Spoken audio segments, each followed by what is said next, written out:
Is the host of Dolly Vision on YouTube. Check it out, folks. He travels around the country covering all types of cases like this.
What is up, my beautiful people?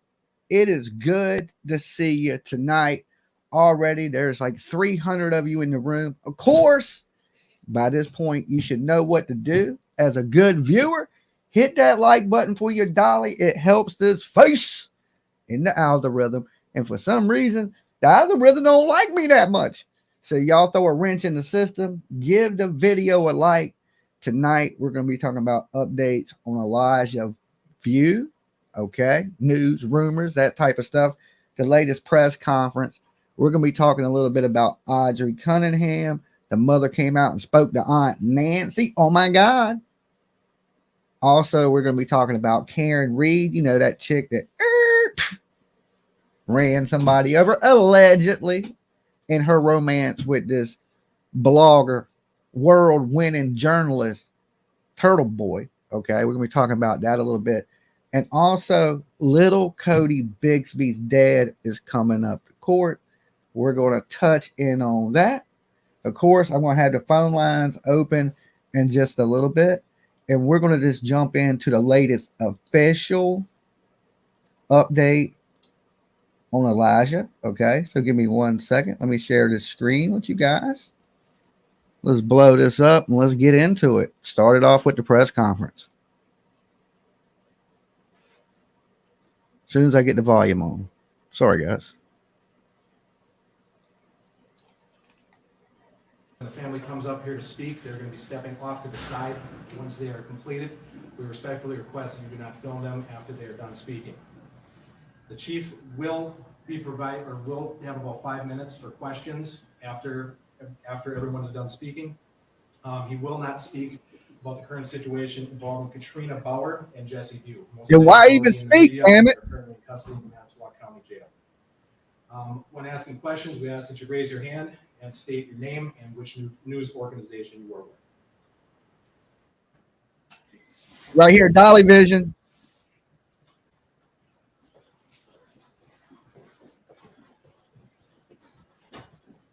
These people give the worst updates. They really give you nothing. There you go, Turtle. Thank you all for being here this evening. My name is Ben Meinert, BenMeinnert. I'm the chief of the Two Rivers Police Department. A child missing for any amount of time is everyone's worst nightmare. That's why we're here today. Elijah, a 3-year-old boy, has been missing now for a week today. For the past week, we've utilized hundreds of resources, worked around the clock in our attempts to bring Elijah home. Don't give up. And now I'd like to bring everybody just up to speed with our search for Elijah and how that went. Elijah was recorded a week ago today, like I said, around 11 a.m. He was your 8th grade football coach. 3900 block of Mishicot Road here in Two Rivers. Everyone searched for Elijah on that day. And I mean everyone. Our police department, first responders responded out. It's not necessarily an unusual incident to have a missing child. Usually we find them right away.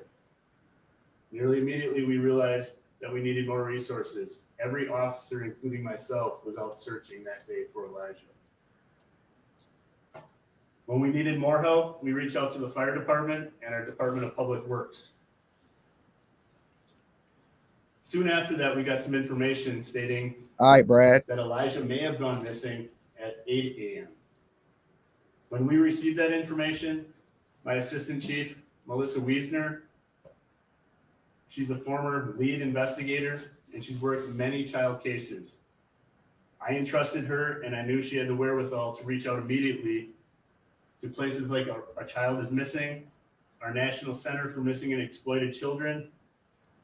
She put out numerous alerts, including missing and endangered alerts, Ring neighborhood alerts, and local emergency alerts. That included an Amber Alert. I know there's been some question about an Amber Alert on that day and why. This child was 3 years old and was reported missing on a cold winter temperature day with only a blanket and possibly light clothing. And we knew at that time, possibly 3 to 4 hours. I define that as endangered.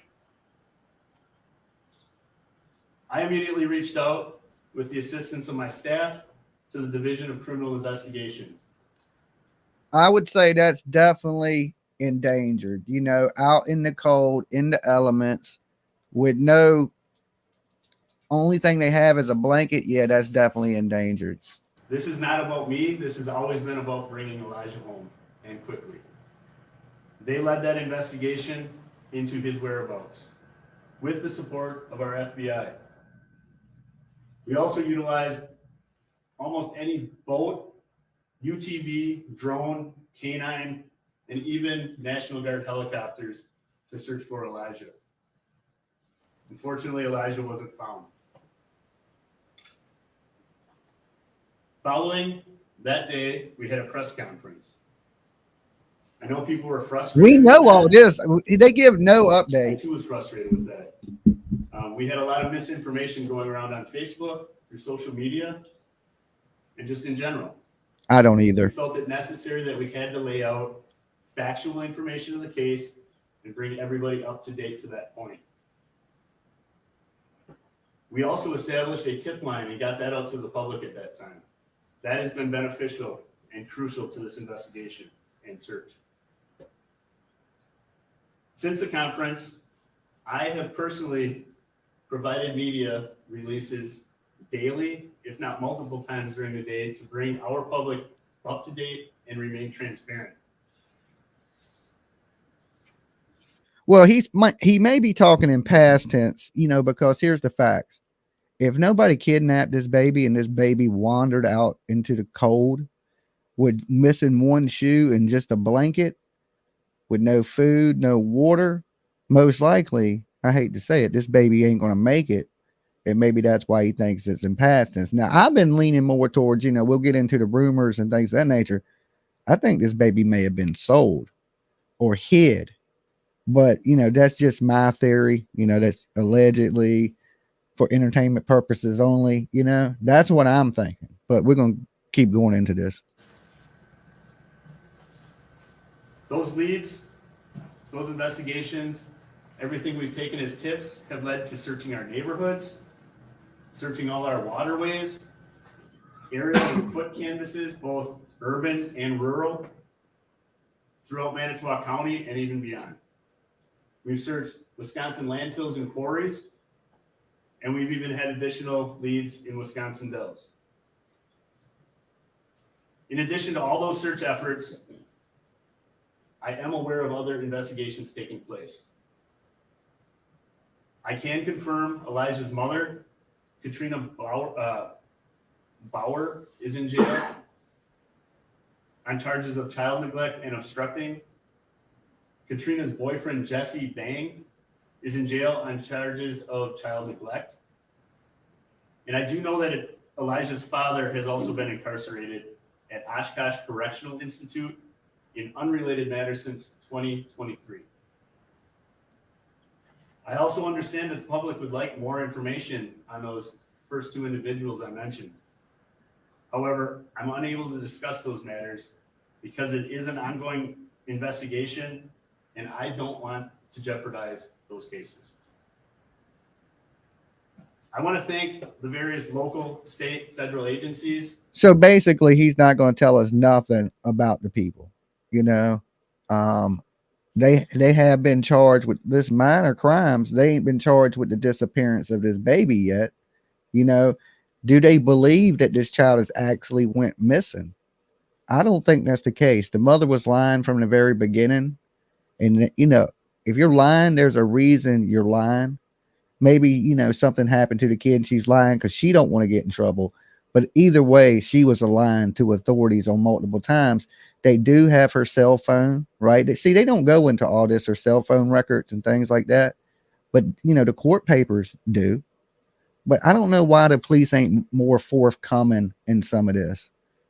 I mean, the lady has a bond, but she's not going to get out. Wisconsin, you got to have cash to get out. You can't just, it ain't the 10%. Like in Virginia, you can get a bondsman, pay 10%, get you out. It would cost her $150 to get out here in Virginia. But there she got to have $15,000 cash. I don't think nobody's going to bond her out. But I just don't think the police are very forthcoming with the public. And, you know, like I said, a lot of the searches that are being taken place are ran by the family and other volunteers like that. I don't think the police have organized anything other than what they've been searching. And the majority of what we've been seeing them search is the landfill, but they have been searching some rivers.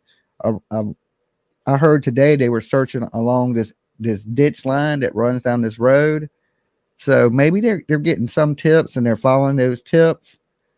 But, you know, to think in Georgia, just use Quentin Simon as an example. He ended up in the dumpster, ended up in the landfill, and they knew he was in the landfill. And it still took them 30 some days to find him. Okay, so a weekend to search in a landfill really ain't a lot, considering the fact that landfill is huge. And I think they've been searching multiple landfills. So it's just a guess that he's in there. They don't have no solid evidence that he's in the landfill. As well as all our fire and EMS and even those private resources that have helped along the way. Thank you to everyone in the community. They've provided food and drinks towards all these efforts, and thanks to all those private search efforts. On Saturday, we announced a Crime Stoppers Award of $1,000 for information leading to the location of Elijah, and have since provided other ways that people can donate here in the community or abroad.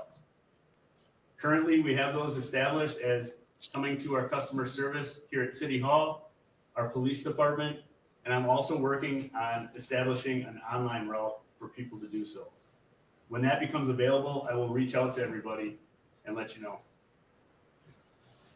Today, the FBI has now provided an additional reward up to $15,000 for information leading to the location and return of Elijah Vue and or the arrest and conviction of any individual or individuals responsible or involved with his disappearance. We have He was about to say death, I think. that state just that. In addition to all those search No problem, Meg. Elijah Vue's family has been coordinating their own search efforts throughout Manitowoc County. You guys are They're great. here today and they'd like to provide a statement. I'd like to bring those members of Elijah's family out to make those statements for you. Okay, here's the statements from the family.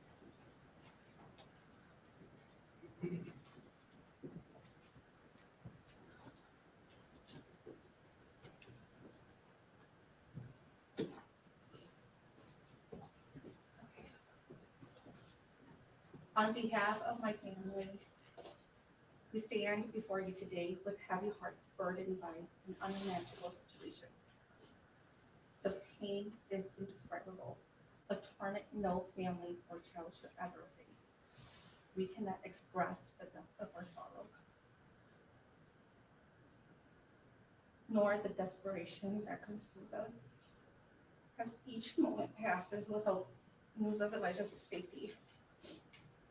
To anyone who may have information about Elijah's whereabouts, we plead with you to please come forward.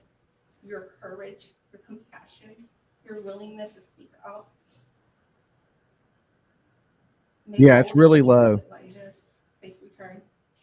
But that's all the way Every up. piece of information will help bring us one step closer to All the way Elijah up. back to our family where he belongs. To those who may have information, your assistance is just not a contribution, but a lifeline of hope.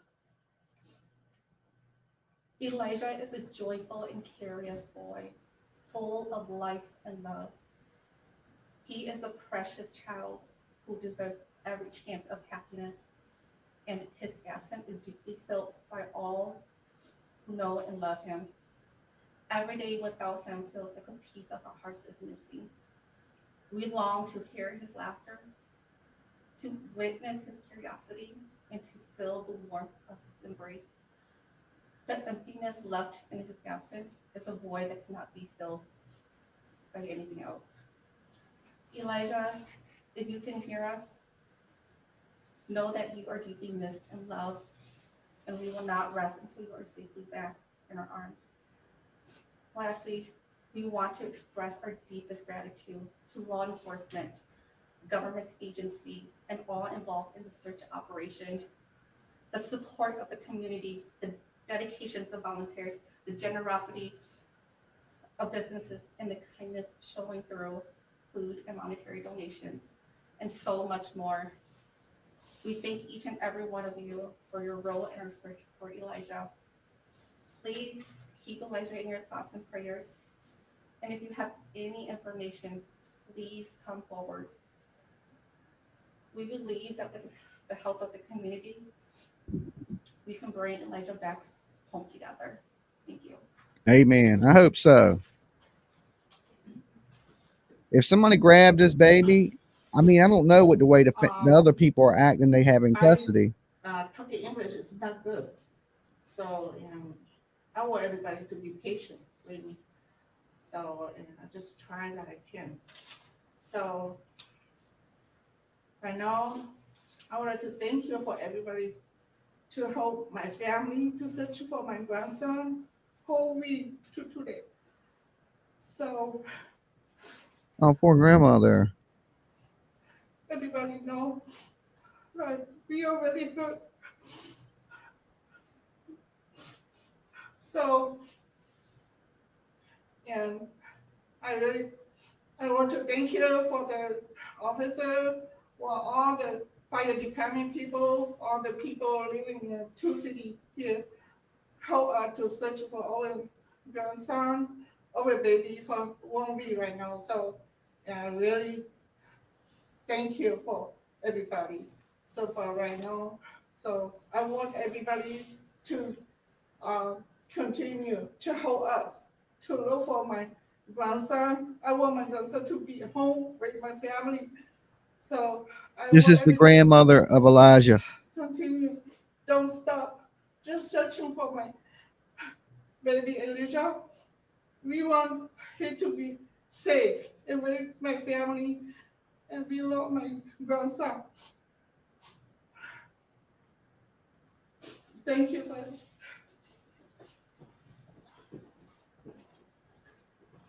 Okay, that was the family. That was the grandmother, and I believe somebody said the sister-in-law, and I believe that's on the father's side. I'd like to thank the Vue family for being here. I have time for some questions as the sheriff announced earlier. I won't be able to talk about the investigation of the case, but I will answer whatever questions I can. So that means he can't answer nothing. Chief Emily Tessick from Fox 11. When was the last time someone other than Jesse Vang saw Elijah? What was the last time he was seen by someone other than someone who's arrested in the case? Right, we've gotten that question a lot. I appreciate that question. What I will say is the reason that we've been seeking out to the public to request all the information that we are is because we are following up on every lead, tip, etc. And that is one of those things. You know, we want to know every time, anytime that Elijah was seen during this past week. So we will continue to. So they follow don't even know all leads, that info yet. Any leads, and that's what's leading us into the locations that we've been. Chief, what was the most recent, yes, before he disappeared? I can't comment directly on the investigation, but I can tell you that we're following up on all those, and we continue to ask for those. Chief Kendall Bria is Jones, Fox with 6. WIS. Have you all Hang on, received, just a second. Rita, go Bria ahead Jones, first. Fox 6, Milwaukee, have you all received any information that indicates that Elijah is still alive, whether that be any surveillance or ring camera? I'm not going to speculate on anything at this point, but what I will say is all our efforts are for bringing home Elijah. Okay, nothing. I believe that all our efforts thus far have done just that. We've reached out to hundreds and hundreds of resources over this week's time span, and they're all dedicated to bringing him home, and we'll continue to follow up on any leads to do so. Chief Kendall, please, WISN 12. Do police believe Elijah left that residence on his own? Hey, Again, I can't speculate. I will say that again, when we're talking about the Amber Alert that we put out, people wanted me to speculate on an abduction versus endangered. At this point, what I do know is a child was missing in cold temperatures, winter temperatures, in relatively little clothing and possibly a blanket. That's what we're searching for, and we'll continue to search for until I get some answers. I know you asked for surveillance video. Has there been any video? okay, that so shows right that- there, he said he's looking for a missing kid, not a kidnapped kid at this point. So he's looking for a kid that's endangered, not a kid that's been kidnapped, but he can't answer no questions on the investigation. So basically, they just did a press conference to see themselves on camera because they really, well, the new information is this: they had $1,000 reward. Now the feds are offering $15,000. So now you got a $16,000 reward. That's basically their new information. Everything else is leaking through court papers, through the internet, through friends and family and things of that. So the police really don't give you much of nothing these days. This is just like the family. I think the family speaking out is important, because especially the press conference, because a lot of people are definitely watching this press conference. And it's important. If you had a loved one, and if you're in that area, please help these people as much as you can. Because I know the family has been putting together search parties at a theater. Everybody's been meeting up, and they're searching like 5-6 days a week for hours and hours at a time. So this family's really trying, begging and pleading. So if you're in that general area, do what you can do to help these people. everybody's just as important as each other. You know, if it was my family missing, I would want everybody's help too. So I could, you know, I could feel that grandma's pain. She just wants that baby home. And, you know, this is careless. Like, you can see that that baby was loved by other people in the family, clearly. So why send this baby to such a monster to discipline this kid? And I'm going to get into that when we open the phone lines up about the discipline of this child. But we're just going to finish up this this right here. I'll open up the phone lines then. We'll open the phone lines for a little bit. And then I want to jump into some Nancy Grace, where she interviews the mom of Audrey Cunningham. Okay. On his own, walking. Don't forget to hit the like though. Coming up, we got 600 in the room. Let's get 600 likes. I know that we have DCI agents, FBI agents, and local police doing just that because we're following up on all tips, any tips that relate to Elijah Vue and his return. Chief Perry, Postal Office, NBC 26, you mentioned that there are search efforts in other parts of the state. Can you speak to what those have included? You mentioned here we've been searching landfills and waterways. You said that there have been searches going on in Wisconsin Dells. What have those looked like? Well, I think what I can tell you is that you've seen and you guys have been broadcasting searches of landfills, searches of our waterways. We know that people have been out in the Dells. Those are all things that we're following up on leads on. Any lead, we'll leave no rock unturned. We're going to follow up on those leads because ultimately our goal is, again, we want to bring Elijah home. So it doesn't matter how small that. So his answer to pretty much everything is this: we're looking into it. We ain't gonna leave no stone unturned. Okay, we gonna kick over every rock. Hey, do you know if they killed? We're investigating that. We're gonna make sure we don't leave any stone unturned. It's their time. What's the kid's name? Look, we're looking into that. Okay, we're looking into what the kid's name is, and look, we ain't leaving no stone unturned. We're gonna make sure we don't misspell it. Right now, we can't give you any information on this investigation. But we held this really important news conference. Okay. And my kid is calling me. Hold on. Tiffany, I am live on the internet and everybody can hear you. So. Oh, I'm calling to tell you that you have to go put flowers on Grandma's grave tomorrow because I'm not going. Okay. Bye. All right. Love you. All right. So that was my kid. She I guess she didn't know I was live. So give me 1 second. Let me get back to the screen we were watching. Here we go. Lead or tip may be, please bring that to us. Contact our tip line because we will get people out there to follow up on any lead whatsoever. I think we're going to go back over here because he was asking earlier. Damn, solar flares suck. Or how does misinformation spread, specifically in this case on Facebook? Family first, always, definitely. Specific investigation, and then just an investigation in general. Yeah, Tiff, she make sure you don't miss a day. Misinformation on Facebook, how does that hinder an investigation? This one specifically. And she's like a human calendar. That in particular doesn't necessarily hinder the investigation. What it does is it hinders all the efforts within the community. Tomorrow. Because again, our primary efforts here are to bring Elijah home safe. And if the public's getting misinformation, that's going to lead them awry. I want them to know the facts. Our department takes pride in remaining transparent here in Two Rivers. And that's why I'm putting out all these news releases. That's why I'm having a news conference with you today, is because I want the public to know the facts, just the facts. He said, you know, I want it to be transparent. And this is why I'm having this news conference where I'm not telling you anything in. Okay. Make that make sense. All right. Make it make sense. You know, we're being transparent with the people.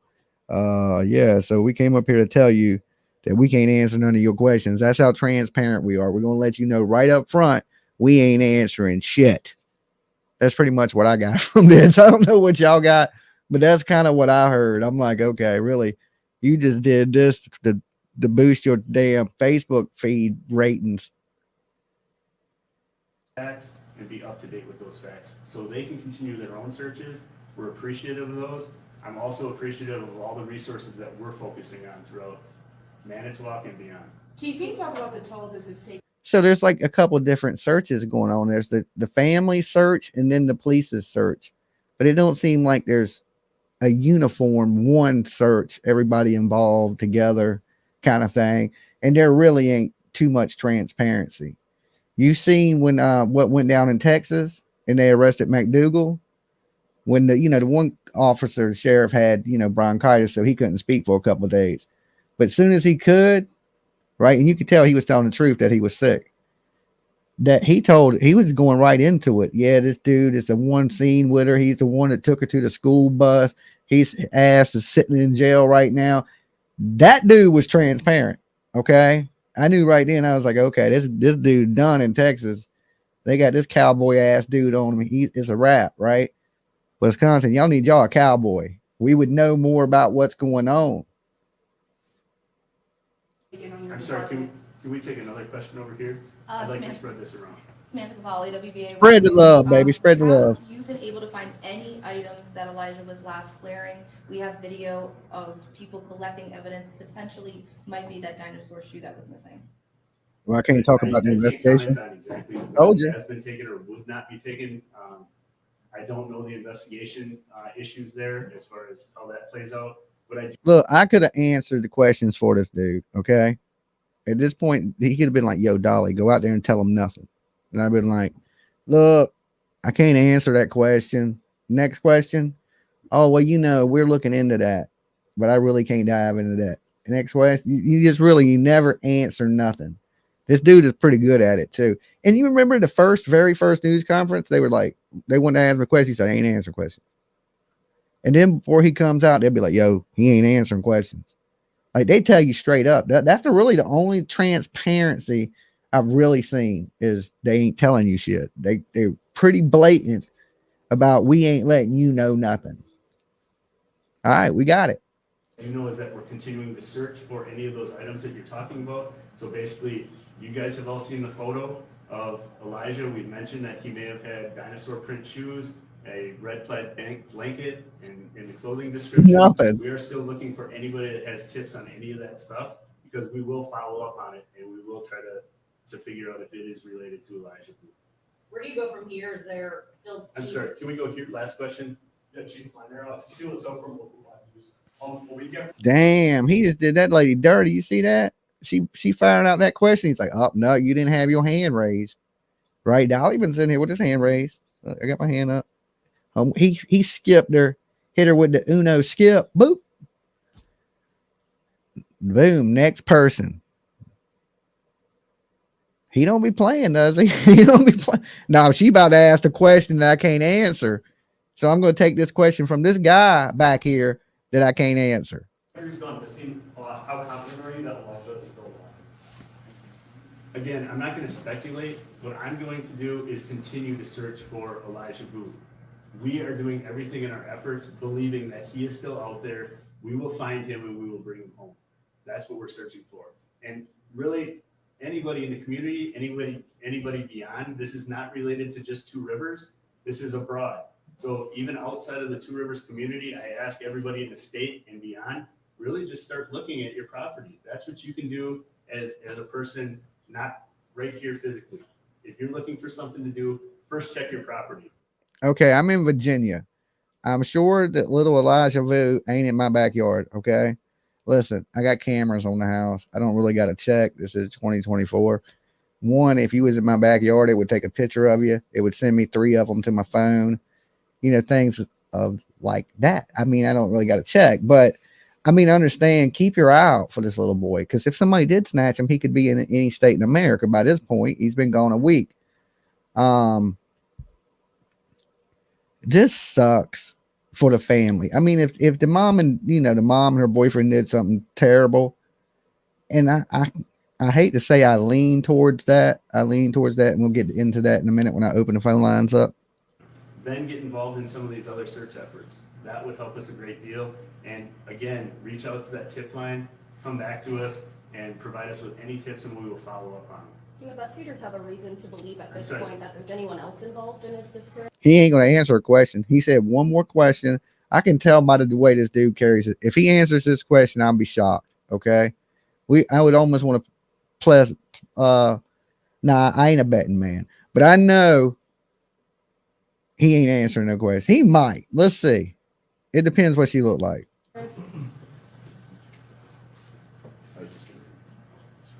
I'm sorry. That was the last question. I will just close with, See, I told you you weren't going to answer a question. I'd like to thank you, everyone, for being here today. You've heard pleas from the family now.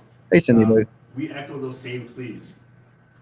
Since our number one, our priority has always been, I keep repeating it, to bring Elijah home. I'm asking everyone to continue in their searches, continue to contact our tip line, report anything at all that you feel may help us bring Elijah home. Everyone has been affected by this deal, this incident a great deal. This is a close-knit Two Rivers community. We're all devastated. We want answers. You want answers. I know efforts of our city staff, our citizens, and those beyond our city limits are going to continue to work together, and we'll bring Elijah home. Thank you.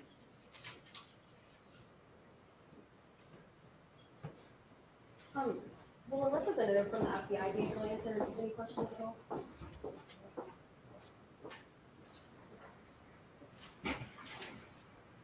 So that is Does this guy answer questions, or he just a paper guy? the end of our press conference. That is the end of our press conference. So he's just to come in, fold up the papers, pick up the shit, clean it up, tell everybody get out guy. Okay. So there you have it. They answered a whole lot of nothing. A whole lot of nothing. But we did get to hear from the family, which was super sad to hear. And like I said, if you're in that area, go out, help them people. Like I heard they're a really good family. Not, I guess, well, not all of them, because one of them's in prison for some pretty bad stuff. But the grandma and the rest of the people, you know, sometimes there's a bad seed in the family. Sometimes there's a bad seed. So give me a second. Let me open up the phone lines. The call-in number is on the screen. All right.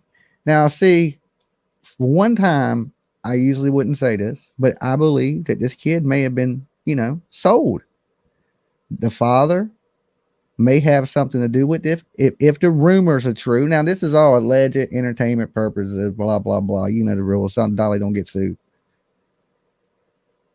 But, you know, the father has some, you know, some really bad charges. And if there's connections to this Jesse Vang and the father, then you don't know what could have transpired.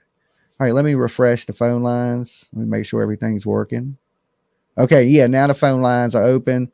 I will throw the call-in number on the screen. I forgot to put the call-in number. Oh, it's up top. Okay, but I will throw it there at the bottom, right there. There it goes. I always forget where shit's at on the screen.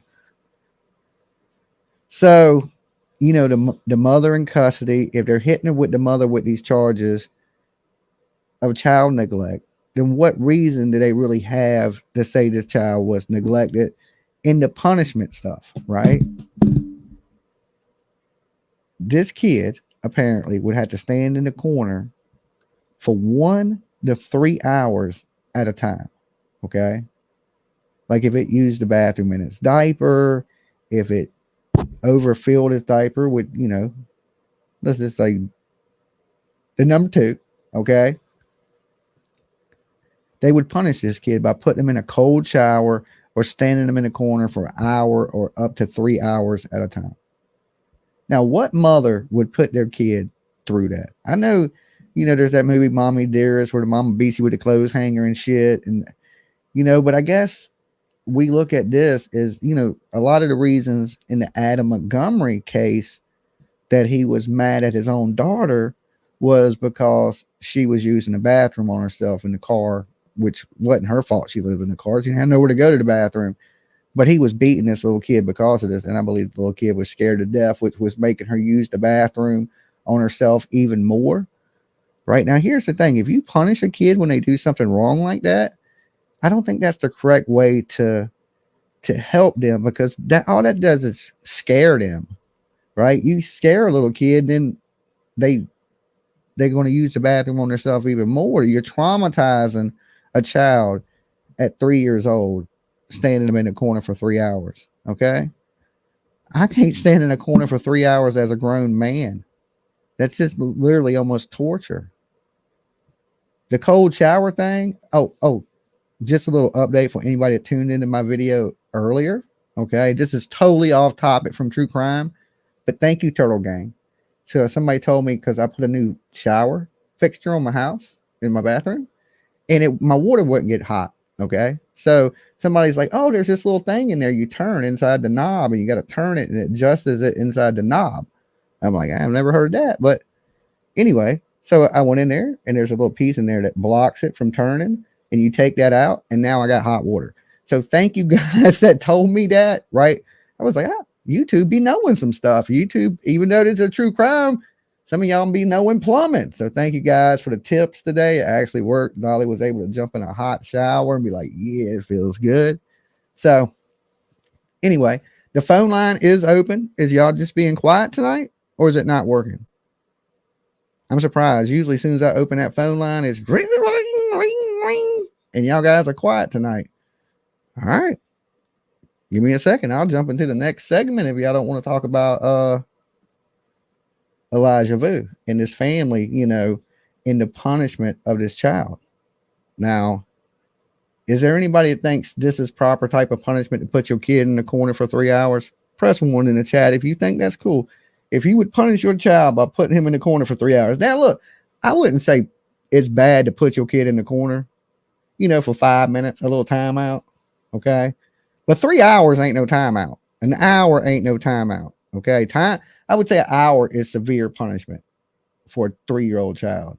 Now you go stand in the corner and don't hit your friend or something and you get 5 minutes. I can say, okay, I could live with that. Okay. A little in the, but to sit there and do the type of things that are being done, the cold shower thing. Oh Lord, I hate cold water. I just do. I get cold really easy. So, and then, for him to make jokes like, oh, he's cold, but he's clean. Sometimes I wish I could walk into a cell and slap the shit out of some of these people that have done some of these things.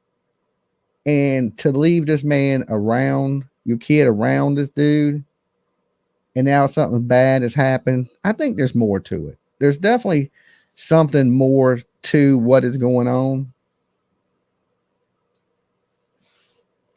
But it just seems like the police have no clue, right? And, right at this point, they're reaching out to the public like, yeah, or they're just not telling us nothing. And I do believe they know something or they suspect it. I just think they're not finding nothing at the landfill and they're getting frustrated, right? Now, Chief Hatley in Georgia, he didn't get frustrated. He just kept going. Like people were like, and he's going to stop. He's going to stop. He didn't. He just kept searching and searching and searching until he found Quentin Simon. That dude did a good ass job. I had zero faith in him too. I had none. But now that I look back at it, I was like, damn, Chief Hadley really did a good job in the Quentin Simon case. Now, if they can convict her ass, then we're talking. But far as recovering Quentin Simon, oh no, they didn't leave no trash unturned. Dolly. Dolly. Yes. This is Sandy from Sevierville, Tennessee. What's up, Sandy?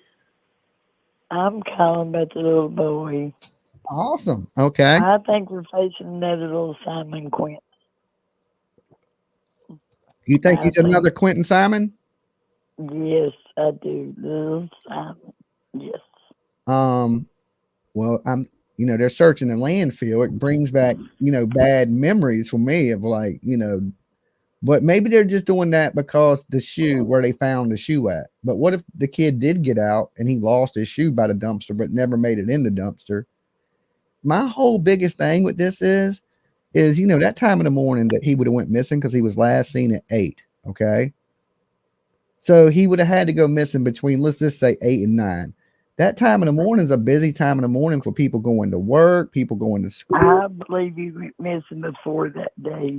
I'm thinking so too. And that's when they chose to report him missing. But they have they have their cell phones and they're going through their cell phones because that's how they knew that girl was lying about her location in the Dells. Exactly. Because she was there on the 16th and 17th at that location.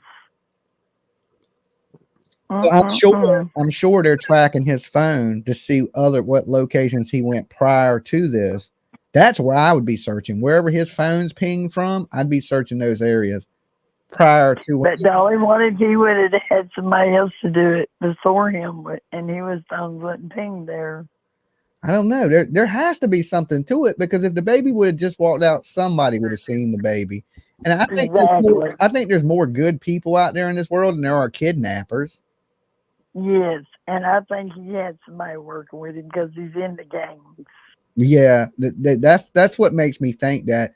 Now we run into, the Fruitland, Idaho situation of Michael Vaughn, and he did get out the house, and there was a kidnapper out there. Right. You know what I'm saying? It does happen. It does happen. So the kid could have got out there and been a kidnapper, just like in the Michael Vaughn case. But that was and the shoe and stuff. But look how they're acting. See what I'm saying? They're just, in court and everything, she's just like, she don't care. Yeah. If that was my baby, Joining me right now. Yeah, I don't think she's showing too much emotion about the child, because if my child was missing and had been gone that long when they showed him in jail, she didn't have a tear in her eye, not one. Exactly. Yeah. So, hey, I appreciate you. It breaks my heart about these kids, man. I just want to sit down and cry, but I pray for all of them to be found. Yeah, and hopefully that'll be the case. These police look like they're trying to be on top of everything. We got a bad echo. Hey, I appreciate you calling.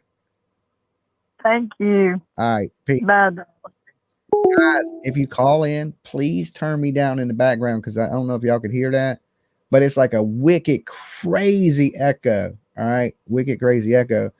And like I said, the mother was lying.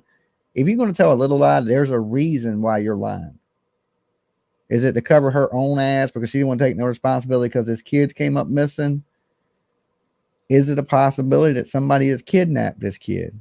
The police seem to say, we're looking for an endangered kid. Let's be honest. 5 days at 3 years old. How many people think a 3-year-old could survive for 5 days in the winter cold? Press 1. If you think the kid, honestly, if you think he could survive the conditions, press 1.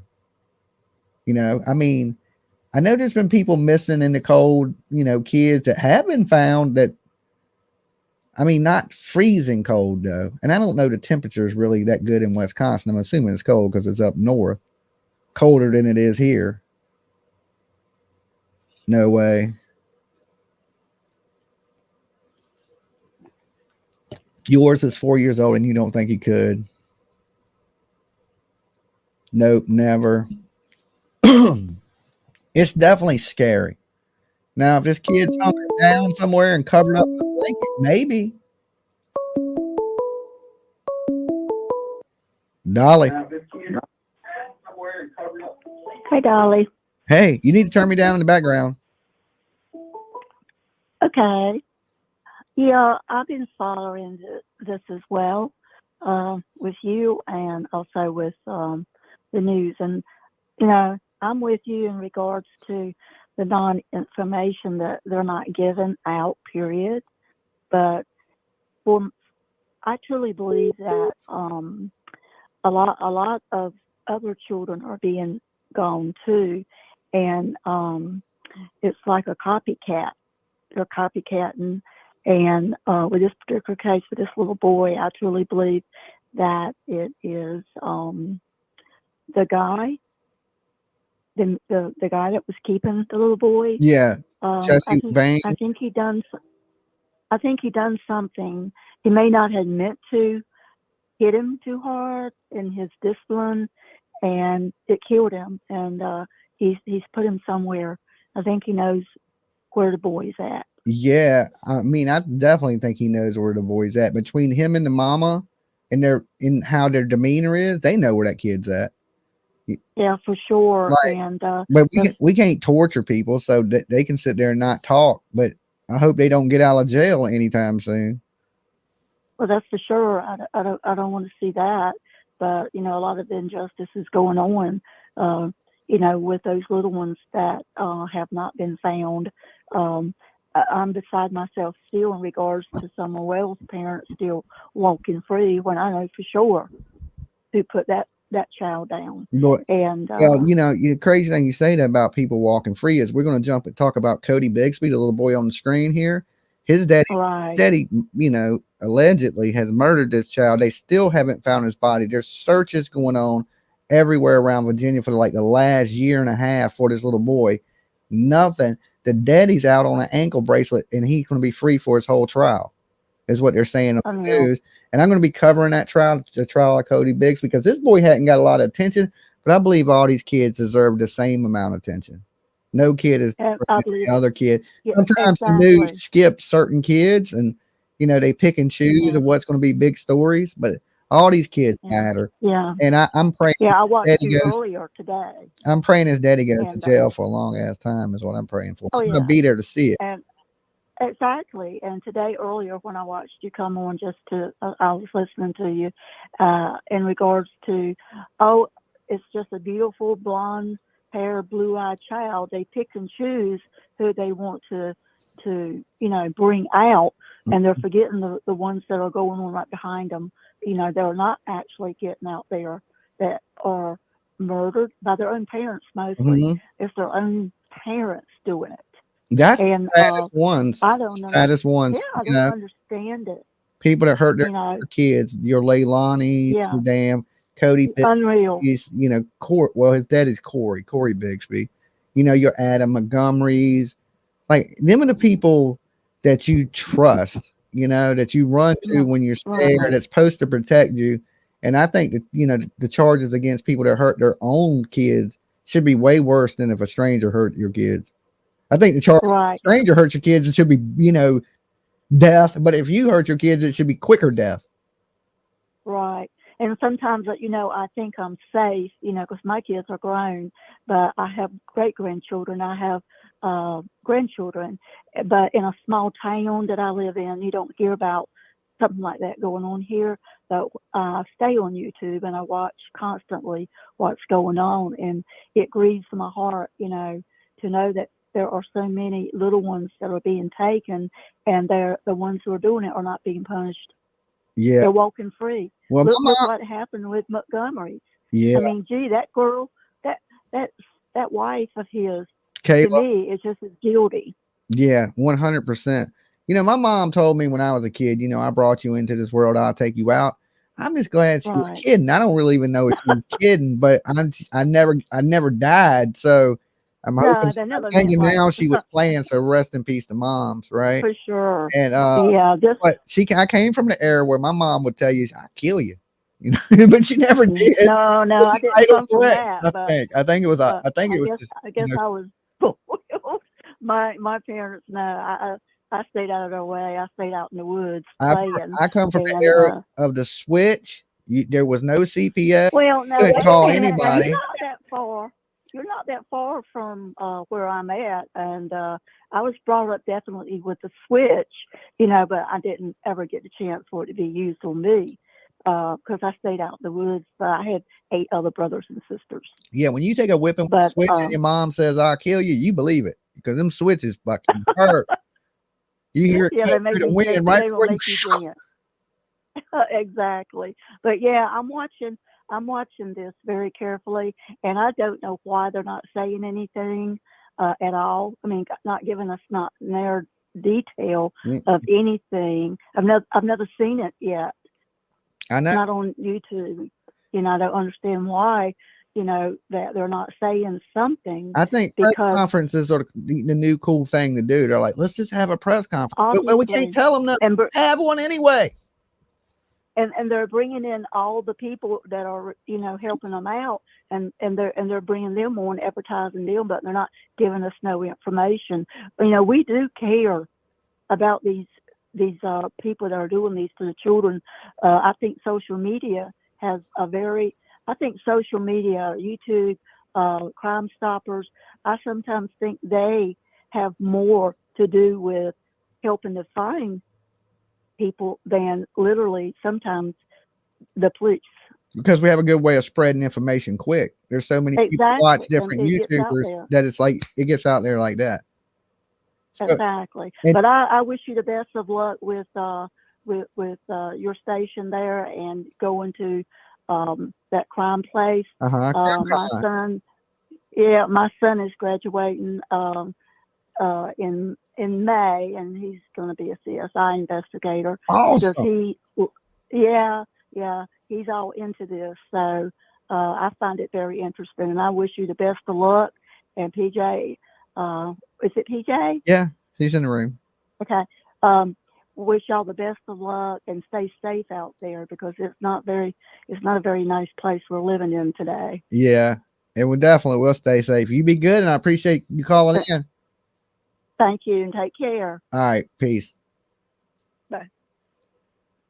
Yeah, look, so disciplining a child, this is the thing. Like, I took some ass whippings as a kid. It didn't kill me. All right. I'm still here. And I never got beat for something I didn't deserve. Ass whipping. I wasn't abused. I was punished for doing bad things as a kid. Dolly. Hey, Dolly, what's up, buddy? I'm doing pretty good. How about yourself? Doing all right. You know who this is? This is Brenda from Wisconsin. Not Wisconsin. From are you from Wisconsin? Yeah. Oh, damn, I'm good. All right, my memory's better. I thought it was my short term. Jay, he's learned my voice, love. I got it. I got you on lock. Got a question for you. I got an answer. I don't know if it's right, but it's an answer. No, I don't know if anybody else has thought of it or not. You know, his dad's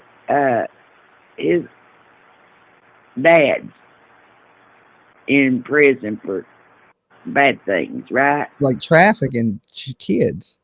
Yeah. Human trafficking. I don't know if it was kids, but human trafficking is human trafficking. I don't care who you trafficking. And it ain't like, usually when you hear trafficking, it's drug trafficking. But this is in there for human trafficking. I don't know if he was pimping women or what he was doing, but that don't sound good when a missing kid is your son and you in prison for human trafficking. Yeah, just wondering if the police have thought about maybe the father got somebody to come there and get that kid. Let me tell you what the police would answer. I'll answer that for the police. Right now, we can't tell you anything about the investigation. Okay. I'm just going to answer that for the authorities. That way they don't got to come out and do another press conference, but I'm just letting you know right at this time, we can't answer none of your questions. Then why have a press conference? Hey, it's a new thing to do. You got to get your views up on Facebook. Okay. The algorithm might not like them, so they're just working like Dolly. Oh, and I wanted to let you know, I'll be talking to PJ on the 1st, which is Friday. I'll be hooking you up with some money. Thank you. Thank you. Thank you. We're close. I think we're like 600 or something like away from it. So we're getting close. And thank you guys. Everybody that's donated to help Dolly at CrimeCon. You guys are absolutely the best. Okay. And I'm going to bring you awesome videos. You'll be $100 closer come Friday. Awesome. Thank you so much, Brenda. You're welcome. I'll be hooking up with PJ. You'll have to tell me how to do it, because I'm an idiot when it comes to and stuff on the internet. It took me a long time to get the hang of this stuff, and ain't nothing wrong with that. We all start off a baby bird at one point. I've had 2 strokes and 2 heart attacks. My mind just don't work right. Oh, well, I'm glad you're here with us. It must work because you ain't gone yet. God don't want me up there. Yeah, that's what people say. If you want to live forever, be a shitty person. God only takes the good people. Well, I'm not a bad person, but he just don't want me up there yet. I got a man that I take care of, and he leaving me down here to torture him for a few more years. Oh yeah, that's probably what it is. That God has a sense of humor like that. Yeah, but I'll talk to y'all later, honey, and you keep doing what you're doing, and have a good time in Nashville. All right, you be good. Bye. Peace. Okay, yeah, God has a sense of humor. So it's a shame what's going on with these parents hurting their babies. If you do these things, the punishment should be more severe. It's like people that kill their kids, they don't really do that much to them. It's usually young people spend the rest of their life in prison. Dolly. Hey, Dolly, how are you doing? I'm doing pretty good. You got to turn me down in the background. I got you. Yeah, I forgot about that. All right, who's this? Was good talking to you. I've always wanted to call in, just never have. All right, who's this? Where you calling from? Candy Prim. I'm from Lewisburg, Tennessee. You say Candy? Candy Prim is Candace, but I call myself Candy. Okay. Hey, Candy, how you doing tonight? I'm doing good. Yeah, I've been to Ben Hill, 110 Ben Hill Road. Oh, through there. There's no. Yeah, I'm not but like 3.5 hours from there. That's like I can't even talk. Bermuda Triangle. 110. Yeah. Oh, it's crazy. I fell into a portal and landed there. You know what I'm saying? Yeah. There's no way though. I just want to say there's no way somebody took that child off that hill to maneuver. Okay. Let me ask the chat room this. Let's just see how wise the chat room is. Can anybody tell me what the address 110 Ben Hill Road is? Just humor me. I want to see how smart my turtles are. Who lives at 110 Ben Hill Road? I think it's the most notorious address in true crime on the internet, to be honest. It is. It's bigger than the Amityville Horror House. Who wants to go there? When you Ben Hill Road, it's way scarier. Let me tell you, I've been there. Right. Yeah, and in my opinion, this is just my opinion, but I believe that they unalived that child because CPS was coming the next day. They were afraid she was going to talk, and I believe that they put her down one of the 2 wells they've got on their property. My friend is a 911 operator. My cousin's boyfriend, which is my friend, is a 911 operator, and he got a hold of a Don Wells land and sent me a thing in my email of it, and he's got a well at the bottom of the drive in that shed, and then there's a well at the very end of their property on top up there behind their house. I believe that. Okay, hold on. There's okay, because I've been around the property. I've walked around the house. I've been down to the shed. Where's the well at now? I'm not sure exactly. I had the I don't have it anymore, but I had the map, and it shows 2 deep wells on their property and a septic tank. And if you put a child down a well that's about 50 or 60 foot deep, no cadaver dogs is going to hit on that well because it's water, number one, and it's too far down. Yeah. So, but I believe honestly that's where they put the child. I've had dreams about it. I'm not a psychic by any means, don't get me wrong, but I am a sensitive, and I have dreams, and a lot of times my dreams comes true. And I had a dream that they had put her down one of those wells. Yeah. You know, and remember, Don didn't want anyone going near that well house or that shed, that shed at the bottom of the drive. Well, remember, Chris Madonna asked Candace. Here's the thing, though. See, Don, like when I sat with Don Wells and Candace, you know, I had this whole thing that they didn't want nobody at the hill. I never asked Don and Candace to go to the hill. When I met with them, they invited me to the hill. Right. So it's weird because a lot of people think they don't want nobody on the hill. But I sit up here every day and say they covered up the death of their daughter, and they invited me. Well, you know, no offense, but you're not law enforcement and you're not an investigator, Dolly, and that's why they didn't mind you and some other people being around the shed and their land and stuff. But you take Chris Madonna, who asked Candace, "Hey, can I check out the shed?" When Don went there, and she says, "No, absolutely not, Don, but not like that. You cannot do that." So I was like, That's when my brain started working overdrive. I'm like, yeah, there's some reason that I don't want him up there. The shed at the bottom, the bottom of the hill, the shed, that's where I put the banner. You know, I share a story with you though. So I'm like, I'm hanging the banner, but I had tied it up on these trees with these ropes. And I looked back to ask Don, I was like, "You got anything I can cut this?" He already had a knife out, like, "Here's your knife." And he handed it to me. So he was standing behind me with a knife. He could have stabbed me in the back. But then I had security that would have gunned him down. You know what I'm saying? So I was good. But he was behind me with a knife, right? You know what I'm saying? He hands me the knife. I cut the banner down. And I hung the banner on that house. And he helped me hang the banner. He was nailing it up because I just didn't have it tied up. Now it's nailed to that house. And that's just a dilapidated, you know, that thing's been searched. That field's been searched. I know that. And I went up on the hill and everything was open. The sheds were open. There was like I can't remember what was in it. Like one had like a chair and like an old fucking, just nothing of any importance. And I walked around the whole property. Now I didn't see no wells, but then again, I wasn't looking for no wells. Like I didn't go there looking for wells. Right. I didn't know I was going there. I didn't have no plans of rolling up on Ben Hill Road that day.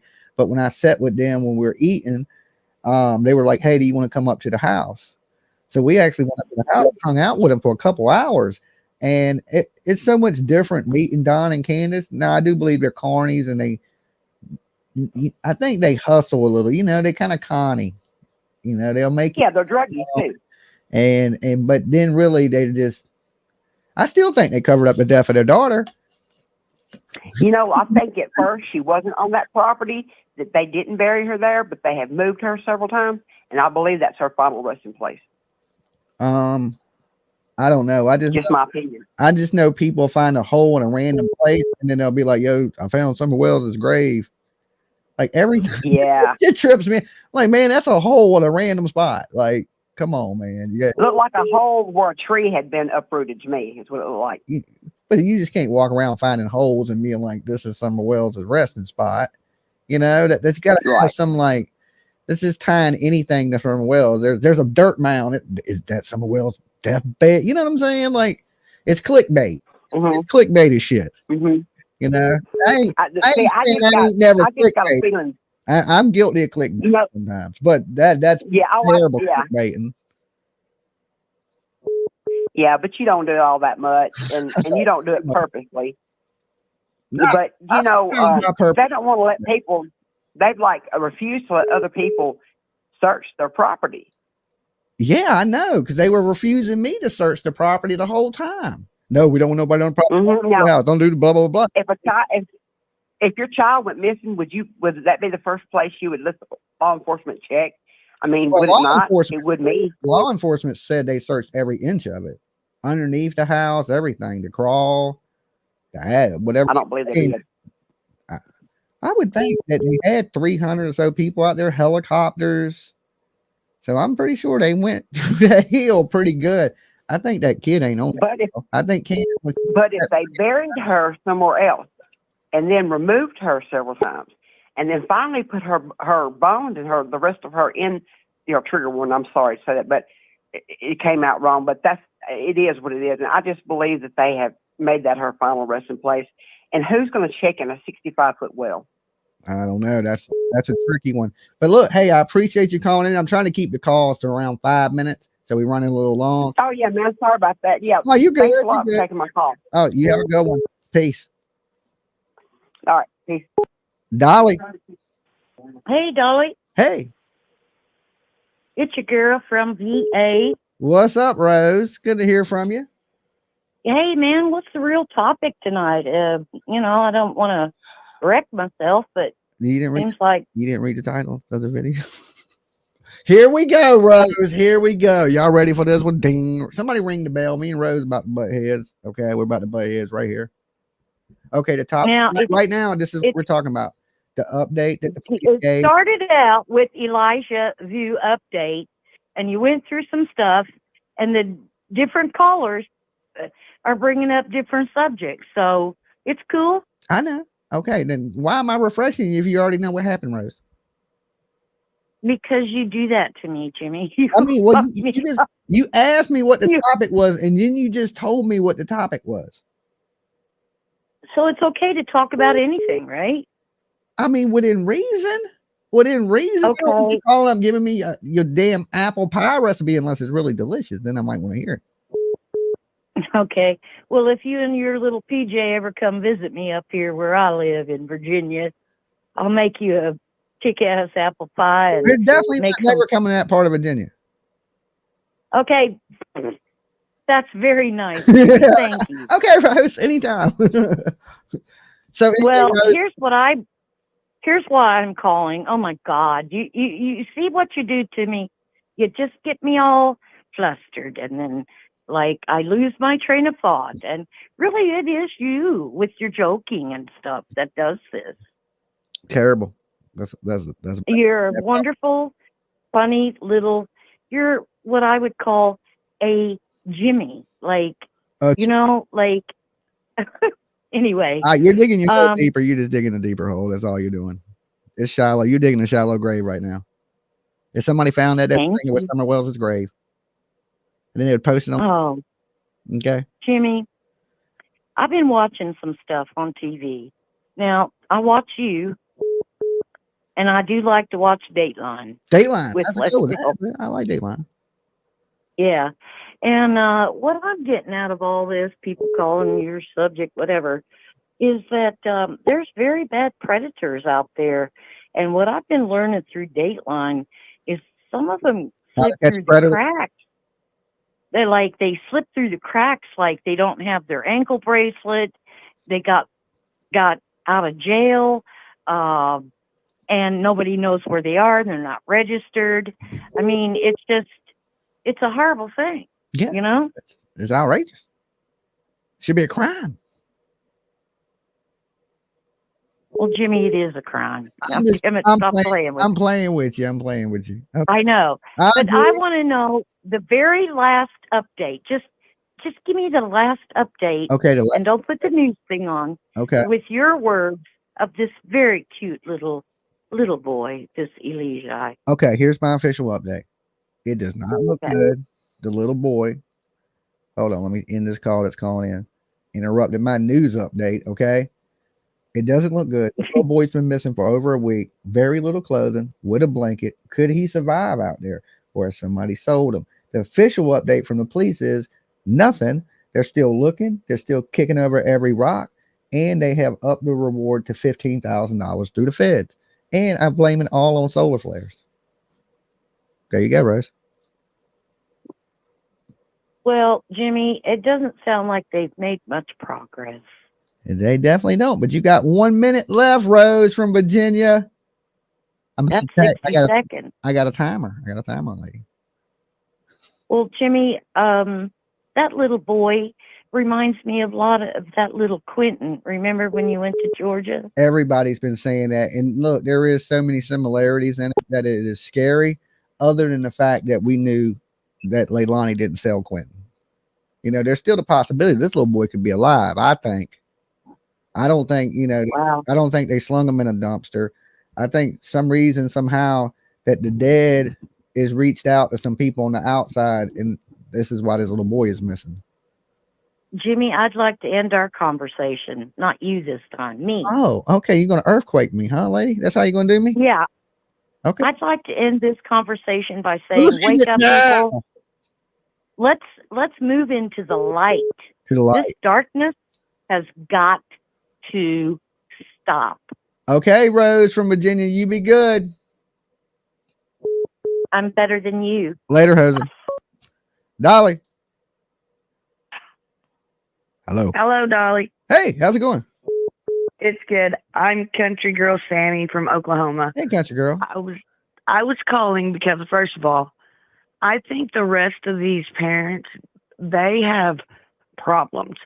Like, they're not as like you and I. I grew up in the Gen X. My parents made sure I knew who to respect and not to respect.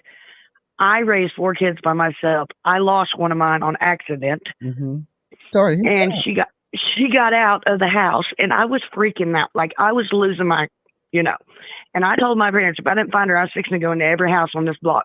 She got in the car and was hiding from me. I didn't lose her very long. Okay. But with the Summer Wells case, and the Quentin one, when you said that, I thought you meant like you lost your daughter. Like, oh no, I lost her. Like she was got out of the house. and you found her. Okay, well, thank God to that. That likes the conversation a little bit because I was like, oh man, this is bad. No, I have my friend. It is crazy because I just want to go in there and I just want to punch each of these and hurt them because of what they're doing to our babies. And I know, and I'm not a religious big thing, but it's the devil. God is saying it to all of us.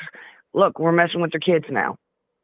I don't know if the devil's real. I think he is, but I know evil is real. Yeah, sure. Well, that's what I meant. Evil. I know evil is You real. get it. The devil itself with a pointy red tail, I don't know about.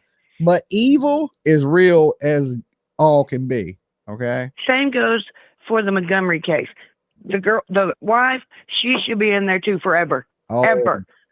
Because she couldn't have protected that baby. She could have killed him in the middle of the night. When she Why locked he hurt eyes that with baby. me, that was a weird moment. Okay. Exactly. Said, And when you said you couldn't hit somebody from the back seat, you're right. You're right. I have one son, 3 daughters. I've tried to pop him to tell him to stay in his car seat they're older now. When they were little, I couldn't reach them.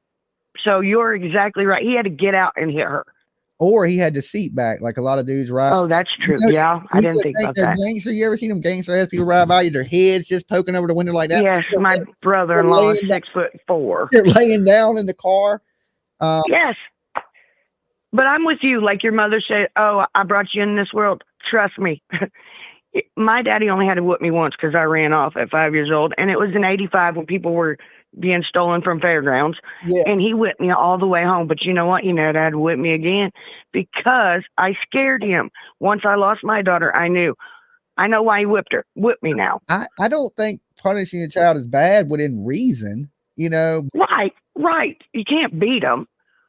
But also, I have 2 that I have whipped. Now, when I was a kid, you could catch an ass whipping. Okay, I had to get an ass whipping. I was ornery. You was in Kmart. You was in the grocery store. It didn't matter. And if your parents weren't doing it, the neighbors were. She had a wicked backhand. Oh yeah, ninja. You know, I could remember. I remember the day I could outrun my mom. I was like, okay. It was great, wasn't it? Yeah, I was like, I can run. Until you got home and she waited for you outside the bathroom. That's what my mama did. She trapped me in a room where I couldn't run. Yep. You know what I'm saying? Yes. I think it was just to break free and run. You know, was my only. You must be a '70s child, right? As she's swinging the switch, run. It takes a little of the momentum off. You know what I'm saying? Right. My run. When she had you trapped, oh, that was bad. You knew you was about to get it. Right when she caught you in a room where you were like, "Oh shit!" And you can't get away. Yes, there's exactly. One exit, the windows nailed shut. She planned this. You know what I'm saying? She's still playing. Right. So other than that, but it taught me plenty of life lessons. You know. Yes, but these kids coming up and these parents like these people are too soft anymore. If they would give them what they deserve, other people wouldn't kill their kids if we killed them right off the bat. Bam. But there's ways to discipline your kid without, you know, hitting them or anything. Yeah, I mean, it just depends on the kid. I took plenty of ass whippings. I ain't never put a hand on my daughter. She ain't never caught a whipping from her. I whipped 2 of mine and 2 I didn't. But they were total opposite. When she does something I don't approve of, I just tell her I'm disappointed at her, and you know that'll make you cry. Daddy can't be disappointed. You know, you're disappointing me, and I bawled when my dad said that. I never found a reason, maybe raise my voice a little bit, but never put my hands on my kid. Never. I mean, she comes in the room all the time. You can ask her, like, you ever caught an ass? Well, nope. You know what I'm saying? That's because you're daddy. Well, I came from an era where, you know, but I'm a boy, and sometimes you gotta, you know, I don't think my husband just looks at my kids and they're gone. Sisters caught the same type of ass whippings. I don't know. Mom might have beat everybody the same ass way. I don't know. You know what I'm saying? But she did it with love. It was never abuse. It was love. We knew they loved us too. But these people nowadays, my mom never put a hand on me if I didn't do nothing like wrong. Exactly. Me either. I never got in trouble unless I deserved it. Yeah, that's how it was with me. Like, it wasn't abuse because it was only if I did something horrible or something dumb as shit that I deserved it. That, like, she wouldn't just come in like, oh, let me beat my kid, you know? Right. No way. No way. So I agree with you. You know, these people are messed up these days, and it would just take one good time of showing what we can do to these. Get rid of all these parents that's doing that. Show the other ones that we ain't playing. Yeah, we're protecting our children. You know, we do got a generation full of people that don't respect nobody. Nothing. Exactly. So you look at it like, you know, maybe some of that old school abuse that they look at as abuse now, that shit was working. You know? It did. Let me tell you, I didn't break the law. I was scared to death to go to jail. As long as you didn't kill your kid, you were good. Okay. Exactly. We didn't even have seatbelts when I was born. My mama held me back with one hand. I can't even understand the seatbelt thing. I rented a car and the car wouldn't even move unless you had the seatbelt. I seen that. I watch you all the time. I seen that. I ain't ready. You and PJ. So thanks. You have a great night. All right, you too. Peace. Peace. Yeah, I don't know if I'm ready for the future. These cars that don't move unless you wear your seatbelt. Dolly. Hello. Hello. I hear you. I know you're there. Hello. Hello. What's going on, my man? How we doing tonight? I'm doing pretty good. How about yourself? I'm doing good, man. I just wanted to give you a call to chat about some stuff. You guys were talking about the idea of putting, the physical, kind of punishment when it comes to the kids. We grew up. I'm an '80s boy, so we grew up with mom getting the switch in the belt. But I want to throw a question to you and get your thoughts on this. So when it comes to that type of punishment, right, there's a direct result of that bad behavior, right? And like in this modern society, we want to talk about mental health and how to like develop these kids get better. What alternative do you think there might be that would be a positive solution to getting the same results that we talk about having when we were kids, but not having the physical element of it? Well, I just touched on that. Just let your kid know you're disappointed in with your kid. Be honest and open with your kid about how you feel, what you expect of them. And then let them know when they're not meeting that expectation. I don't think you have to beat a kid. I'd never beat my daughter, and I come from the area of the switch and the belt and things like that. But I truly believe I needed that. You know what I'm saying? My daughter, I'm been blessed. So I don't have a bad kids really to judge it off of. I got lucky. I only got one kid and my kid came out pretty good. She ain't never been in trouble. She was always an honor student. So I got it good. So I mean, I don't really know to answer that, but I know it's not good. It's okay to discipline your kid if they go to touch a hot stove, smack their hand, smack them on the butt. Right. But to punch your kid in the head or to hit them with a broomstick is not, definitely not the answer. Right. So, and to go along, go ahead. I mean, I believe in discipline to a certain extent. Standing a kid in a corner for 3 hours ain't right, for sure. Mental abuse is just bad physical abuse to me. Well, yeah, and to go along with what you're saying, the idea of, I've been with my beautiful lady for 8 years, and she's got 2 wonderful kids that I've been a part of their lives, as a stepdad.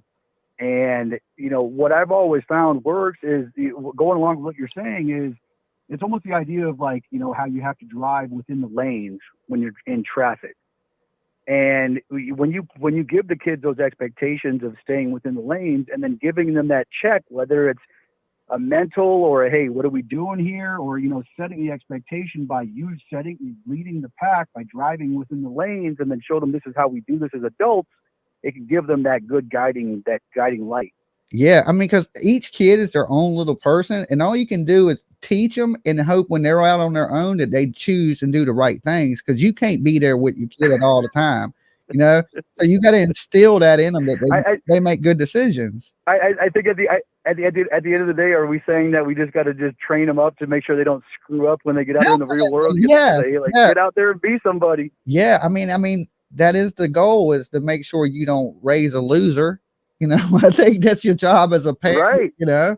Like put down the ball and go get a job. Yes, sometimes you got to say. Now let me ask you a question about the loser aspect because I'm curious to hear this. What is your opinion on like the idea of competition and driving that? So like here now, let's get into this, right? So we used to have, I think all kids, they have the capability of being whatever they want to be in this world. Oh no, me not at all. But I just wanted to get your opinion on the idea of competition versus the idea of participation. The idea like nowadays they've got all the participation awards and all that. But back when we were younger, it was about if you ain't first, you last. I'm there you go. Competitive. I'm a real competitive person. I like to win. I hate to lose. I've always been like that. I come from an era where there's no participation. You lose. You sit over there and cry like the rest of the crybabies because you lost. Get better. You know what I'm saying? It is what it is. It's probably a better system. To be honest, and I think that to go along with what you're saying, I think it's a healthy blend of developing the competitive aspect, but then teaching these kids how to deal with if you do lose. How do you respond?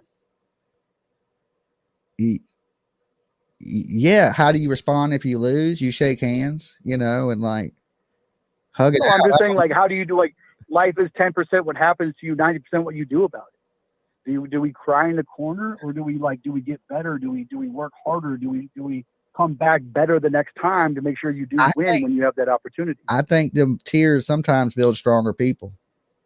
So sometimes you gotta lose.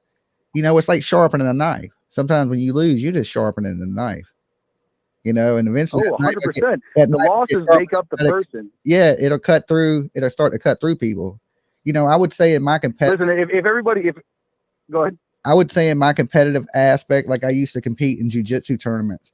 In my first match, a dude choked me out in like 30 seconds, unconscious, right?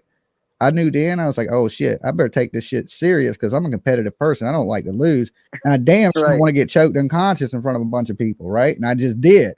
So at that point, I started, you know, the competitiveness in me kicked in. I started working out more, running, jogging, and then I started going out there with ass. Okay, so you got, if I had to went out there and got beat up, it made me work harder. It made me better. It made me a better And so if everybody won in life, then you wouldn't get the winners in life because the winners have to go through the losing. Exactly. I feel that way too. Yeah, you're gonna have to go through the hard times to get to the good times for sure. Now I want to ask you a question about this. So I've been paying attention a little bit to some of the topics you discussed. My lady is into the true crime, and she got me a little bit of attention on this Audrey case. I was about to touch in on that. And the question that I had for you, she just brought to my attention that this accused person showed up to court, you know, without clothing today. Is that, or you know, recently? Is that correct? Yes, with a blanket wrapped around him, he wouldn't get dressed. Now, my question for you is this, because this is the first thing I said to her: if we're him, are we just faking this insanity plea, or is this legit a person that's just off the rocker? I don't think he's insane at all. I think he carries the institutionalized behavior with him. Like when you locked up and you've been locked up with people that did some stints in prison, they act kind of like that. The whole throwing feces, acting, that's part of just being jail life, the prison life to them. That ain't even crazy to them. It seems insane to a normal person. Wow. But throwing piss on somebody to a dude that's been in prison for 10 years ain't uncommon. You know what I'm saying? But you can't do that. You can't do that at the Circle K down the street when you're fighting for a parking spot. Yeah, you can't get out and throw piss on nobody. You know what I'm saying? Unless you want to go to prison where everybody is slinging piss. And I'll give you a prime example. I was locked up and I was a juice man. I worked in jail because I had a misdemeanor crime, and I was only there for a short time. So they gave me a little job in the kitchen, which I rode around this little cart and I filled up all the inmates' juices. But the way I got that job was the last juice man got a cup of piss thrown on him and he quit. Okay. So I was thinking the whole time I stay away from the bars because I don't want nobody slinging shit on me, you know, but that's the reason I had my job, is the dude got some piss thrown on him and quit in the jail, which made it easy on me because then I could, you know, it just made my time easier. So another question for you is, you know, from what I have researched about this case, from what my lady has kind of filled me in on, is this an open and shut? I mean, is this the guy, or like what potential options are there out there for some other things to kind of unravel? I would say that this is definitely the guy. There's, you know, the evidence of whatever they recovered in his vehicle. We don't know. They ain't really said, but he was the last one to see her. He had the last one to be in contact with her. His phone pinged where the body was found. So it's pretty open and closed case to me. But hey, look, we're running out of time, man. Look, I appreciate you calling in. Yeah, man. I enjoy your vibe. She turned me on to you, a week ago, and I had a really good time listening to you talk, and I'll be more, I'll participate more and listen to you more often, man. You got a new subscriber. Awesome, bro. Take it easy. All right, later. Dolly. Yeah, what up, man? What up, brother? Chilling. About to jump into this Nancy Gray stuff, talking to the mother of the Audrey Cunningham girl. We just had a good hour and a half segment on Elijah, you know, so we're going to roll into it. Have you seen the 3-page document that could have saved Audrey? That could have saved Audrey? No, I haven't seen the 3-page document that could have saved her. So, the McDougal stabbing. Uh-huh. The guy that got stabbed identified the wrong dude on a Facebook page. Uh-huh. Identified the wrong dude, so that they had that mixed up all the way back August, September 2023. So that's why he wasn't arrested. Right. Got you. So the DA, and they were going back and forth and back and forth. And then the dude then said, yes, it was Stephen McDougal who stabbed me.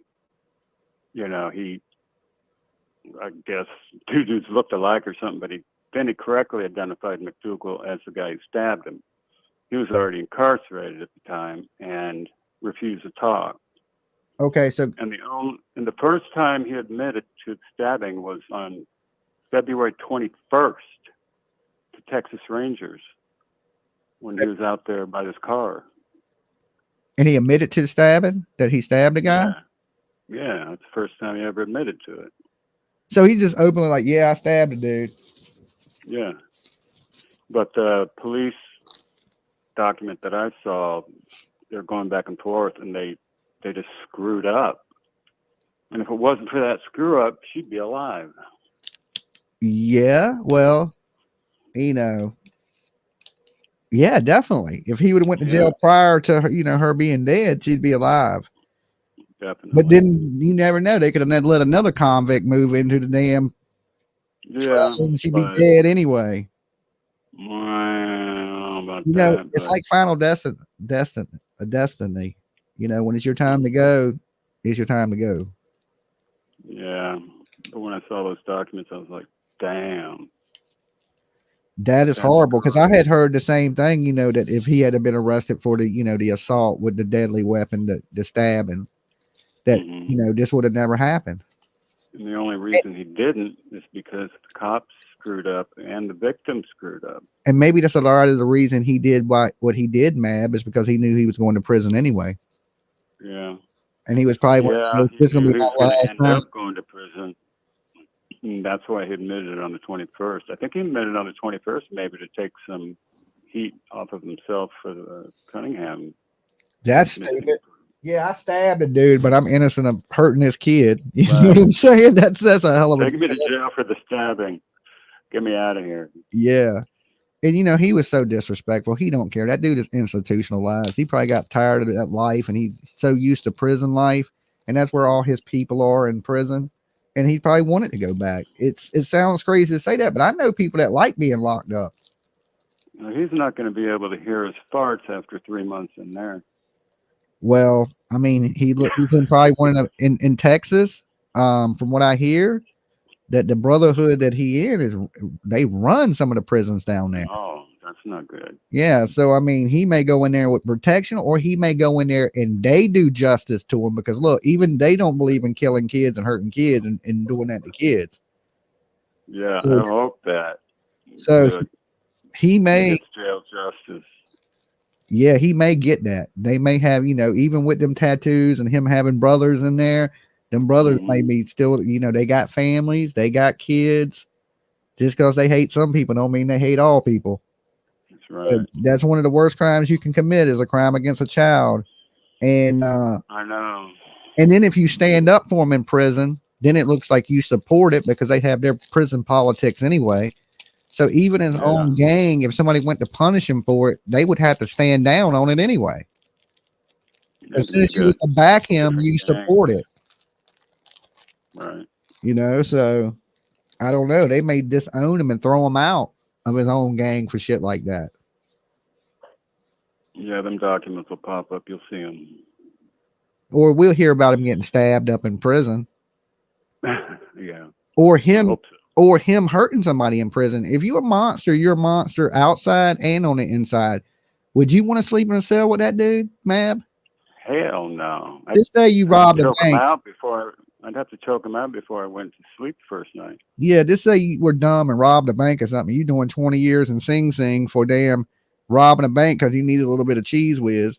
And next thing you know, you got this weirdo sleeping next to you. I mean, all crimes ain't the same. You know what I'm saying?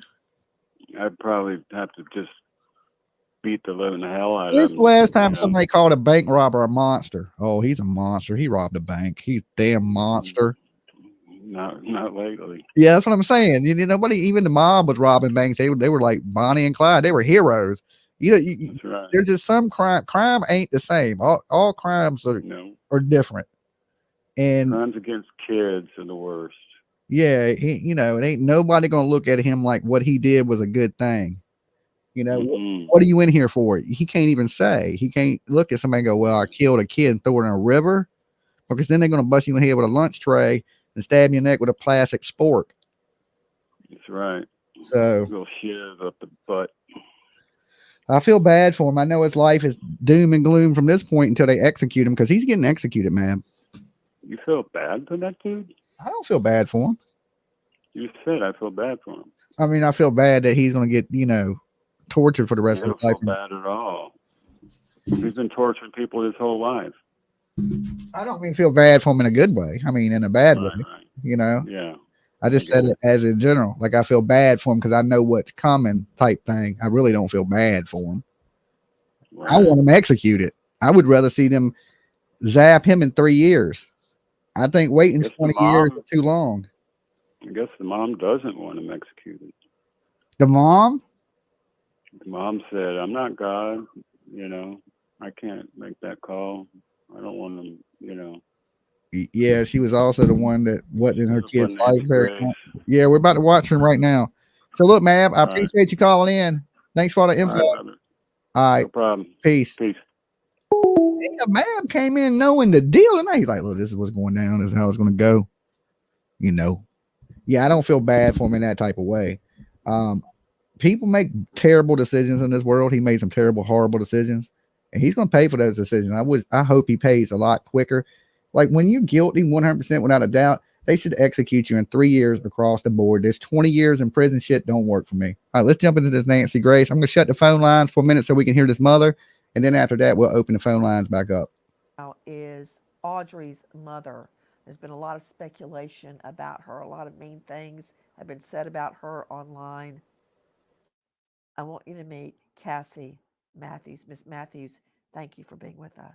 We've heard a lot from Audrey's grandparents, with whom this sweet little girl was living with a child sex offender in the backyard. We've heard a lot from them. But, I knew it all about suffering, about grieving, about mourning. After my fiance was murdered, when I gave birth to the twins, I found out I don't know anything. And Miss Matthews, I can't tell you how much we've been praying for you and how sorry we are. And I know that means nothing. I almost hate to even say it. But I want you to know our whole staff has been thinking about you and praying. And I want to thank you for being with us right now. Yes, ma'am. I want to do everything that I can for my baby. Everyone joining me is Cassie Matthews. This is little Audrey Cunningham's The mother. 11 years old when she was killed. Audrey, when I look at her, Miss Cassie, is just so full of joy and life. I'm looking at a picture of her now with a little white t-shirt on with the blue sundress over it. And now And I am going to say this. If this lady would have went to meet Stephen McDougal, I don't believe she would be here, because, the text messages were them talking back and forth about her wanting to meet up with Audrey. She hadn't seen Audrey. She wanted to have some relationship with her daughter, because apparently she wasn't allowed to see the daughter because of apparently she had some pill problems or something back in the day. I'm not sure. Allegedly, rumor has it. Okay. For entertainment purposes only. But she couldn't see her. And they were having some weird conversations going back and forth between them two. And I truly believe if she would have showed up to meet that girl, she would be in the bottom of that lake with her. They would have both been dead.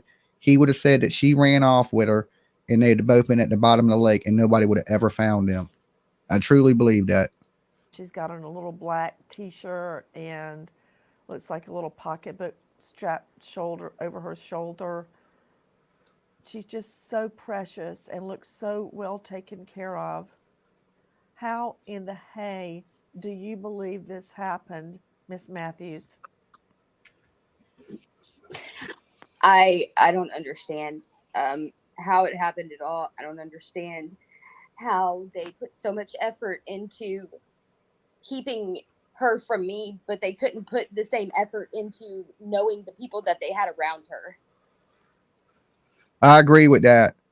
They put a lot of effort into keeping mom away. They were saying all these things apparently about her to the kid, or allegedly, according to McDougal. Now we got to remember that McDougal is a damn brotherhood. He's a killer. He's a monster. So can we believe, they were doing these things? But according to her, they were, and they didn't want her around, but they were okay with having this monster around her kid. Poor mother. Miss Matthews, what happened when you discovered that Audrey was missing? How did you find that out? Or did you know that before you found out that she had been killed? So it was Thursday evening. I'm going to say it was like 7:00. Tabitha herself had gone and contacted or went to the home of my fiance's mother and was asking her if she knew where we were, if we were there, and had said Audrey was missing. Now his mother instantly calls him, of course, and she makes her get on the phone with me, and she's telling me that she's missing and asking me if I had seen her. And of course, no, I haven't seen her. I honestly wanted to ask her if it was a sick joke, but I didn't. And I'm used to a lot of crazy things from that family. So Crazy things like what? That's what Nancy should ask her. Like, what crazy things were they doing? Because this don't look good. They had the dad had a decent job. He's allowing this around his daughter.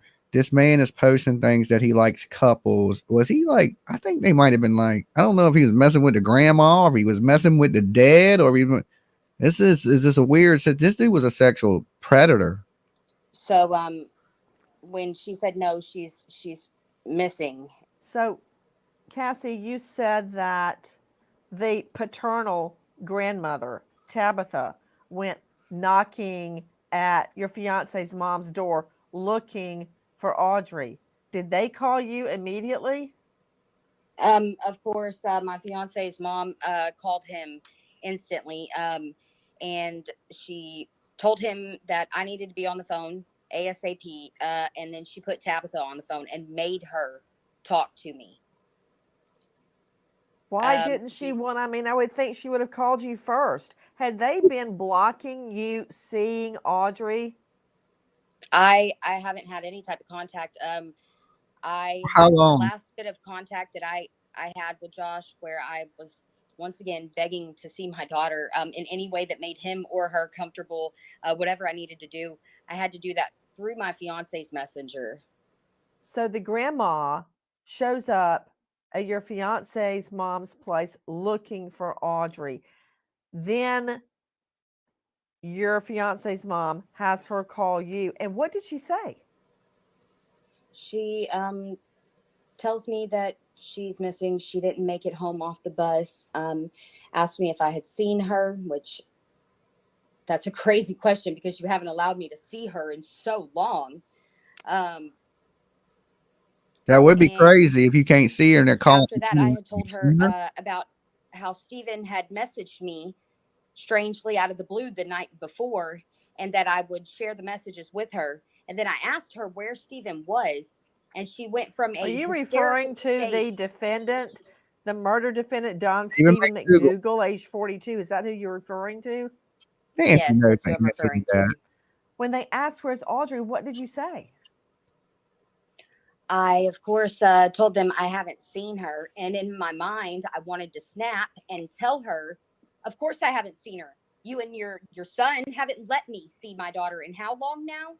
But I didn't because I instantly wanted to know where my daughter was. That was the thing that took over. You also asked the grandma, where is Stephen? And we know that to be Stephen McDougal. I had told her about him messaging me I had told her about him messaging me out of the blue the night Oh, before, crooked eye ass. and told her that he had said to me that he was going to take her to school that morning. And I asked her where he was. His chest says ain't scared. Okay? Ain't scared. His eye is crooked as hell. And it says ain't scared.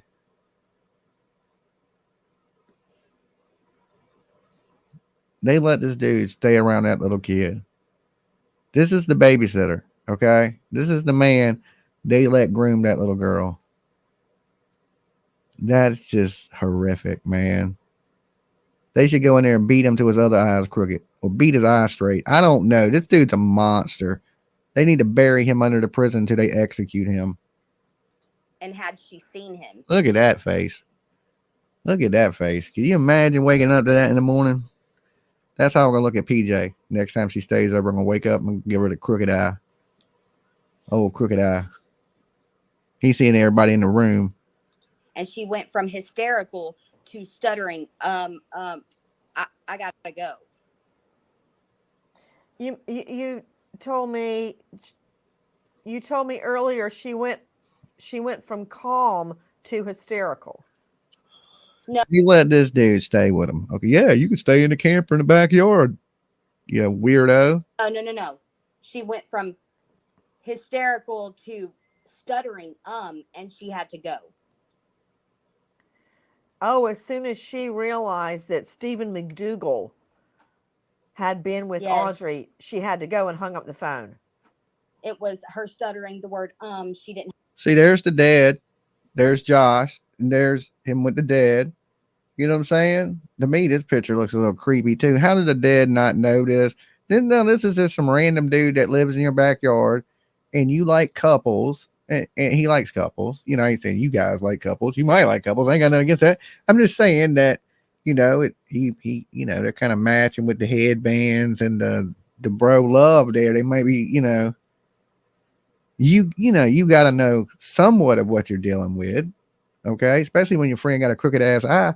You know, one time did the daddy go, "Hey man, why your eye crooked?" Because somebody hit him in the head with a damn bat in prison or something. He got belly clubs for not coming out of the cell for throwing doo-doo on people. There's no reason to ask him why you got a crooked ass eye. I wonder what his excuse was for that crooked eye.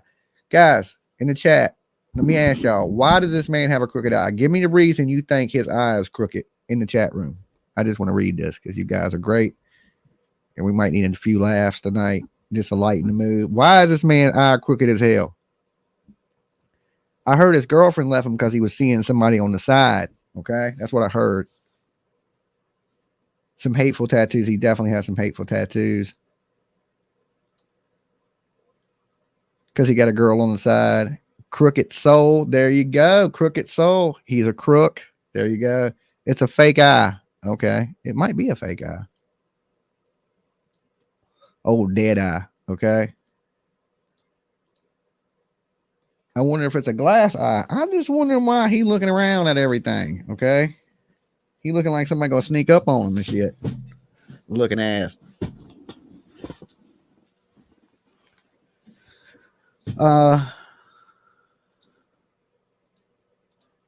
It's a fish eye. It was damaged somehow. I mean, I know it was damaged, but how? Was it like a, you know, somebody flung a penis into his eye when he was in prison the first time, or, you know, knocked his eye crooked? Or is there some other reason? Maybe, possibly.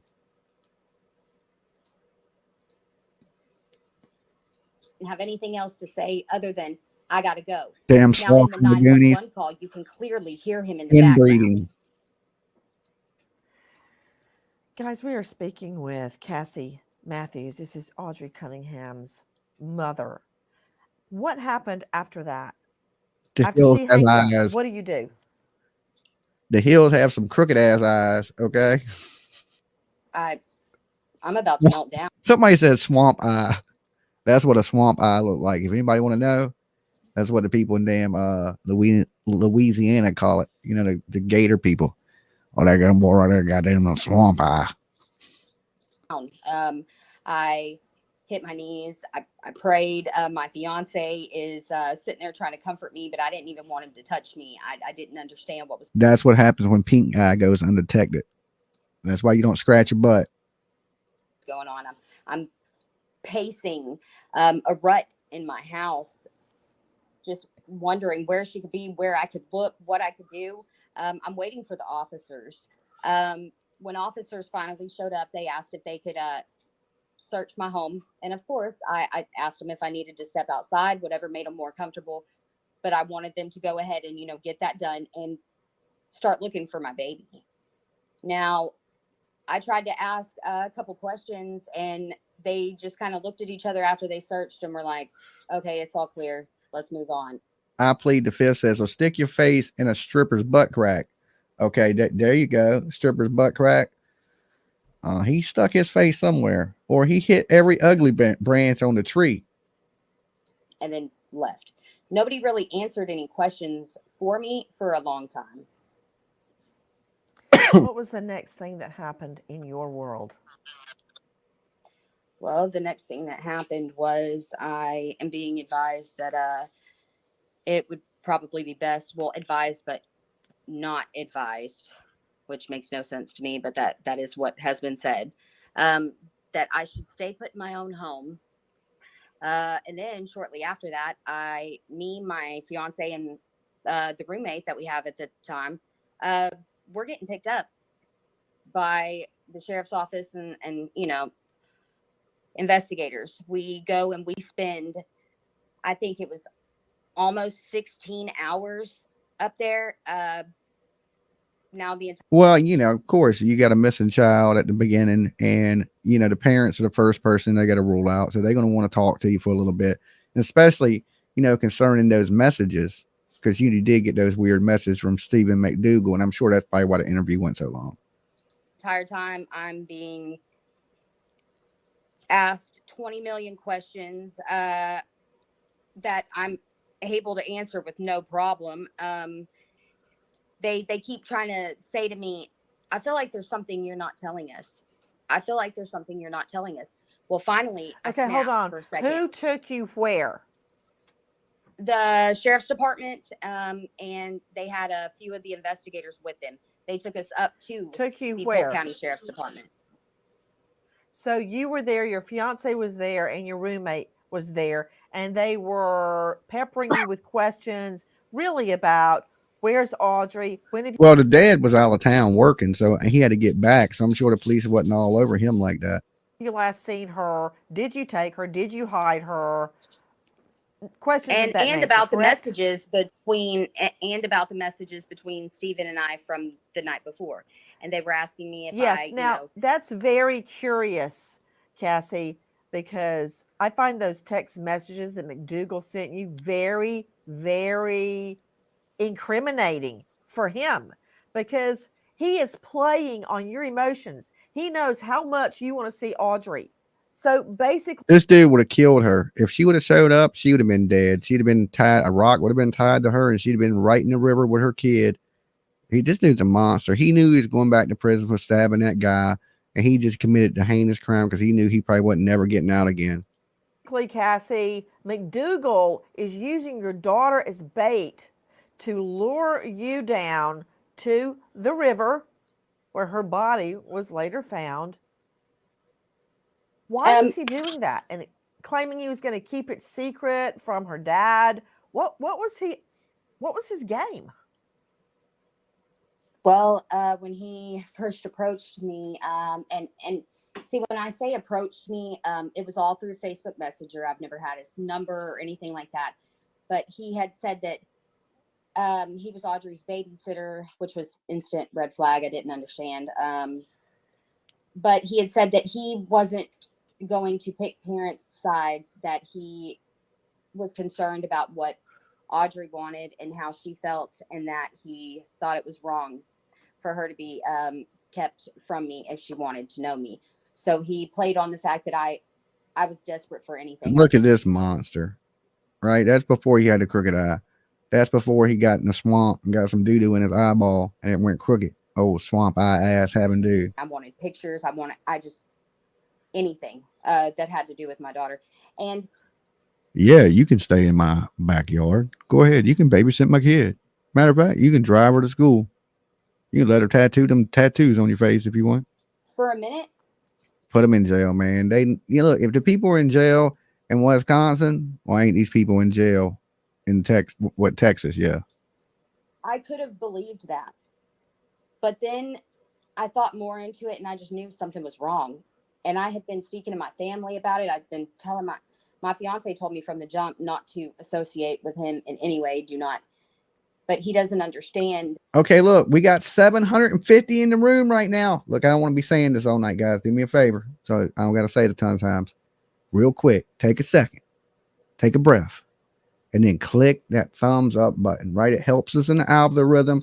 It helps it get out there. It helps bring in new callers when we open the phone lines and stuff like that. New people seeing the channel. So please take a second. Like the video for me. It's absolutely free this week. I ain't charging you nothing to like it. Just hit it much as you want. You can like it as much as you want. Okay. We're at 505 likes and we got like 800 of you. So y'all sitting back chilling.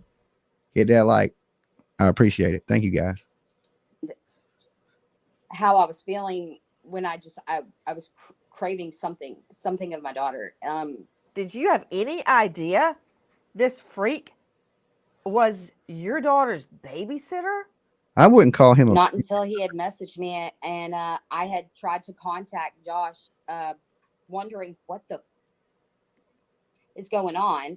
And I asked my family over and over again if they could try to contact, and they tried to get no answer. I wanted to know why a man that nobody knows is being left with my 11-year-old daughter. I mean, he could have chose anyone else under the sun and it would have been okay. But when he invited me down to, I don't know anybody under the sun, because then he could have invited somebody else just like him. I think you need a decent person when you babysitting your kids. You should look into that person. You should know that person well enough that you know your kid's going to be safe.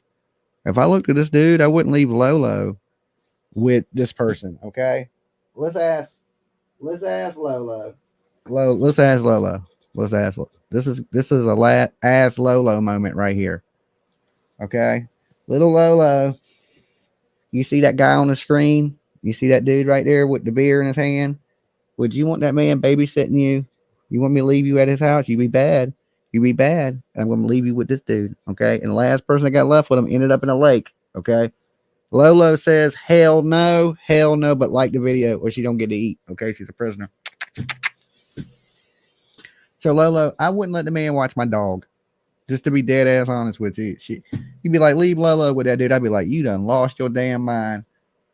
You would have to kill me first. You would have to literally kill me for me to leave Lolo with this dude.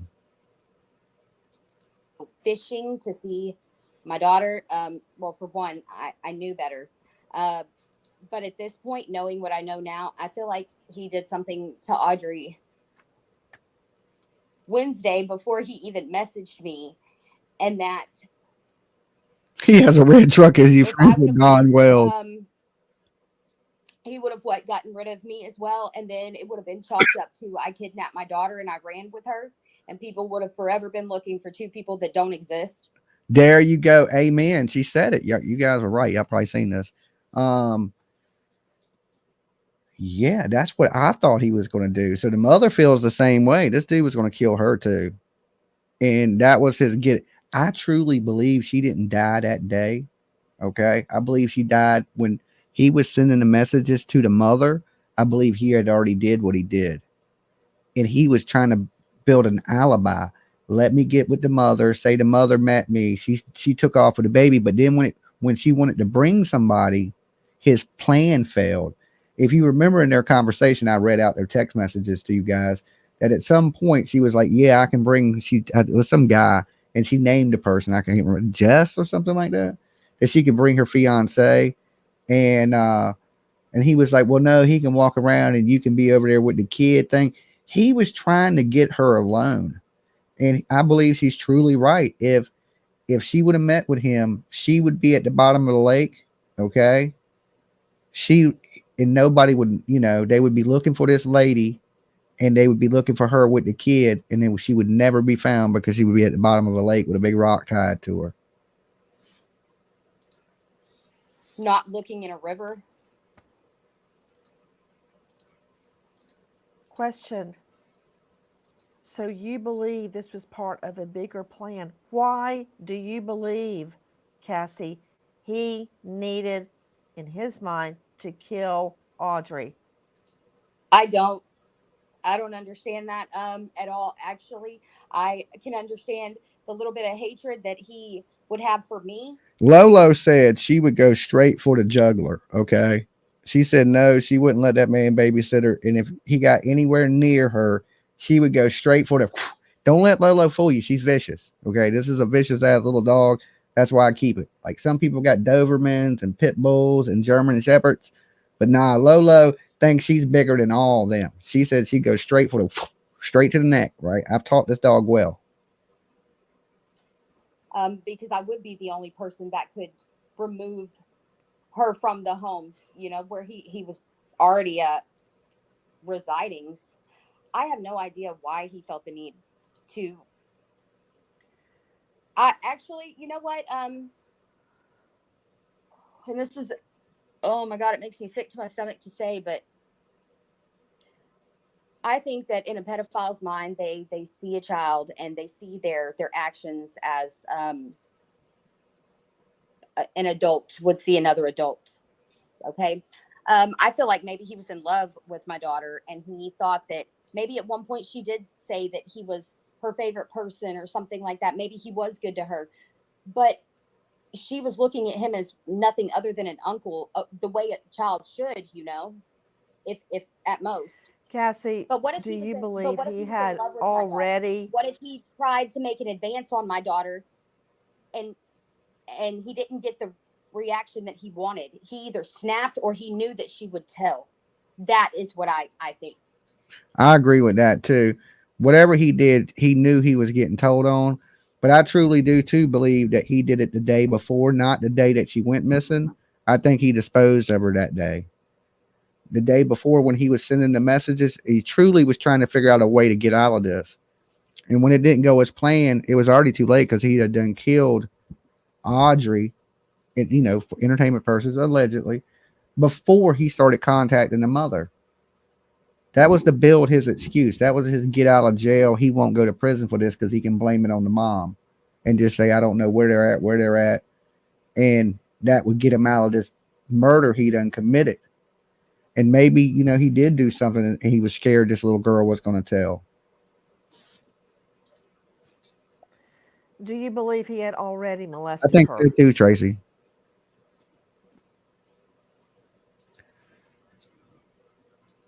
Okay, Nancy does not mess around with the. Nancy goes right to the. Oh my God! Lately, I got been like, oh Nancy, right? She don't duck no questions, boy. She's right off the rip.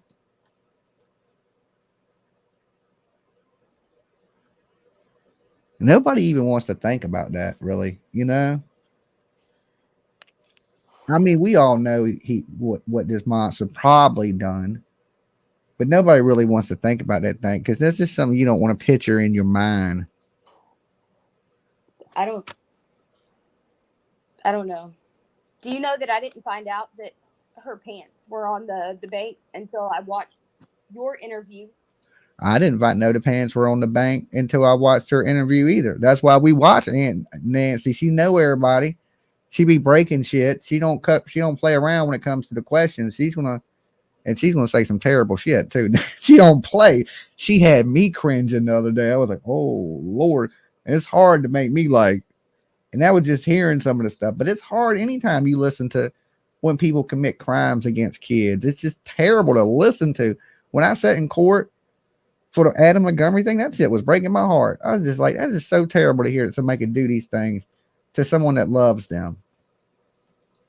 With Tim Miller. Yeah. And you know what, Cassie? I didn't know either until I was talking to Tim Miller and he told me live at that moment. I didn't know that either. and it felt like a knife in my heart. How I'm did really trying to you? hold it together. I'm sick. Sorry, I'm Cassie. I sick am to so my stomach. sorry. I don't understand. Oh man, we about to go through when these women start crying together. Dolly's a sensitive person. You start crying around me, to make me want to cry. All right, and I don't really want to cry right now. It is sad. I just don't know if I'm in a crying mood. So, oh Lord, this stuff is hard to watch, man. I know you look because the mom may have effed up, in the past with drugs or pills or whatever, but apparently at this point in her life, she's okay, and she wanted to be a part of her daughter's life. That's what makes it so bad. So a lot of people, like I've seen, say, "Oh, f this lady, she wasn't nothing." It don't matter. That's still her mother, you know. And I look at it the same way as kind of like Crystal Sorey in the Adam Montgomery thing. She was trying to get her life together. She don't deserve to have her child killed. For the people that talk bad about Crystal Sorey and stuff, I'm like, listen, people f up, and you got to give them a chance to get their life back in order. And if they're taking these steps and doing it, you can't shit on these people, right? We're supposed to be lifting these people up and encouraging them to get their life in order and get back to be a good person in society. If you just shit on people in the struggle, that's not helping them. That's going to lead them right back to what they were doing to battle them demons anyway. So, it's terrible to see somebody, she has to live with, regret that, I shouldn't have did these drugs. I would have been there. Forever. And like, she still don't deserve it.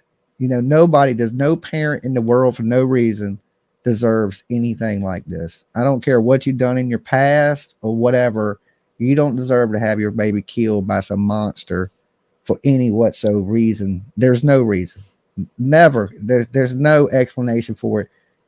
Drag these people out into the city square and do what needs to be done. Cassie, how did you learn that they had found Audrey?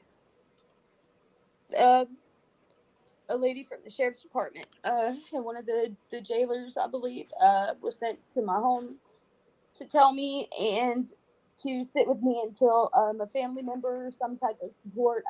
They weren't supposed to leave me alone, and they didn't. She was really good to me, but I just knew in my stomach when my fiance come to the room, because I hadn't gotten out of bed. I was just stuck in my bed when he had come to me and said that there was a lady from the sheriff's department at the door and that they needed to speak with me. I knew in my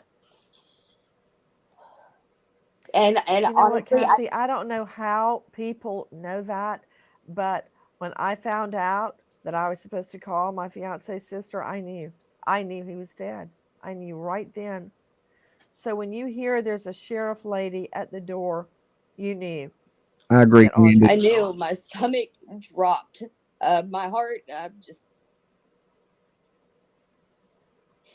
everything just stopped for a minute, honestly. And I felt like I couldn't. Mab says Nancy hooks her up with a good therapist. Shit, after all this done, this true crime stuff is done with me, man. I'm going to need a good therapist, right? I mean, every day it's some sad stuff. You almost got to prepare yourself for it, and still some of it, like, still gets to you. Like, man, and you think you've heard the most craziest, cringiest stuff, and, the world can't get no crazier. And then it's like every case gets crazier and crazier and crazier. It's insane. We live in the most insane world. Why do people go outside? Okay. Why do you go outside? Now I shop on Amazon. I go out less and less odds of me getting stabbed in the neck. Breathe when she told me. I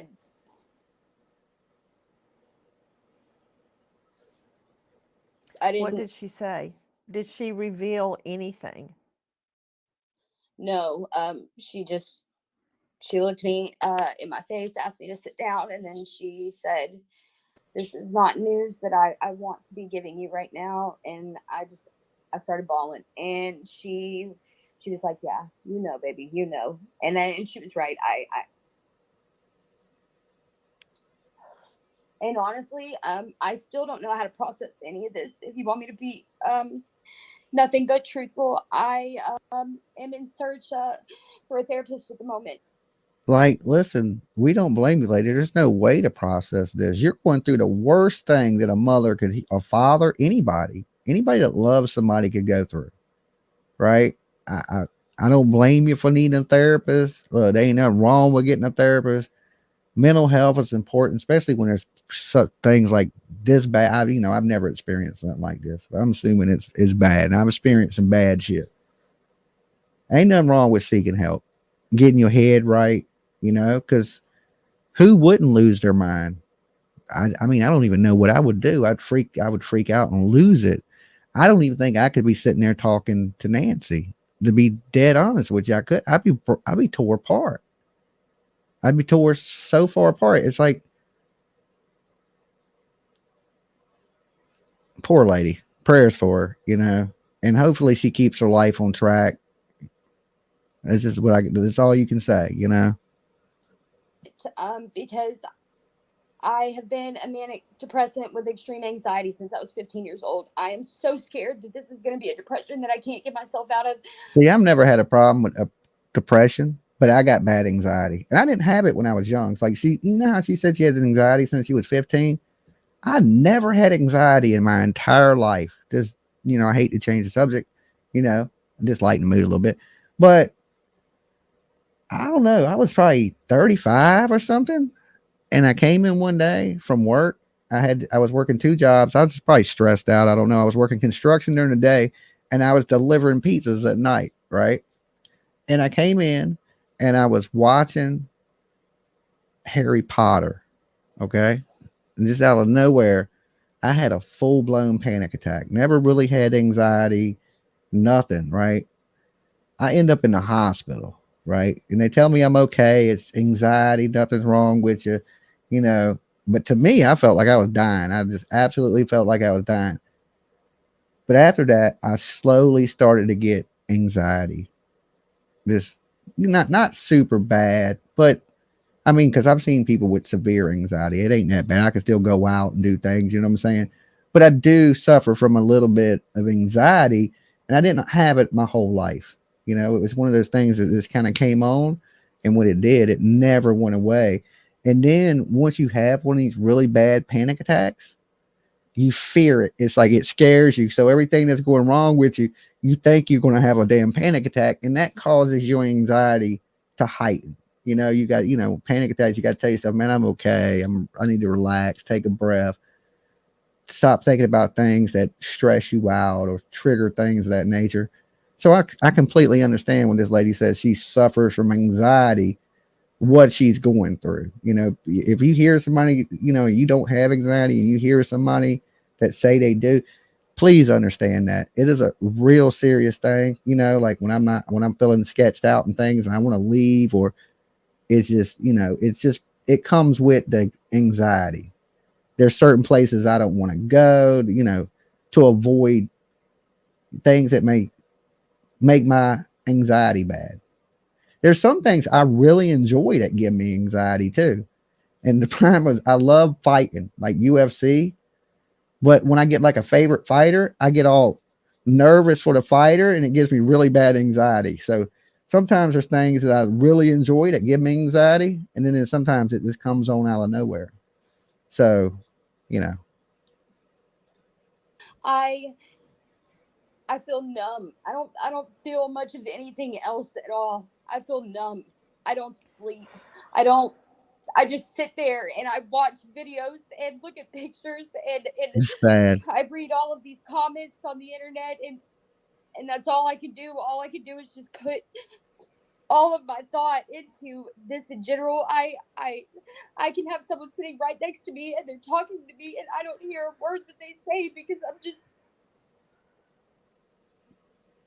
Because she's in her head. I mean, Cassie, I'm going to hook she's you worried up about with a everything.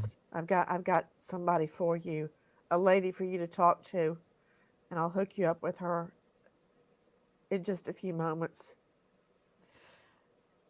Cassie, did you have any idea about McDougal's record.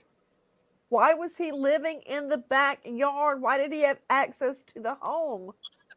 So I had no idea until I made the Facebook post and people started commenting, because as much effort as they put into keeping me away, I figured they would put the same type of effort into knowing the people that were around. If I would have known that I needed to do her father's job because he didn't give a to do it, I would have known.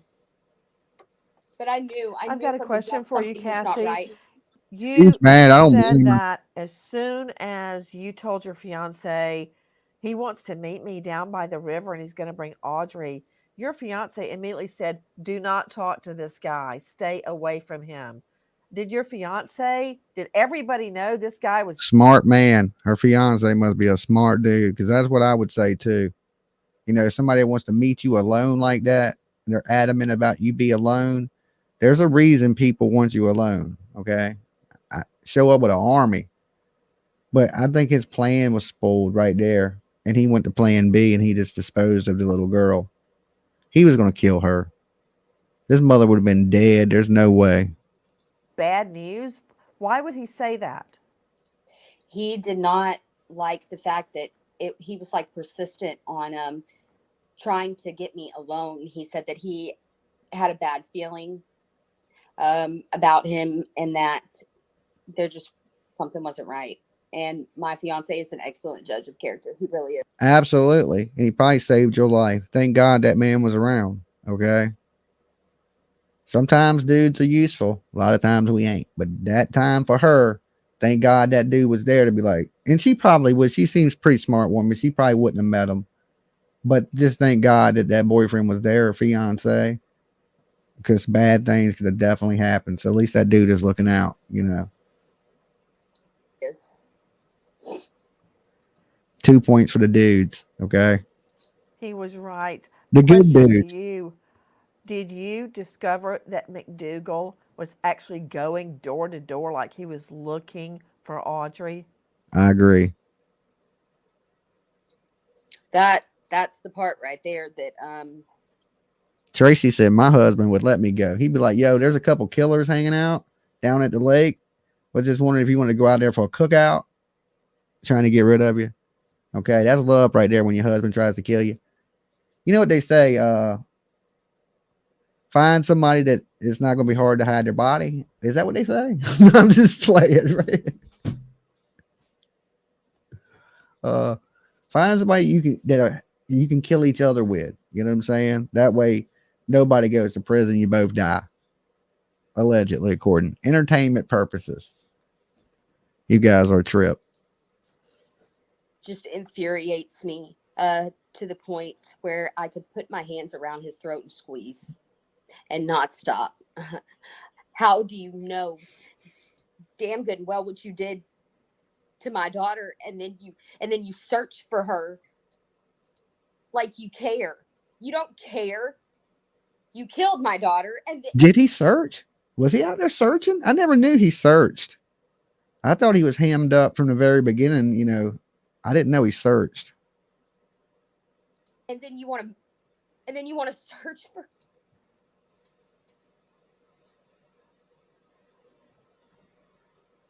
It's when you it's found sick. out that Audrey was missing and McDougal writes he was taking her to the bus, did you ever text him or call him and say, "Where's Audrey?" Oh, he passed out flyers and helped the family. What? How did the family not know if he's the last one with her? Why would they let him help? Like, not only did they let this dude in the house, they believed every word he said. It's insane. He messaged me actually, and he said, "Hey, have you seen Audrey? She didn't make it home off the bus." And I said, "Where the is my kid, Steven?" Because I knew.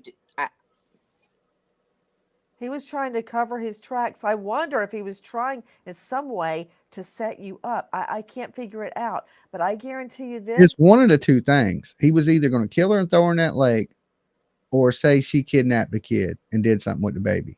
It was either one of the two. He wasn't trying to get her meat for good purposes because we know he's a monster. Why would a monster want to meet her just to hang out, you know? So he had a plan that involved her some way. Miss Matthews, I will figure it out. I Because they thought he will went to school. figure it out.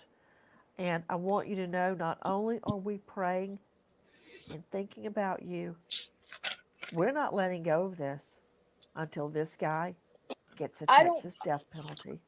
That is right. The Texas death Can penalty. I be I honest know with you you don't care if he gets the death penalty. Other people do. about that? I actually don't want him to receive the death penalty only because Oh no. Please, lady. And you remember the other day I said, guys, the reason we don't hand people over to their families in this world like we should is because too many people would let them people go. I hate to say that. And that just shows that there's love and caring people out there. That's true. This country is loaded with people that love and care, Christian people that believe in forgiving. And I agree with that. But these are monsters. Let's get them the hell up out of here. Okay? Get these monsters up out of here. I know there's people we should forgive. Yeah, of course. This ain't one of them. I don't care how religious you are. I don't care if Jesus would hit him with a stone. Okay? Jesus would throw the first damn stone. He would hit Stephen McDougal right upside the head with a rock. I got faith in little baby Jesus that he'd be the first one to bust this dude upside the head with a rock. I know I ain't gonna get in trouble when I go to heaven for saying that. He'd probably be like, Dolly, look, I couldn't hit him with a rock, but I really would want to. You know? Maybe baby Jesus wouldn't actually do it, but he would think about it. He would probably think about it. You know, he'd be like, I don't know, this might make me look bad for 200,000 centuries. Might skip this one. Okay. But just let me know if I could go back in time, I would hit this dude right upside the head with a rock that he threw her in the water with. But I can't go back in time. They ain't invented that yet. We get the CERN, Large Hadron Collider, get that bitch fired up. You know, let's bust this dude upside the head with a rock. Never let him get out of prison or something before this happens. It reminds me of that movie Loopers or whatever it was, where they would come back and get you for future crimes, like crimes you ain't committed yet. Like they would go back in the past and they would execute you because you were going to commit this heinous crime in the future. We need some stuff like that. I'd be the first dude. I'd be like, yo, let me do it. I'd be like jumping through a portal, going back, be like, look, man, you're going to commit a crime. He'd be like, but I ain't did it yet. Be like, well, too bad. You're going to do it in the future. So I'm here to take you out the game. Okay. We need some stuff. We need some technology. I mean, it's 2024. When are they going to invent this time machine I keep hearing about? I am not God. It is not my place to, judge when somebody else's life ends. And that to me is an easy way out for him. I have to live with the fact for the rest of my No. No. Send him to Alabama. Send him to Alabama. It ain't the easy way out. Okay. If he get the Bama treatment, let me tell you, you don't want the Bama treatment. Okay. I got nothing but respect for Alabama. They send a message. They send a message. I think they send a little message, at least to most of the country. They send that message. You go around in Alabama, effing around, you're going to find out. Okay. It might take them 20, but when they do, that shit, I heard the dude suffered. It was horrible to watch. I mean, just some people were describing it as the worst shit they ever saw in their life. That is what I'm talking about. Okay. That's how you send a monster up out of this world. You think they were nice to their victims? You think that the people they killed, just like the woman, this mother, that this last person was executed in Alabama, you think they cared about them people when they were brutally murdering them? You think they cared about how they felt of what torture or suffering they went through? They didn't care. But people are so loving, man. That's, and that's why we truly can't get justice. And that's why we don't have the death penalty across the board. Is I get forgiving people. I would consider myself a Christian person. I think that the death penalty ain't playing God. You take a life, you deserve to lose your life. I don't think God would be mad at you for that. Okay? You don't, especially when it's a heinous monster that then killed an innocent angel. My life that I will never see my daughter again, the things that happened to my daughter. And I feel like he should get life without parole, so he has to deal with all of the repercussions every single day. See, no, lady. This is what you don't understand. This dude is in a notorious prison gang. If that gang accepts him, he's not living his worst life. It sounds great. Prison justice and things like that. This dude's a crazy killer. He'll get up in prison and shank somebody. There'll probably be people scared of this man in prison. Especially that crooked ass eye. Look, he looks like, would you mess with that dude in prison? Think about that. I'm a dude. I seen that dude in the cell next to me. You think I'm going over there messing with Stephen McDougal? Oh, hell nah. I'm staying far away from that dude as I can.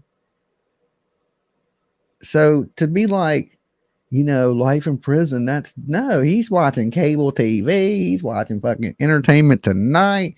He's damn sitting up in that bitch playing some chess and cards and eating swoles and doing workout, going to gym, playing basketball. Got a damn job up in the prison. That ain't no justice. I don't want to, you know, say nothing to the mom, but look, we just got a different view on the world. Like, that ain't justice. You know what justice is? Let him ride that lightning, okay? Let the electricity hit him like my sciatica. Get it going through his body, his whole body, though, okay? Hit that bitch with a bolt of lightning.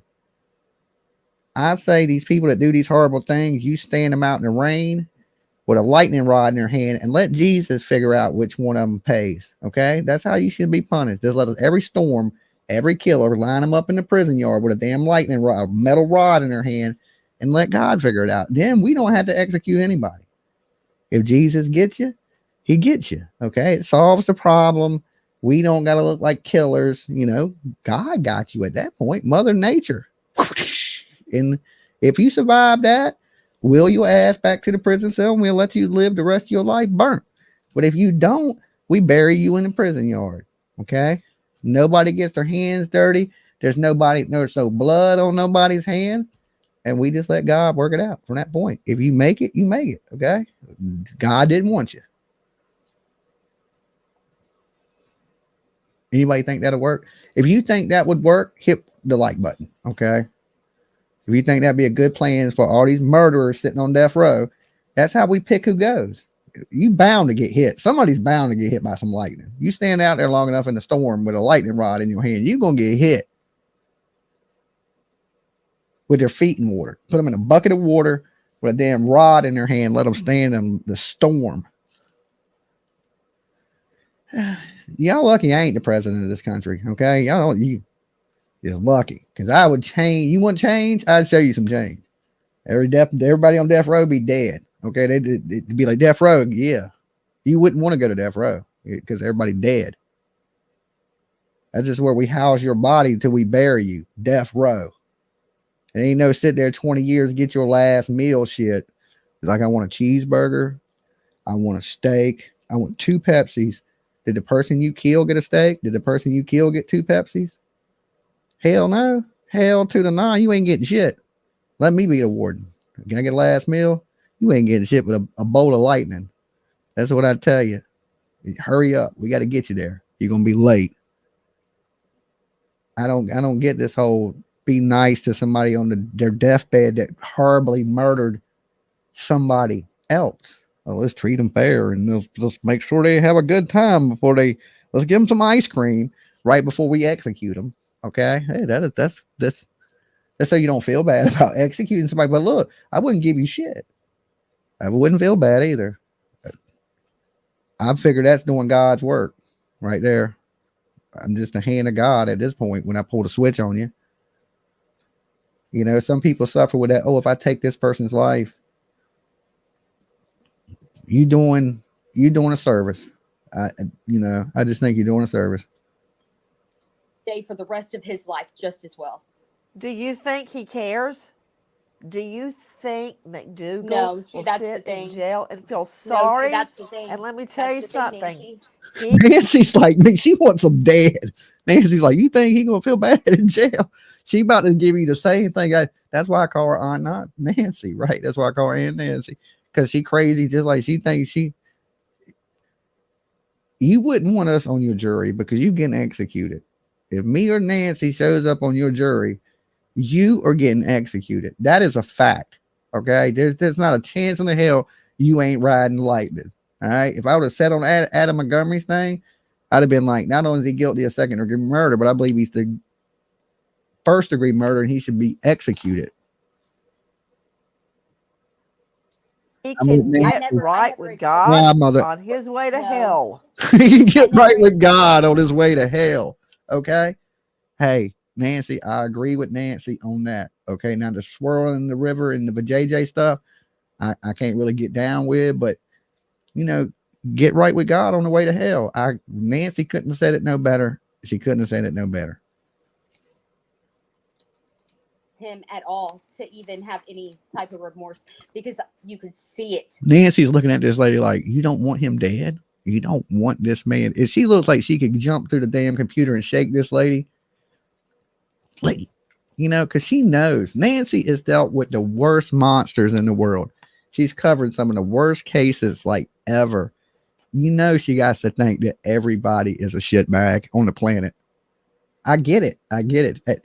And she's just like, she's looking at her like, lady, I would execute that dude today. You know, and she would.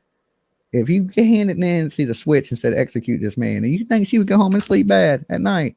Hell no. Nancy would pull that switch quick. She'd be like, put him in jail. I got stuff to do. The same way I would be like, you know what I'm saying? Like, hey man, how long is this going to take? Can we get this dude out here real quick? I got stuff to do. Let's pull the switch on him. I'm going to miss damn, How to Catch a Predator with Chris Hansen or something. You know, I'm in and out. In his face, the type of monster he is and the things that he did to my daughter. But the other people that he will have around him will damn sure make sure that he does not enjoy a single minute of it. I hope that too, but we don't always know that. We don't always know that. Okay? What if he runs the shit? What if he's like a shot caller or a boss in the Brotherhood? And then he gets in there, he's protected by some slimy ass people just like him. And he lives his best life in prison. People become institutionalized. Like, I've been in jail. I never want to go to jail again in my whole entire life. Right? But there's some people that just don't even care they're there. And I know this because I've been there. They don't care they're in jail. Don't even give a shit. Living their best life, that's all they know. So to me, when I see that, I'm like, I know it's not justice. I've been locked up. That ain't justice. I mean, it's justice for people that did petty crime. Okay. If you feel like damn, man, I won't do that again. You know, you got justice. But when you're dealing with monsters and killers, that ain't justice to them. That's their life. They're used to that. They're animals. They're used to living like animals. If you ain't an animal, don't get in trouble. You know, if you don't become a criminal, stay in school, kids. You know, that's what I tell you. That shit is horrible. I don't know why anybody would want to live like that, but people do. They don't even care. People purposely go to prison. I've seen it. I've seen it with my own eyes. People purposely go to jail. Like, I ain't got nowhere to live. I'm going to jail. Go throw bricks through windows and get locked up and shit because they ain't got nowhere to stay. I'd pay $1,000 to push the button. See, small town girl. See, so some people agree with me. And look, I know there's people in this room right now that don't agree with the death penalty. And I'm not mad at you. I don't hate you. We can disagree. All right. We totally can. I don't, you know, that's part of being human. Sometimes we're going to see things eye to eye and sometimes we're going to disagree on things. I understand the arguments people make about the death penalty. Sometimes we kill the wrong people. Okay. Well, let me tell you, all the time, these murderers killed the wrong people, right? When they should have jumped off a bridge themselves, they killed some innocent person that never done nothing. They kill kids. They kill old ladies. That's bad too. You know what I'm saying? So we got to let them slide because we need to do better in the justice system to make sure when we convict people that they're the right people And technology is way different now than it was when we were killing innocent people in prison. You know, we have phenomenal DNA evidence these days that are accurate down to like, there's no way it ain't you. So to say we execute these days across the board is we have way more evidence when we convict people now than we convicted them in the 70s and 80s. Okay, maybe there was some of that then, but we got to do better in the justice system. We got to make sure when we convict people that we convict the right people. And if there is some doubt, okay, then them are the people we put maybe life in prison. There's some doubt, okay? But when there's no doubt, you on video in a school, you done walked into a church, you done did these things I don't even want to repeat on YouTube because it's the most horrible stuff we see on the planet. We got to wait 20 years for you to be executed? That is crazy. Or if you get executed, Virginia was so quick to execute people. We were second behind Texas. Okay, second behind Texas in executing people. We even executed Muhammad in 3 years. All right, we broke a fucking record on that one. I think we beat Texas. Maybe. I ain't for sure. I had to Google it. And then all of a sudden, Virginia's like, hey, we ain't going to execute people anymore. So you're making like, so if somebody came and killed me right now, right, just came in my house and murdered me, they're only going to prison for the rest of their life. They're going to be eating. They're going to be watching TV.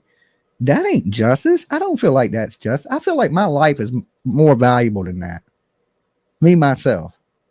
You killed Dolly, I want you executed. Y'all remember that, people? Somebody offs me. You know what I'm saying? Virginia better bring back the death penalty and get them. Because I believe my life is worth that. And I hope you guys feel your life is worth that too. And look, I know people forgive. I ain't mad at you. But there's just some things in this world. I know the Bible says different. That is unforgivable. Okay, when they write the new book, they just ain't wrote it yet. I'm sure it's going to say that in the new book. We just ain't got the new book yet. We got to wait for little Jesus to come back. Maybe we'll get another book. Okay, and in that book, it might be revised a little bit. Is this what I'm thinking? That's what I'm hoping anyway. That's what I'm hoping. I want you to try. And I know these are just words that maybe I'll find it, you know, like the Mormons. I'll find that. All right, let me stop picking. Don't mean anything. You've got to stay strong because you've got to make sure there is justice for Audrey. You have got to stay strong. Don't fall into that depression and spiral down to where you can't get out. You've got to be her mom now and stay strong and be her voice because nobody else has been her voice. Dolly, and now it's on you, Cassie. You got to be her voice. And you can do I that. failed my daughter Thank once by being bullied into submission and being made to believe that she was in a good home, but I will not fail my daughter again, Nancy. That's everybody thinks that I don't care, that I'm just shrugging it off. Oh, she's not crying, she's not this, she's not that. No, I break down. I believe that when she's alone thinking about it, you know, just because you're not crying on TV don't mean you don't cry when you're alone. You know, I don't, you know, she's probably had a rocky past, but nobody deserves to lose their daughter like that. I don't care how many drugs she did. My home where I'm comfortable. My grieving is not everyone's business, but what is everyone's business is the fact that this isn't over and things need to be done concerning my daughter. So if I got to keep a straight face and I definitely whatever crack he slipped through in Texas on that registry list, like what was it? Soliciting a minor or enticing of a minor. Okay, enticing of a minor. Now here in Virginia, I know if you try to get a minor to come out of their home or anything like that, we have strict laws against that. It's a felony. They arrest you just for that. Like you can't be like, hey, you can't be a grown man telling a 10-year-old kid to come meet you. That's against the law in Virginia. That's the same charge he's facing, but it's a felony here in Virginia, and you'll go to prison for stuff like that. So this dude was a sick man. He was a sick man, and they couldn't, you know, the family, they wasn't friends with him on Facebook. When he was out there searching for couples and saying weird things on Facebook, they never noticed none of that. See, to me, the family knew this dude. There's just no way they didn't have some clue that this dude had did some horrible things. I wonder what he told him he went to prison for. Oh, I went to prison for you know, and then even if he went to prison for anything, would you let that person babysit your kid? It's insane. Thank you for becoming a member, Leo. I gotta look heartless for it. Well, so be it. But if I'm sitting there breaking down, Who cares I'm what not they getting a damn think? thing done. Who cares what they think? All that matters now is what God thinks and getting justice. That's all that matters right now. Yes, ma'am. Cassie, thank you for being with us. Yes, ma'am. Thank you so much for everything that you've done and how much effort you've put into this. It means a lot to me. I appreciate your realism, your straight to the point, the fact that you're not just trying to be somebody's best friend. You are in the interest of the child, you know, my child. And I appreciate all of the information that I have obtained from you, whether you knew you were giving me the information or not. I just appreciate you in general. Thank you so much. You know one thing, guys, let me blow myself back up. Nancy has seen so much. She's covered some, you know, the biggest cases. She has seen so much craziness. You would think she would almost be immune to this, but you could see that was hurting. You see her eyes, like she looked like she was about to cry the whole time, right? And some things you can't fake. You can't fake that. All right, you can fake cry, but you can't make yourself look like you're about to cry like that. You know what I'm saying? And the whole time it looked like she was really fighting back tears. And like, you know Nancy wants this dude to ride the light. She makes it clear. She makes it super clear. Like me, back in the day, I didn't, you know, I tell people this all the time. Aunt Nancy used to scare the shit out of me. You know, where are the parents, right? Tot mom and shit, right? Like, oh my God, this lady's like psycho. And then once I started following true crime, I was like, oh, this lady ain't crazy. This woman's really passionate and she's dealing with monsters. And like some people don't understand it because you might not have never done it. But when you're sitting there talking to these people one-on-one and you're talking to murderers and some innocent victims, you know, it's crazy. So Aunt Nancy, man, is a trooper these days, so I ain't scared of her anymore. I can't wait to meet her. So I'm hoping she's at CrimeCon. Thank you all the people that have donated to get me to CrimeCon. I think we're almost there. We're not too far away from it. So thank you for everybody that's donated and continues to donate. You guys are awesome. So I can't wait to meet some of you guys in Nashville. We are going to do CrimeCon, me and PJ, but we know it's expensive and everybody can't make it to CrimeCon. So we're also going to do like a meet and greet at a restaurant. If you want to come out there and hang out with us, eat dinner or something, somewhere not crazy, you know, nothing too expensive. Come hang out with us, meet us, hang out, have a good night with us, joke, stuff like that. We'll be in Nashville May 31st through June 2nd. So we may do a couple meetups because we know because CrimeCon alone tickets are like, they start from $500 to like $1,500. Like you would think like Michael Jackson's performing. Okay. And I swear it's so expensive. It's like, I guess everybody in the true crime has got a little bit of bread in their pocket, but tickets are expensive. And I think the bigger packages are already sold out. So it's selling out fast. We probably got about a week left to get our spot is what I'm estimating, but we're keeping an eye on how many spots are left, like daily, like to make sure we, you know, how much time we have. And we've been watching how they've been selling. So we're like, okay. So we're keeping an eye on it. But thank you guys. We're almost to the goal. That is so awesome. And it's going to be a good time. I'm going to bring you guys a lot of cool videos from CrimeCon, plus whatever interviews I can get while I'm there. Maybe we can get Aunt Nancy to talk. Would be great. She was at the last one. And you know, all the big true crime people, because it is the biggest true crime convention in the country, are going to be there. So I'm looking forward to that. And, you know, of course, we're going to be streaming live from there, from our booth. And we're going to be shooting a Don't Wake Up Dead podcast from there and other things.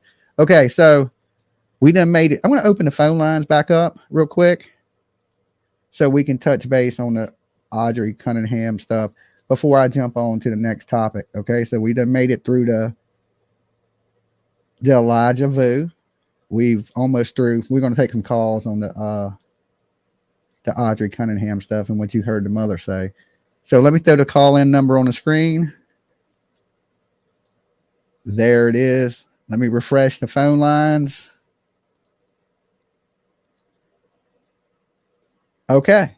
The call-in line is now open if y'all want to chop it up a few minutes about what the mother had to say. And, you know, this monster living in the home. Why did the parents allow the grandmother and the dad allow him to be, this girl to be tattooing him, to be babysitted by a convict, to be driven to school by a convict? It just seems really strange. And they're playing it off like they have no clue to what is going on. And we absolutely know better than that. There's just no way. There's nobody that is that stupid. Okay. Bless your heart, Dolly and PJ's World. Thank you, Big Bird. Don't be shy. Tell Dolly what's on your mind. There's the phone number, guys. If you're quiet, we'll just jump right on to the next thing. Dolly. Hey, Dolly, it's Tennessee. Hey, Tennessee. How's it going? Oh, good. How are you? I'm doing pretty good. Not too bad. Okay.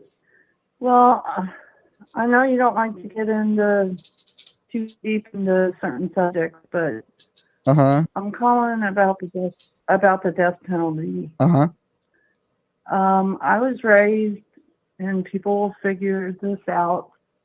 I was raised pro-life, but in that sense, I think it was mostly abortion at the time. Say what now? Say it one more time. What did you say first? You were pro-life? Okay. Yeah, I was raised pro-life. And that was in reference to abortion. Okay. Okay, we never discussed the death penalty. So I was talking to my daughter the other day, who was also raised the same way I was, and we were talking about the death penalty. And she's like, Mom, don't you remember how you raised us? And that's when it clicked that, I'm pro-life, but in the abortion part, the death penalty part never played a role in that. I mean, I think you can be pro-life and believe in the death penalty. Right. That's what I'm trying to say.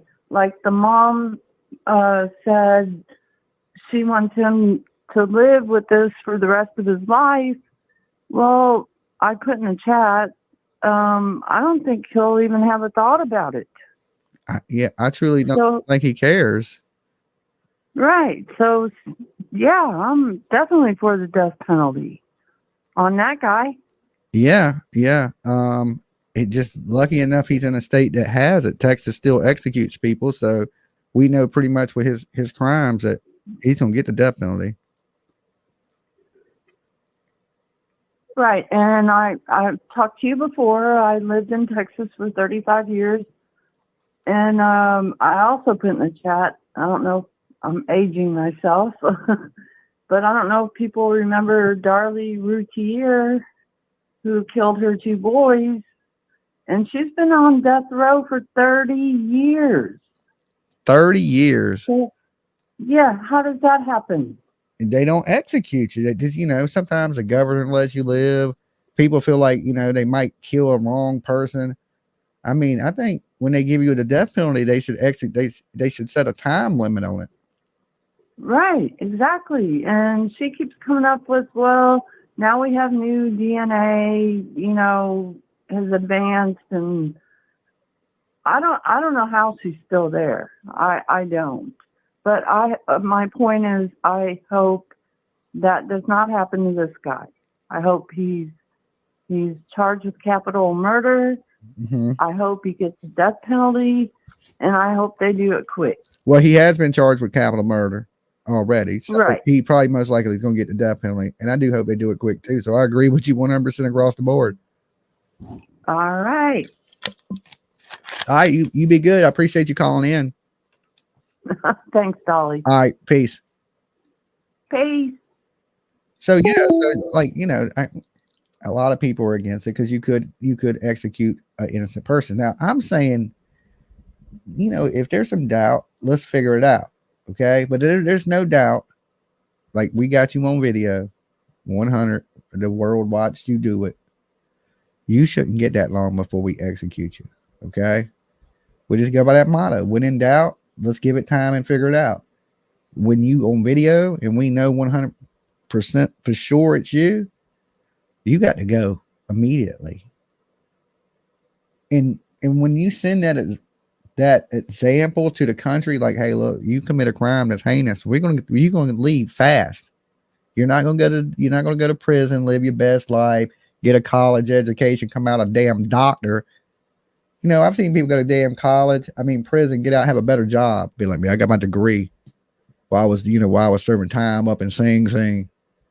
I'm like, is that justice? You come out, you got a better job than the person you victimized? It's crazy. To me, that ain't justice. That ain't justice. If you on video shooting up a damn church or one of these where kids go, I don't even want to say the places. You know what I'm saying? We got to get rid of you immediately. Because look, there's cameras everywhere. There's some things there's no doubt on. When there's no doubt, why do we got to go through these long ass trials, wait to execute you? Just some places are too lenient on crime. I would move from those places. Like, I love Virginia. Right now, I even like the laws that are in Virginia. The one law I don't like is they won't execute you right now. And I don't know what that's about. And when they decided to go, okay, we ain't going to execute you no more.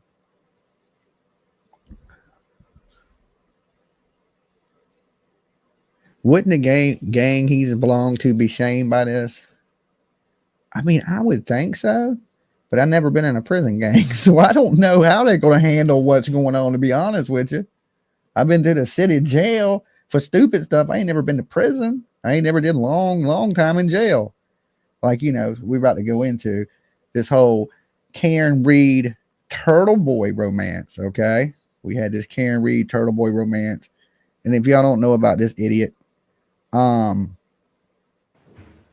he is a world-winning journalist, blogger, allegedly. That bitch ain't won nothing, okay? But he's found himself in more trouble following this Karen Reed stuff. So apparently he's been in jail for the last 60 days and he's just got out for anybody that's following the Karen Reed stuff. All right, so he's one of these people that came up with all these conspiracies about, justice for John O'Keefe, that the police killed John O'Keefe and they covered his murder up and all these things to this today. There was a crazy picture that surfaced, and I don't know if I got it. I think PJ's in bed. But John O'Keefe's mother was at court, and Turtle Boy was at court for Karen Reed.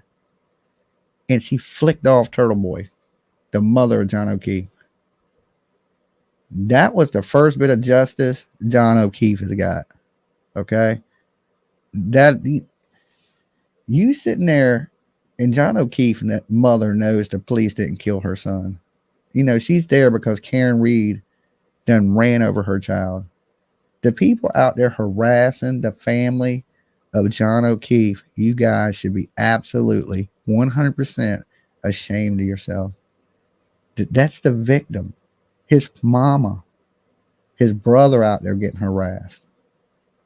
Y'all screaming free Karen Reed, but don't support the family. Make that make sense.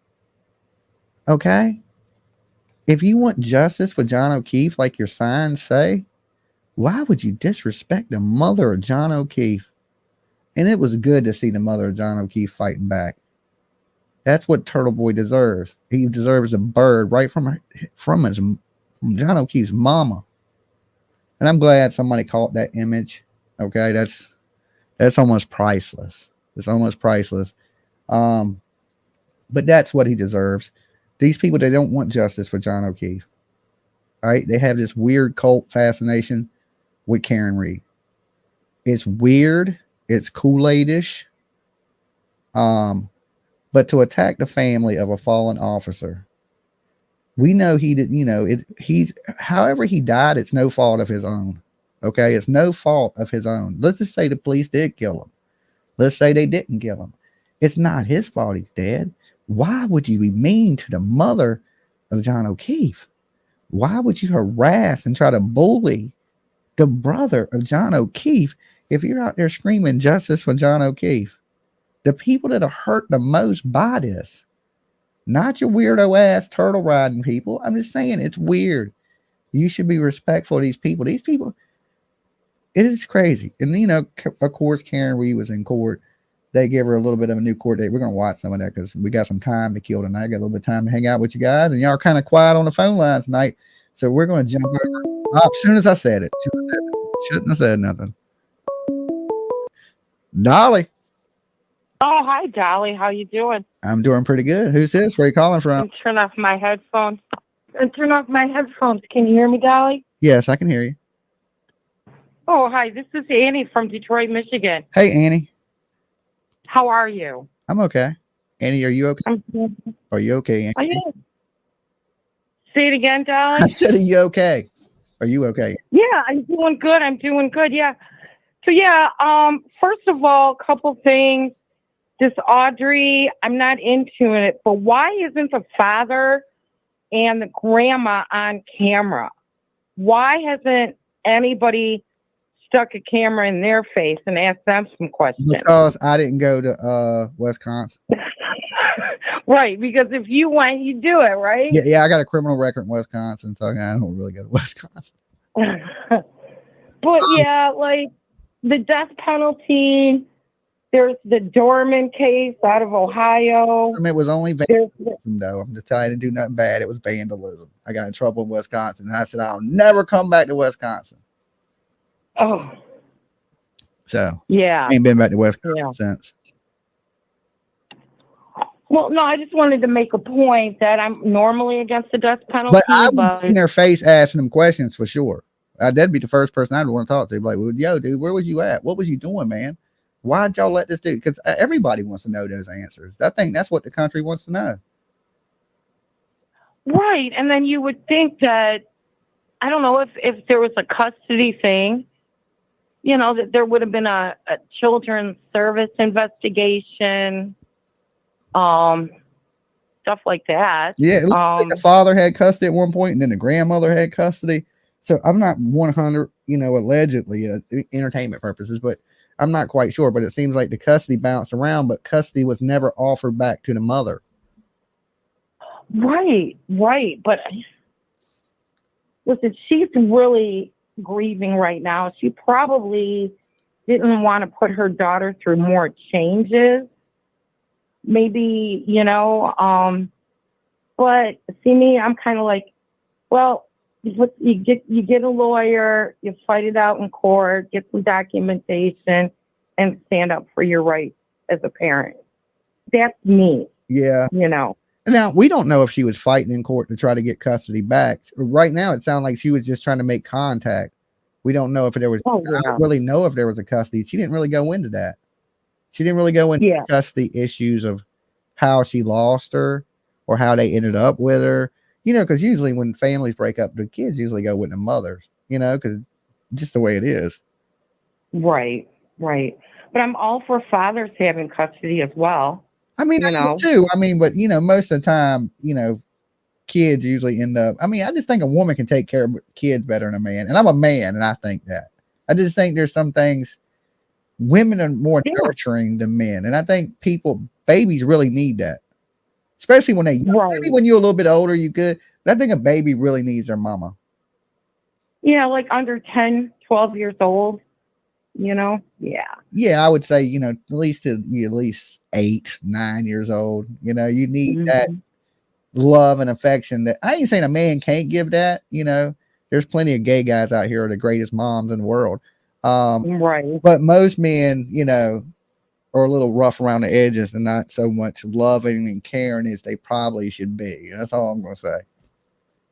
Exactly.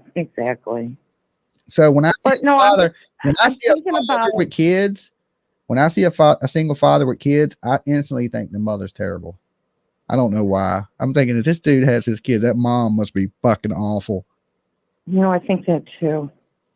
because the courts are so towards the mothers. But I think the same thing. But I'm a mama's boy too. So I mean, I grew up with my mom. I didn't know my dad. So maybe that's why I think that way. But you know, because when I see a dude with custody, I'm like, man, that must have been a terrible woman if she don't have her kid. No, the bar is very low for women, I think. You know, because my mom would have killed my dad before she would have let him take me. You know what I'm saying? She'd be in prison. Right. You know, so.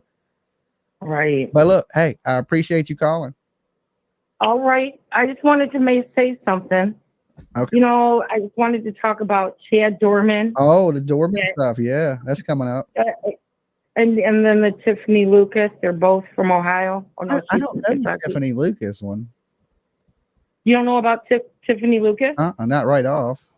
Oh my God, it's horrifying. Is it? So as far as death penalty for them too, yeah. Oh, I agree with Chad Dorman. I don't know the other person. Not right off. Well, Google it up and you'll know what I'm talking about. Okay, so what was the name one more time? Tiffany Lucas from Kentucky. Tiffany Lucas from Kentucky. Okay, I'll check it out. Beautiful little babies, beautiful boys. Crazy. Okay. Okay, have a blessed evening. So nice talking to you, Dolly. You too. Peace. Lolo, what nothing? It's me. Stop. You're barking at nothing. Vicious. You're barking at nothing, Vicious. All right. So anyway, let's jump into this Karen Read stuff for a minute. Whoa. Calm down, Vicious.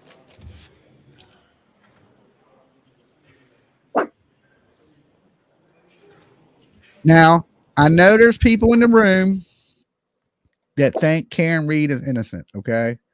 I know for a fact people have told me, they're like, Dolly, we think Karen Read's innocent. She's being railroaded. They don't have enough evidence, things like that. Well, you know, new information came out that, you know, the Google search, how long does it take to die in the cold, didn't happen at 2 o'clock in the morning. It happened 6:30 after they found them. New evidences came out that, you know, the glass shards were stuck into the bumper of her Lexus SUV. Not only glass, but they found DNA and they found hair in the bumper. Okay.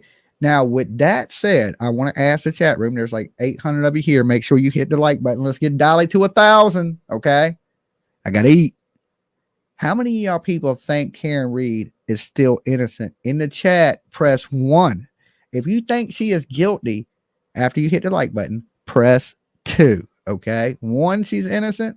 2, she is guilty. How many people still think she's innocent with the new information that has been coming out? Got to see Lolo first. Okay. Say hi, Lolo. Say hi. Say hi. Rawr. Okay. You're good. You're good. I see a lot of people that think Karen Read is guilty. Okay. Good thing you not this lady's jurors. Good Lord. She'd be in prison, right? For 2nd-degree murder. Now, here's my thing. I think Karen Read is guilty of manslaughter. I truly do. I don't think there's enough evidence to really say Karen Read ran. I mean, there's enough evidence to say she ran him over, but there's not enough evidence to say she did it accidentally or was it on purpose. Okay. Because she did go back. She did try to help him. So if she was intentionally trying to kill John O'Keefe, why would she go back to help, or why would she even go back to look? Okay. Dolly. Dolly, this is Brenda again. Hey, Brenda. Karen Read, I'm sorry, but I had to call back. Okay, on the Karen Read. Yeah, I thought of the same as you, that she did it. Until, have you ever watched a lady that she's an attorney named Melanie Littles? Yeah, she's like a she's like a Turtle Boy simp. Well, she had a specialist on there the other day that trains German Shepherds. And she said that it's a dog bite. She don't know what the hell she's talking about. That is not a dog bite. The man, the specialist that trains German Shepherds, said it was absolutely a dog bite on his arm. Well, he And you know things that they put on their arm for dogs to bite them. Yeah, but I'm telling you, like pathologists, the coroner, they all agreed that they've been in the medical profession for years, that seen animal attacks, say this is not an animal bite. So you don't know what to believe. I know what to believe. But the dog did not attack John O'Keefe. You don't think? No. Why wasn't he been anywhere else? Why did it just on his forearm? Because he probably threw that forearm up when he got hit. Or he landed on that broken glass, and that's what's cut his arm. And they said that they wasn't punctures, that they were surface wounds. They were just like scratches that were bleeding. They wasn't deep. They wasn't gouges. They said that none of the wounds were deep. If he would have been alive, none of them would have required stitches. None of his wounds. They were all surface wounds. That came from the coroner. A dog leaves puncture wounds when it bites you. Its teeth go into you. There was no puncture wounds. It's not an animal attack. I mean, that lawyer is like a turtle boy simp, and people have their opinions, but that I don't think a dog trainer knows as much as a doctor or a coroner or somebody went to college and that's their profession, that they see dead bodies every day, is going to know more than that person. That's true. I was just wondering because the way he showed that thing, you know, that they put on their arm for the dogs to bite. It did look like that wound on his arm. Yeah, I mean, I can see where people would think it's a dog bite, but I mean, they had a coroner look at it, and they're not puncture wounds. They're surface wounds. They're like scratches that are bleeding. They're not deep wounds. It looks bad, but it ain't as bad as they say the picture is. It's just surface wounds. That's a picture of like the blood and shit dried up on them.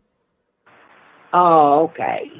That's what came from the coroner. Now, if the coroner is crooked, like, you know, the turtle people are saying, then yeah, it's all a big conspiracy and it's dog bites. But I don't believe that it's dog bites. I've been bit by 2 German Shepherds myself, 2 of them. Got me in the gut. And let me tell you, they left holes in my ass. Okay, hole and bit a hole in my brand new shoes. So I had my experiences with German Shepherd, and my bite was a big ass bruise where it bit me, like, because you know a dog has a bottom jaw. If that was dog bites, there would be puncture wounds at the top and puncture wounds at the bottom from its canines, and you don't see that unless a dog has a canine over here and a canine 4 foot apart. That is no way that's a dog bite. Okay. I would go with raccoon scratches before I would go with dog bite. You know, maybe a raccoon ran out there and attacked his ass while he was on the ground dying. I don't know, but it definitely wasn't a German Shepherd. He didn't get bit nowhere else. Or it could have been a possum. I mean, possums do that to you? I don't know. I ain't never been attacked by a possum. I did have one try to bite me in the face one time. I had that little dog bite me in my fingers one time. It didn't leave no blood or nothing, but it hurt. Yeah. I don't buy it. I think, you know, here's my thing. I don't know if she did it on accident or she did it on purpose. That's why I say manslaughter, not second-degree murder. Okay, I'll go with that then. All right, Brenda, you be good. Bye. Peace. Now, here's the thing, guys. I ain't no expert in dog bites. Okay, I ain't gonna sit here and act like I'm an expert in dog bites. But I can tell you now, I have been attacked by 2 damn German Shepherds at work. I was hooking up a hot tub in these people's backyard, and my buddy was already back there working. I was like, hey, they ain't got dogs now. He's like, nah, they got them put up. As soon as I walked through the gate of this house, the homeowner walks out the garage, and right behind him runs 2 German Shepherds. Okay. Full-grown canine, got adopted from the police academy or some shit, right? I'm talking about, when I say I'm talking about actually German, like they look like they're running up throwing Nazi signs and shit. I don't know. They just instantly didn't bark, didn't growl, went right to my ass to attack me. And behind the 2 German Shepherd was a Doberman Pinscher. You can't even make this shit up. And these 2 dogs run up and attack my ass. The Doberman was just looking like, oh, they got it. You know what I'm saying? Like, they got it under control. And he was just kind of easing up on me. But the German Shepherd, I was kicking one. The other one was bit that shit. The only time I was kind of had them held off, right? I was kind of kicking them off. And I was doing good because they were getting my shoe and they were just gnawing the hell out my shoes. And I had just got those shoes. They were like some Nikes. I spent like $120 on them. They bit a hole, ripped the shit out my shoes. And the homeowner runs up and tries to kick this German Shepherd. right? And you ain't make this shit up. This dog had skills to pay the bills. This dog ducks the kick, right? I ain't lying. He tried to punt kick the dog's head off.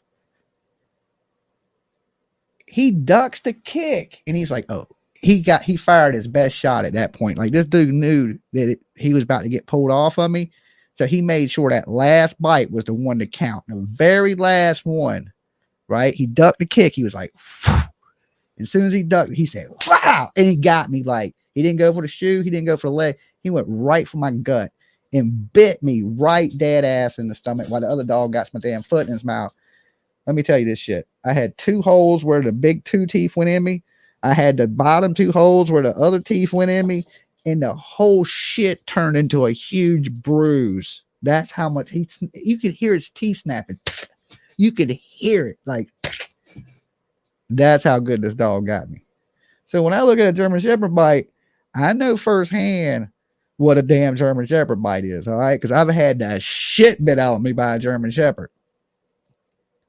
I did go home that day. I was like, you know, at this point, I ain't working. You know what I'm saying? I was like, it's like, F your hot tub people. That shit'll get hooked up, not by me. They better send somebody else from the company because this shit ain't getting hooked up by me today. Walk through the gate and get attacked by 2 German Shepherds right off the rip. Nah.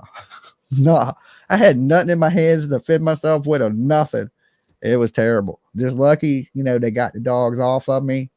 But I instantly got my shit and left. I was like, I didn't even, they were like, oh, they never did that before. We just adopted them from a shelter. Well, how do you know they ain't never did that before? If you, it's probably goddamn the people at damn Fairview's house. It's probably that same dog got me. I don't know. You know what I'm saying? But how do you know they ain't never attacked nobody if you got them from a shelter? How you know what they did before you got them? Oh, they ain't never did that before. Okay. I don't buy that shit. They just want to bite me for no reason. I ain't did nothing to them. I ain't never seen the dogs. I ain't, you know, just run up and attack me. They can growl it and bark. No, nothing. Just there he is. Ha! You know. So to me, I'm going to say bullshit on the dog bites. Okay.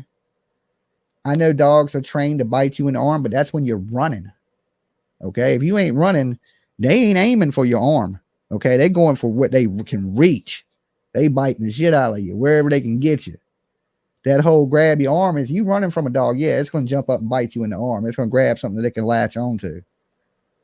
But if it runs up on you, it ain't just like when dog. Look at the dog that attacked. What's the dude, the prisoner from Pennsylvania? I'll think of his name in a minute. Remember, he escaped and the dog. What was that dog's name? There was a dog. Anyway, the dog attacked his ass in the woods. He bit him in the legs. He didn't bite him in the arms. When they showed the dog holding on to him, he was holding on to his legs. So dogs, they don't just all go for your arm. Okay. Like them German Shepherds didn't go for my arm. That shit bit me right into a little bit of fat I had too. Thank God I had a little bit of chub with me at the time. That shit, you know, because it took a little bit of the impact, a little bit of my belly fat. But let me tell you, don't get bit. Yeah, there you go. That's his name. Daryl I still can't say his name. Calicante. He's back in prison. Hopefully he don't escape again. Okay. Or that traffic cone. We don't have to deal with that traffic cone anymore for a good while. But anyway, back to the Karen Reed stuff. Karen Reed, of course, they move her court date back. The Turtle Boy dude, you know, he shows up. They let him out of jail. Okay. They tell him, you get any more trouble, we're going to lock you back up. So apparently he has this protective order on this chick he used to see. And this girl, he goes to the Karen Reed case, and this girl shows up at the Karen Reed case, and they make Turtle Boy leave. And she says she accuses Turtle Boy of screaming at her from across the street, which violates his protective order. So they then took another charge out on Turtle Boy. But this time, I guess they subpoenaed him to court, released him. But he goes to court the 14th for another arraignment on another charge, which could possibly revoke his bail again and him go back to jail for 60 more days. And look, here's the thing.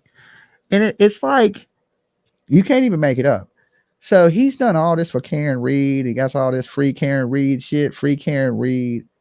He literally is out there and says, asks Karen Reed a question. Karen Reed does not make contact with him. Don't look at him. And not only that, but her lawyer nudges Karen Reed away from him.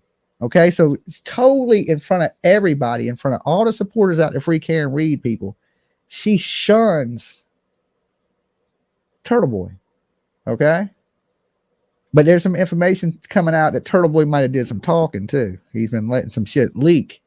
And not only that, but the girl that drove her vehicle there, her vehicle gets vandalized at the court today. So I don't think Turtle Boy's stupid enough to go vandalize somebody's vehicle like that. But one of his people, supporters, is. Now here's the thing. I'm gonna be at court for Karen Reed, and I'm taking an Uber. Y'all ain't, because I would have to get a rental. If I do get a rental, I guess I'm gonna pay for the extra insurance just in case an idiot out there messes with the vehicle. But I'm thinking I'll just get an Uber to the court. That way you ain't got to worry about somebody tearing up your vehicle. Like, that is so messed up that you're so caught up in this conspiracy. Dolly. Hey, Dolly, it's Big Bird. Hey, Big Bird. Hey, sorry to interrupt you. I'm starting to fall asleep, but I wanted to just make sure that you knew something important, because they did file charges against Turtle Boy yesterday again. Yeah. For violating that RO I texted you. Uh-huh. So one of it was because they were taunting her going in the building. Uh-huh. Not so much just Turtle Boy. And then the vandalism was yesterday while she was at the courthouse. Yeah, that's what I was talking about. Yeah. But yeah, apparently and he was so screaming he at her got from in trouble across with the that. street, is what she's alleging. Yeah. Yep. And he was he's not supposed to talk about her on his blog, his YouTube channel, whatever he calls Uh-huh. it. And he did a whole video about her and claimed that she's paying a babysitter with welfare money and just discussing things. But the incriminating thing that he said on that video, which is what I wanted to share with you, Uh-huh. I'm going to try and clip it from someone's video. He says, I don't even understand why she's here. She's never come to any of these before. She's not a party to this, but she is now because she's a witness. She got pulled into the grand jury. Uh-huh. And he said, I don't know why she would come here. She's got to be stupid to come here with all my supporters here. And then he chuckled. Yeah, that's kind of messed up. So I don't agree yeah. with her showing up to get him in trouble. I either. don't know if she did. I mean, I don't know Don't the make it situation. right. I wasn't there. Too wrong. Yeah. Make it right. If she Yep. truly wanted to be there is one thing, but to go there knowing he's there and you ain't never been. Look, I think he'll get himself locked up. I don't think he needs help. Mm-hmm. Even though he's an idiot, I don't want to see people purposely get him locked up. No. So they were supposed to have a hearing that day too in the morning. Turtle Boy was supposed to have a hearing that morning in the morning, based on the charges for the assault and battery. And then the state. The reasons I was told the state dropped it, and I was told this by somebody that's friends with the victim, is because they indicted him on wiretapping her, and that's a more severe crime. Instead of making her go through with the testimony about the medical situation, I'll just say, yeah, and all of that, instead of having her continuously paraded through the news for that, it was the district attorney's idea that it would be a better charge and a more lengthy charge. But the so they were trying to focus on that. Does the wiretapping keep the protective order in place? She had a restraining order as well, so it wasn't a bail condition protective order. It was an actual 209A or a restraining order in Massachusetts. So she took that out before that. She took that out Christmas Eve or the day after Christmas, I think. Okay. Maybe on Christmas she went to the police station, got an That's emergency what he's one. violating then. Right. So that's what he's violating. But so Turtle Boy had Timothy Bradle file something about her allegedly calling him while he was in jail, which didn't really make sense to me, but Yeah, I heard him not much say of it that does. they had messages that she had called his phone while he was in jail, even though she took out a note. So yeah. So his lawyer filed for the restraining order, or attempted to go down to the court and file charges against her for breaking her own order. And I believe she was notified that that was happening. It don't work two ways. Even though you take a restraining order on anybody, you don't have to not contact. They just can't contact you. You can contact somebody. I know in Virginia you can. You can take a restraining order and contact in Mass. In Mass, you can contact them. So she could contact him, and the minute he shows up, he could get arrested. Yeah, that's but how in New Hampshire, it's not the same way. Yeah, that's how Virginia is. It's like if you have a no contact order, it don't matter if they contact you. You're supposed not to speak to them because you have a no contact order. They ain't got no order against them. It's you that has the order. Yeah. Even if they're trying to contact you, you're supposed to go no, because that's ordered by the court. And then as soon as you phone, you just violated it. Yep, absolutely. So I think that's why I think from what I was told, they went directly back in the courthouse after seeing her car. Mm-hmm. But when he was in the courthouse, he was refusing to leave. And he said he was in a public space where he's a journalist and he had the right to be. So he was refusing to leave the courthouse. So the court officers actually escorted him out of the building. And then when he went across the street to the state building across the street from the courthouse, he was recording, and it was all about her children, like defaming her. It was really bad. Yeah, I seen the other dude. He was in the park out talking about, look, he's over there smoking cigarette butts and like just heckling the guy and things like. I thought he would stop. He don't seem like he enjoyed jail. Why would you get out and continue the same shit that got you locked up? I have no idea, but I had no feeling that he was going to stop. I knew he would jump right back into it because he doesn't obviously, in my opinion, I shouldn't say obviously, in my opinion, he does not have the processing ability to understand once you do something, you can't keep doing it if he you got has in some trouble. type of mental health issue because, the whole, walking in traffic, like, I don't know if you know who Ernie Shell is, but it's this dude who acts all, like he wants to unalive himself and he walks in traffic and shit. Turtle Boy has that about him. And it's a little weird, that he may have some mental health issues. And that's why Have you ever heard things he's doing. Have you ever heard of Little Man's Complex? Yeah, I've heard of Little Man's Complex. That's what I feel like. He has something similar to that because he's always trying to make himself seem like grandiose and look at me, look at what I can do. Bigger deal than he is. Yeah. The world-winning journalist thing trips me out. Like, what award did he win? Does anybody know? He didn't win any. It was like a storyline or something. Him and one of his co-hosts made him up like a fake award one time. And that's what he's literally going by. He's crazy. Yeah, I think it's not crazy. If you could have seen his face, though, did you see the video where Karen Reed walked past him and just blew him off? I did. And did you hear her saying, "Thank you, I love you" to other people? Yeah, that shit, the face and the look on his face, like he got to realize that, Karen Reed used him. Yeah, I mean, they both used each other. Yeah, I think so. But, now he knows that. I think he got this thing, like he thinks he's going to get up with Karen Reed or something. That's what I said when he first started going hard and covering all her stuff. I think that when the feds, they took those phones last, the feds actually have them now because of the way the affidavit and the letter read from the DOJ. They made it seem as if they could only, and not made it seem as if actually, they just straight out said you can only discuss things about this case. So they almost acknowledge that there is something else going on. And I don't know if they're trying to put Turtle Boy against Karen or Karen against him or both of them against each other to blow up something else with the lawyers. There's something definitely going on at this point with the feds. It's pretty obvious. Yeah, I mean, I just think Karen Reed's trying to deny. I just don't see why this woman, I think she's a little arrogant. I think she should take a plea deal. I think she should plead out the manslaughter and, say it was an accident. She was drinking, don't know she did it. And, because second degree murder, if she gets convicted, she's going to prison for the next 20 years.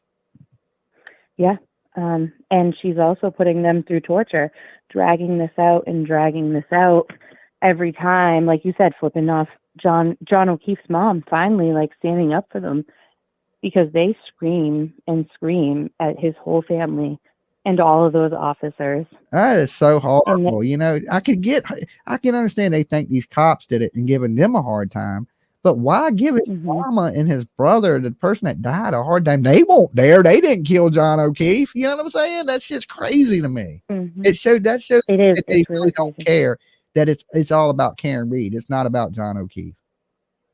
Well, that, and they tied balloons up to the barricades at court yesterday for her birthday. They tied balloons up there? Yep, there were balloons tied for right when she started walking around the corner to the courthouse. They made like a video thing. They were singing happy birthday to her out front. That is cult. That's like crazy. Straight cult stuff right there. That's like you done drink way too much Kool-Aid. They must have the good coffee. Yeah. Turtle Boy must serve some good ass coffee. I don't. He must be serving up something, but I don't think it's anything I want. Also wanted to tell you, I don't know what day you're coming up here on, but I was told yesterday after court by somebody that was there, not for Turtle Boy or Karen, said that they're only allowing 8 to 10 spectators in the court, and they were literally there at like 7:30, 7 o'clock in the morning. I'll camp out in front of that bitch. I'm gonna be there the first day that she has trial. Not for the motions, but when she goes the first day, I'll be there for that. April 16th. Yep. That's my Okay. plan. All right. Unless they move it. I'm trying to keep track of all the dates for you. Yeah, if they move it back, because me and PJ were talking about it today, because I was thinking, man, I'm glad I didn't book that March 12th ticket, because I ain't got a lot of money to spend. I ain't rich like that. I was like, I'm just so glad, because that would have been a loss of money, and I ain't got money to lose. Some people got money to lose. I ain't got no money to lose. So PJ was like, I wasn't gonna let you buy the ticket right now anyway, and I was like, good, because I had just mentioned, I was like, I need to get this ticket. She's like, well, hold off, and I'm glad I did, because you see they moved it. So I think it's going to be moved up further too. Yeah, and that's the scary thing, because if you wait till the last minute, tickets start getting expensive. But if you buy them early, they ain't that bad. But if I buy it early and they don't, I just got to make sure I pay the extra $100 for the insurance on the ticket, because I can't afford to lose $300, $400. Yeah, absolutely. Yeah, I wouldn't be surprised if it gets pushed out until summer, to be honest with you. I think they're trying to use this 3,000-page that document discovery they got from the Fed. It's all the same stuff, though. Yeah, they're trying to buy her as much time as they can. She's going to have to do a little prison time. If she pleads to manslaughter, what would she serve? 3 years, 4 years in prison? I think it's 5.5 to 7 in Massachusetts. Okay, well, a little longer. But she'll do what, 2.5 on that, because they get halftime in Mass. Yeah. And there's no state prison for women in Massachusetts anymore. They get sent wherever there's a spot. And if she takes a plea and it goes in front of a judge and not a jury, then the judge can suspend time. A jury can't suspend jail time. A jury got to give you what's on the guidelines. Only if you tried in front of a judge can a judge suspend jail time. Yep. I did learn that. I think it's going to be really scary. So I think it's going to be really scary. I think she should take a plea, though, and it's just getting worse and worse for all the family and the witnesses. They shouldn't be taunted. They shouldn't be harassed, but it's getting bad. Definitely not. So, hey, I appreciate you calling in, Big Bird. It's good talking to you. Thank you for having me. All right. You be good. Peace. All right. Good night. Bye. Yeah, the whole Karen Reed thing is, the girl, it's hard to say, did she do it purposely or did she do it? A lot of these people don't care. They don't really care about John O'Keefe. They're not there for John O'Keefe. They're there for Karen Reed, because some reason in their mind, they think this lady's some rock star that she's not. I don't know what force she has over, older women that are bored sitting around and ain't got nothing to do, apparently. And they're like, yeah, let's free Karen Reed. You got to remember that this woman is accused of something horrible. Even if it was an accident, it wasn't good. She was drinking. People tell me when you're drinking, there's no such thing as an accident. It's on purpose. And I get that. If you go out and accidentally hit somebody sober, is one thing. You go out and hit somebody drunk, you murdered them people. You knew better to get in the car and make those decisions. You could kill somebody. You knew that. She knew. she could kill somebody getting behind the wheel of that vehicle and drinking and driving. Everybody that does it knows they take that chance. It's a horrible thing to do. Don't do it. Learn your lesson. If you've done it, don't do it again. Learn your lesson from it. You're lucky to be here. You're lucky you didn't kill nobody. And she still chose to drive, you know. Not, you know, and it led to what we're seeing. But, and then, you know, she said she hit him. She told her dad she hit something. There's just so much things that point to Karen Reed did this. Now, I ain't saying for any of the turtle riders out there, I'm not saying Karen Reed did this on purpose. I just don't think there's enough evidence. Take an Uber. I'm definitely going to take an Uber, Tracy. Okay. I ain't driving a car up there and then bust my taillights out. So the girl that had the thing on her, they vandalized her car, bust the taillight out. Okay. Because, you know, Karen Reed had a busted taillight. So let's bust this lady's taillight out. That is horrible, man. That is some crazy stuff. Like these are older. These ain't kids. These are older women and older gentlemen. And I ain't talking like 30. I'm talking everybody out there 40, 50 plus acting a fool. If you really wanted justice for John O'Keefe, you would let there be a fair trial and y'all wouldn't try to interfere with witnesses. Y'all wouldn't be harassing the family. This has never been about justice for John O'Keefe. And these people out there simping for Turtle Boy, your channels suck. Okay. Like, I don't care if you're a lawyer, you're a shitty fucking lawyer. That's why you're on YouTube. If you was a good ass lawyer, you wouldn't be on YouTube. Be mad at me. I said it. Okay. There's a reason why these lawyers are on YouTube, because your fucking law office ain't busy. Apparently you got time to be talking about Karen Reed. You should be working on somebody's case if you're a lawyer. All right. I don't want a YouTube lawyer. I want a fucking real lawyer. Okay. My lawyer, he got me out of jail. He didn't have a YouTube channel. Okay. The last lawyer I went to and told I was a YouTuber, he looked at me and said, "What the fuck is a YouTuber? Can you pay me?" And I said, yes. That was all that mattered. Okay. So when we like, oh, this dog, this lady lawyer, she's a simp for the same thing. When you make nothing but videos about Karen Reed, like Baby Gap, this LTL, Turtle Boy, your whole shit is about one person, you are simp. Simple as you, the definition of a simp. I don't care if you're a lawyer. I don't care if you're a doctor. I don't care if you clean up the sweat at the gym like Baby Gap. You a simp. As simple as that. Like, if you can't stand on your own 2 feet and you got to suck off of somebody else, you a simp. All these people ride the turtle. Okay. They shine up that shell. They fall right in line with whatever goes down. That if it's crazy, some of the things they could support. That's the way I look at it. You could be a damn, I don't care who you are. If you're a simp, you're a simp.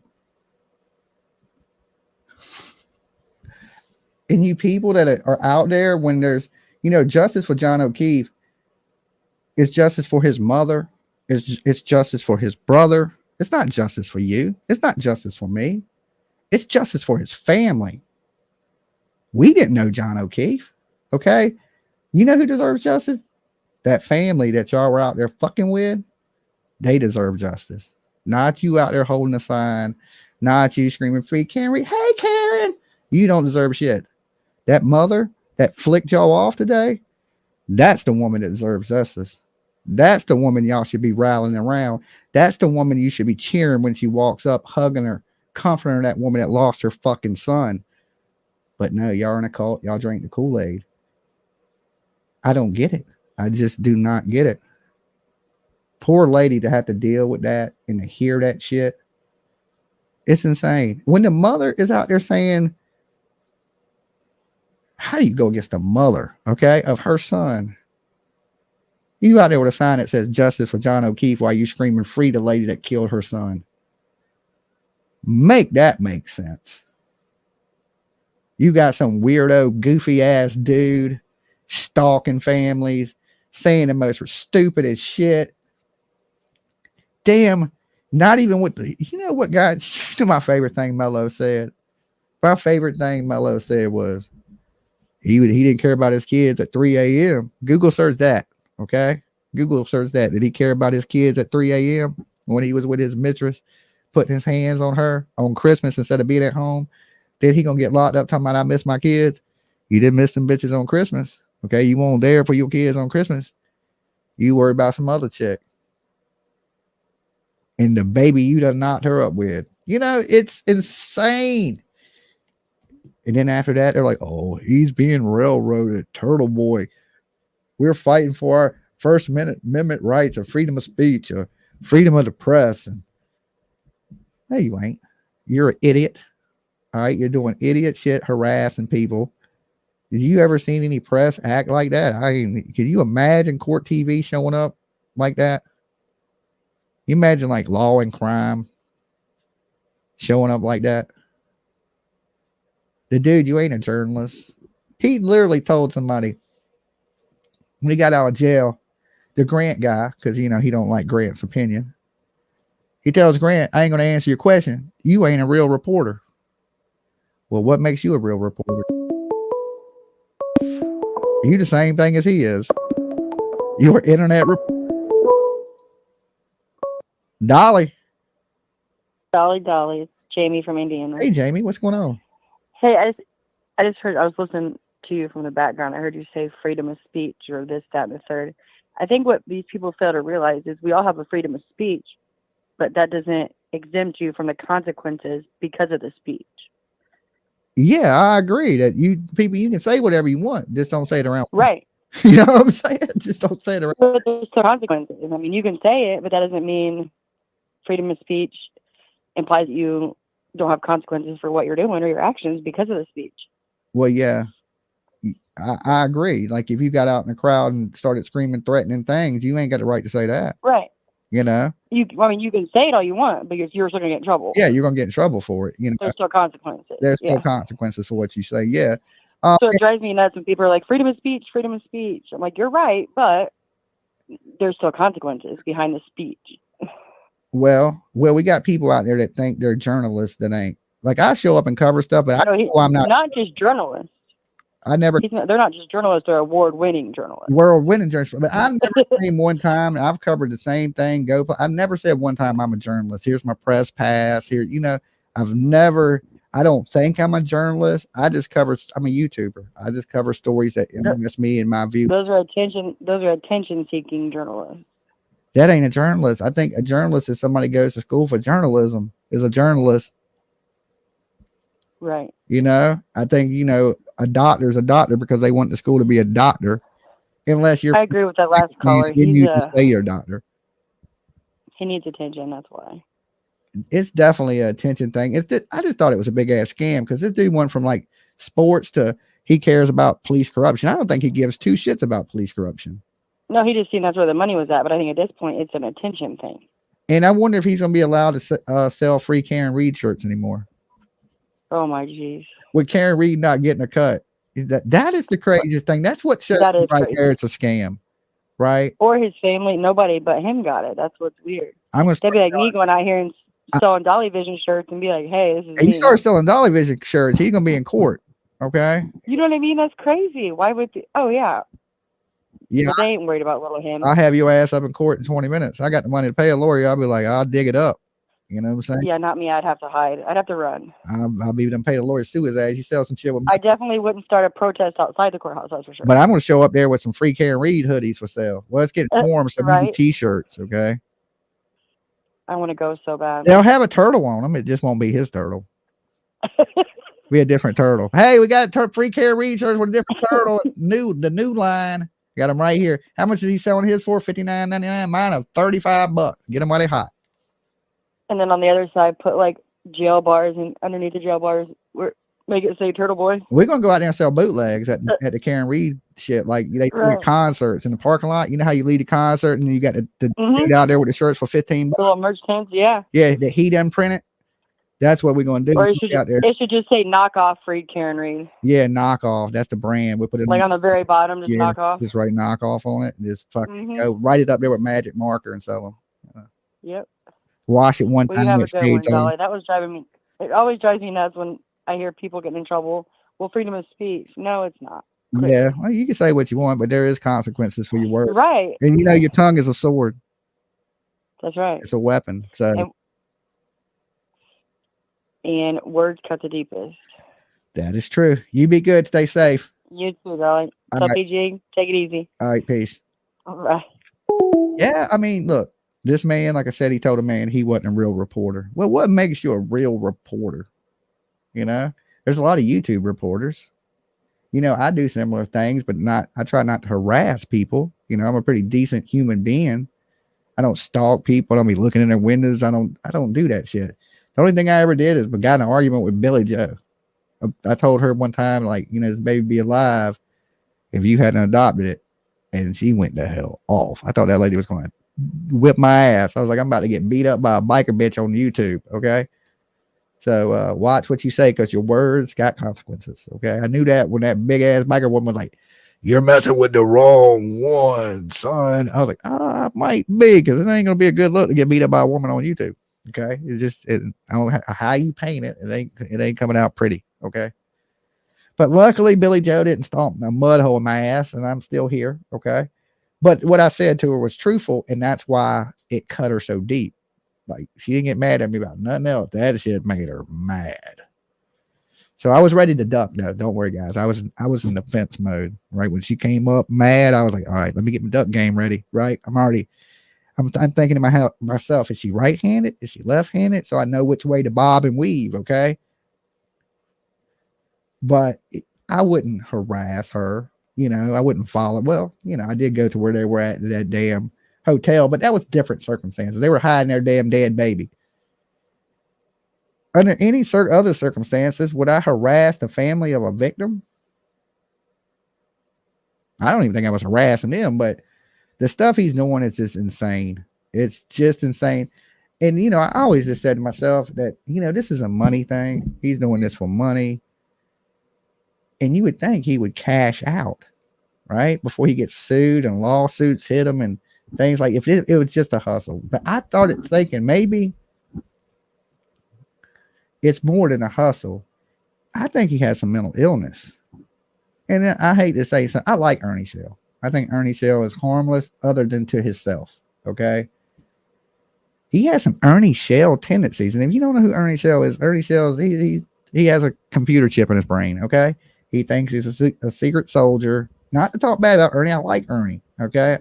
He has medical issues. And I like Ernie when he's well. Okay. But when Ernie's sick, he likes to walk in traffic and shit and do weird things. And then when you watch that turtle video where he's calling the girl and he's talking about he wants to unalive himself and he's walking in traffic, it's just like, oh, this is some Ernie Shell shit right here. You know, it doesn't just explain that because some people may not know who Ernie Shell is. And I think that's a lot of the reason that they had him in jail is because he's already a risk to hurt himself. And they'll ask you when you go to jail, are you affiliated with any gangs?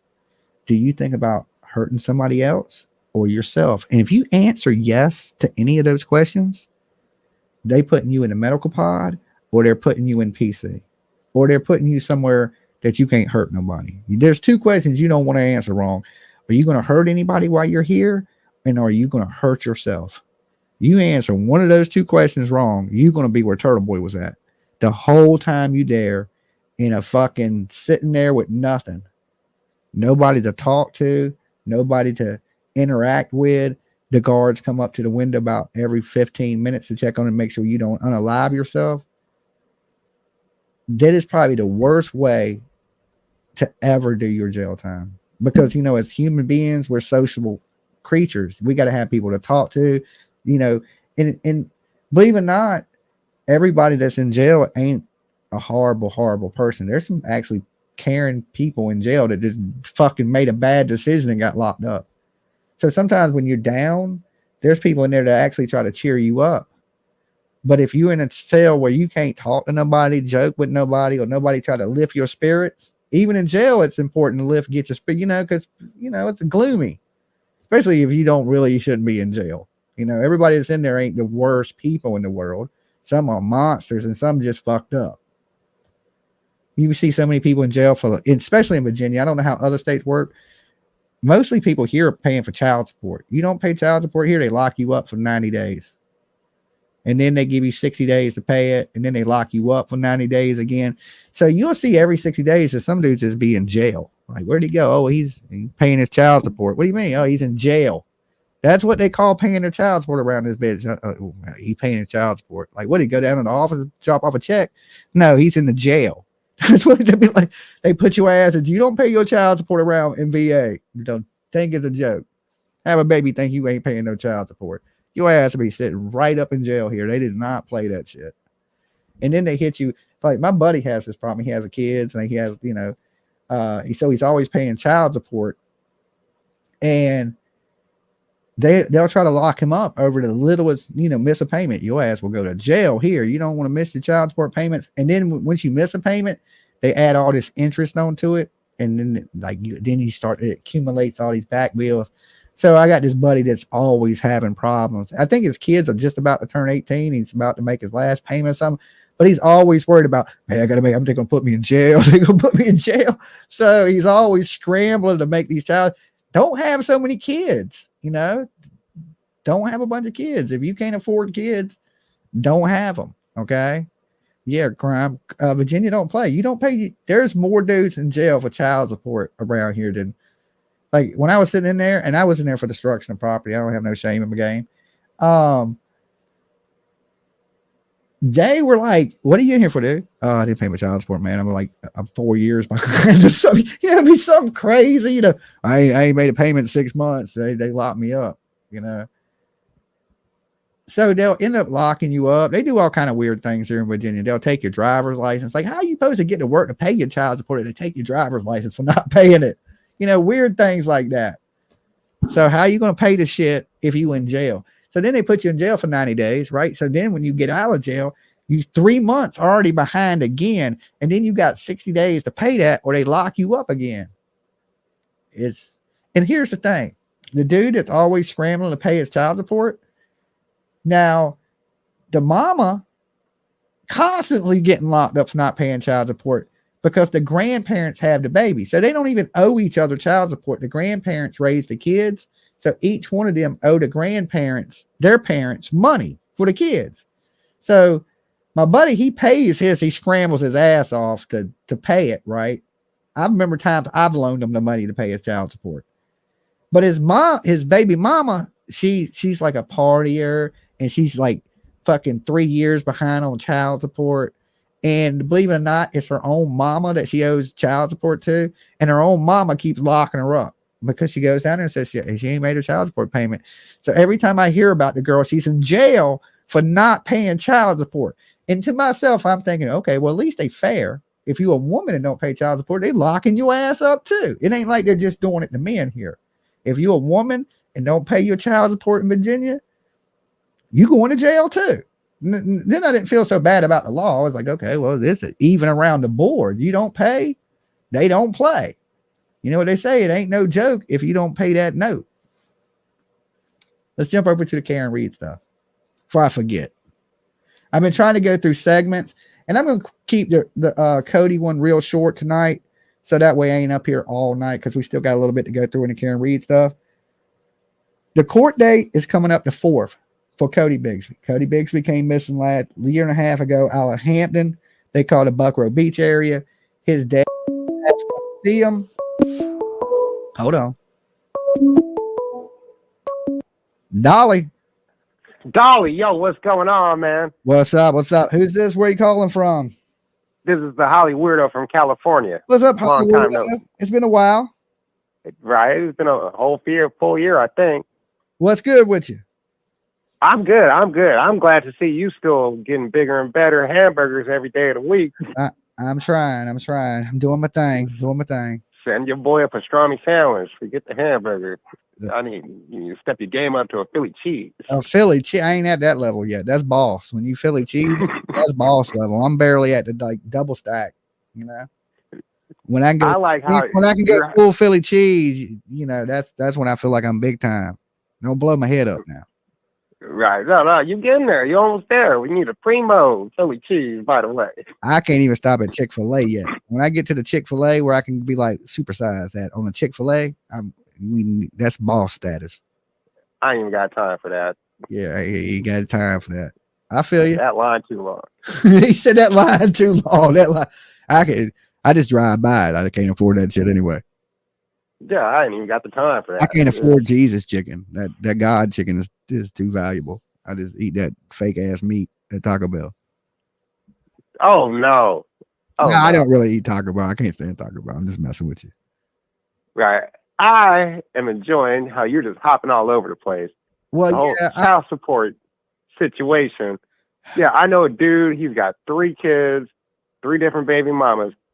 He pays child support and he throws thousands of dollars down on his kid's birthday, and he doubts he's a good father. And he doubts he's a good father? He doesn't even know. I have to call my friend and tell him Happy Father's Day. Wow. Because his baby mama got him on child support and be pitting him through the ringer on a weekly basis. But I know for a fact he's broker than broke because of them kids. He paid his child support and he throw down $1,000+ on the birthday.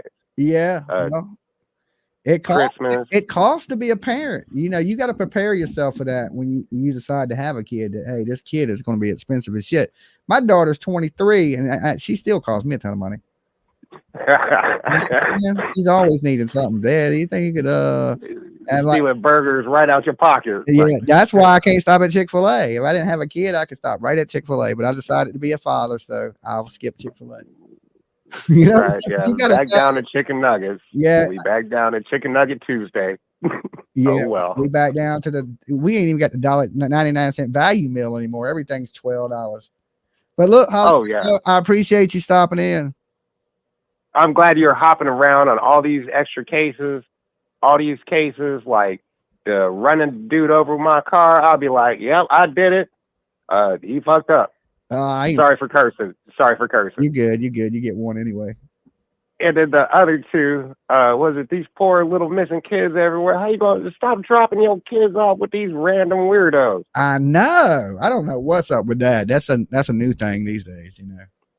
No, I had a crew at my house. They were here for a funeral. They thought they could leave their kid in the car for 3 hours. I was like, yo, just bring the kid inside. I'm not super kid friendly, but don't be trying to leave your kid outside. Definitely, that's for the worst. 3 hours. That's the worst. I mean, it's cool right now, but I know California, y'all have that summertime weather all the time. So right, but it's like you think nothing's. It ain't gonna happen to me. All of a sudden, your kid come up, popping up. It definitely can happen to you. I've asked so many people that's been through tragedy. Did you think this could happen to you? And every person always tells me no. Brandy Neal told me no. You know, the worst thing that human can happen in the world happened to her. And I said, Brandy, did you think this could happen to you? And she absolutely said, no, I never thought anything like this could ever happen to me. And, right. And then you get anywhere. And then you get me, somebody who's personal, and it's like, hey man, you shouldn't do that. And they still going to do it. It's like, you're just being paranoid. I'm being paranoid for a reason. Yeah. There's a reason. Yeah. I love me. You watch a little bit of true crime, it'll make you paranoid because you'll think everybody in the world's a monster. Right. But so I'm so glad you're hopping around. Even today, like if you check it out in Compton, California, this dude got mauled. He was a pit bull breeder. I seen that. And the dogs ate him. They killed him. Ate him. Yeah. On site. He just made one slip up. That's it. Siegfried and Roy to the fullest. Yeah, by pit bulls, by his own dogs that he raised. That's rare. You know, I mean, it depends how you raise dogs because, you know, one of my favorite dogs was a pit bull that I had. I named him Benjamin. I called him the Butler. And he was the smartest dog ever. Loved him. Like, would never bite a fly. He would attack on command, though. If you told him to attack, he would attack. But he would never bite anybody. He played with kids. You could rip on his ears, pull on his hang on him. And he was built like a tank, too. And he was just the friendliest dog ever. And I got that dog from the same breeder that Michael Vick got his dogs from.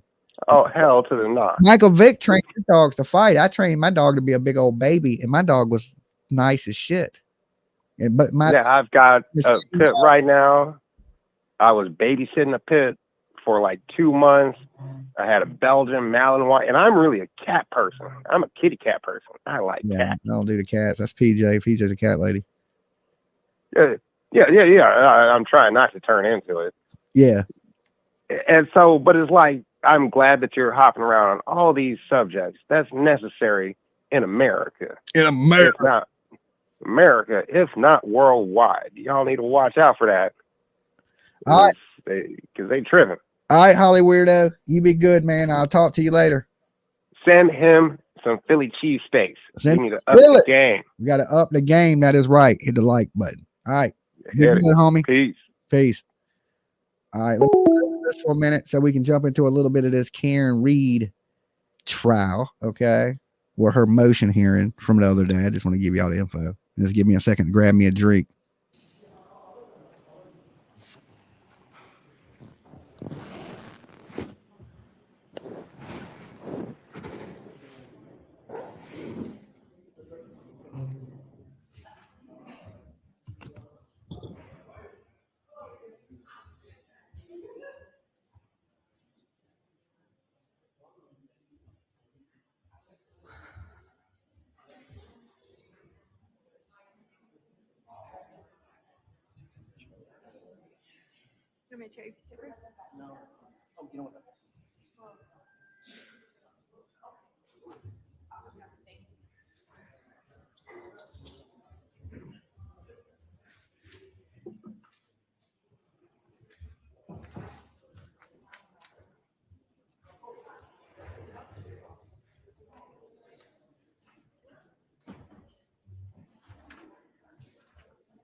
Okay, Holly Weirdo is not Stony Stone. Okay,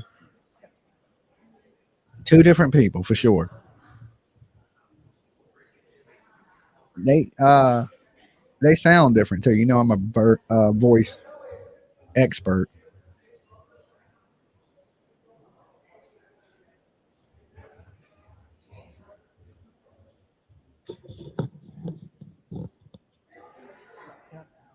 Take her to the back. We need FUD. There you go. Sidebar. All right, let's jump ahead a little bit in this. Let's get to the goods. Let's get to the goods. It's getting late. But 15th, there was obviously Mr. Lally, why don't you have a seat? A joint motion to continue the motion to dismiss and the motion for sanctions and disqualification and have those heard on March 12th. So at the time, as you all remember, I said it was premature. So now we are in receipt of your motion to continue because of recent developments. So I'm also mindful, I did just this morning receive a letter from the Deputy U.S. Attorney. Hey, in which she Mercy. made it clear Get you that some rest. the parties can make oral references to the contents and the materials and proceedings in this courtroom. But she also cautions that only is necessary to further the proceedings. So in light of that caution, I obviously have not seen and have no idea what these materials are. In light of that caution, what I'd like to do is set some dates.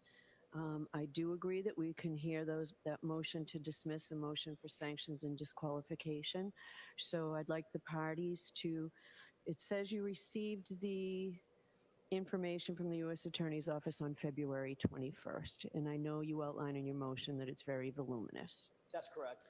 All right. The evening of the 21st, we basically have had access to it starting on the 22nd until today. Okay, so that's why I'm going to give you until March 6th to file any supplemental memo or motion on those 2 points, on the motion to dismiss and motion for sanctions. So the defense has until March 6th to file any supplemental motions and memos on those 2. It's the looks that Karen Reed gives. Like, look at that look she gives the lawyer. Like, what? Like, this ain't what you said. You know what I'm saying? Like, look at the look she gives them. Now, that ain't the look of a crazy. Maybe it's just the eyebrows. I don't know, but she looked crazy as hell to me. And people are like, oh, she don't look crazy. I don't know. If he was just like, Dolly, describe a crazy ass looking woman, it's the eyes. It's all about the eyes.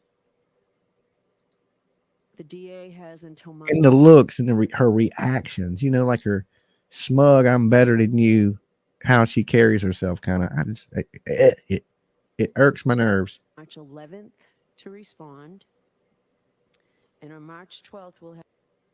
I can't wait to tell her she ain't a rock star. We're like, when she walks by me, be like, hey, girl, you know you ain't no rock star. Have a hearing on those motions. Your Honor, if I may be heard. I have more of a scheduling order, and then I'll hear you. She needs a little bit of a reality check. I just want to be here on the scheduling before we move off to that topic, so thank you. Yeah, no, this is all the dates that we're moving. You move to continue, and these are the dates we're having. Do you want me to say them again, Mr. Jackson? So on March 22nd, all motions in limine must be filed. Okay, by the 22nd. On March 28th at 9 o'clock in the morning, we'll have a hearing on those motions in limine. On April 12th, Thank you, Justin. there'll be a final trial conference at 9 a.m. April 12th. Final On trial. April 16th, the jury trial will begin. Okay, So 5-week April continuance of 16th. this jury trial. Dolly will be in Boston April 16th, guys. Let's get it popping. I'm ready. For hearing me on the issue of scheduling. I just want to bring to the court's attention a couple of things. I appreciate the court accommodating us in terms of the motion to dismiss today. I was prepared to argue the motion to continue on that issue, unprepared to argue substantively the motion to dismiss. I understand that, but for the following reason. We received 3,074 pages, 1.3 gigabytes of data. We've only had a chance to go through a smattering. That ain't nothing. That ain't a couple nothing. of transcripts we've reviewed and looked at or put our eyeballs on the files, but not the substantive data contained within those files. And I would dare say that the Commonwealth is in the exact same position. There has been an additional TUI request by the Commonwealth that the court is probably not aware of. That came in on Friday. Ms. McLaughlin asked the U.S. Attorney's Office, pursuant to TUI, which is exactly the same protocol that we utilized to get these almost 3,100 pages of data. And so we're expecting that to be heard at some point. I am going to say, I do think Karen Reed has a really good attorney. I think her attorney is really good at what he does. And if anybody got a shot at getting this lady off, is this attorney. But I just think he ain't going to be able to do it. If he does, he will go down as one of the best attorneys around to me. I know I can tell he knows what he's doing. He knows exactly what he's doing. He's a good attorney. At least she ain't got some bum. You know, this is the only chance she stands. And at least she did put her money into 2 good ass attorneys. Through the U.S. Attorney's system. In other words, they're going to have to go to the magistrate, deal with the TUI system the same way that it took place here. And that takes not days, but weeks, I expect. We also haven't finished the Codi protocol, which is the state's protocol with the crime lab that you're well aware of. I say that to say, through 2 years of litigation with the Commonwealth, just about 2 years of litigation, we've received a little over 3,200 pages of data.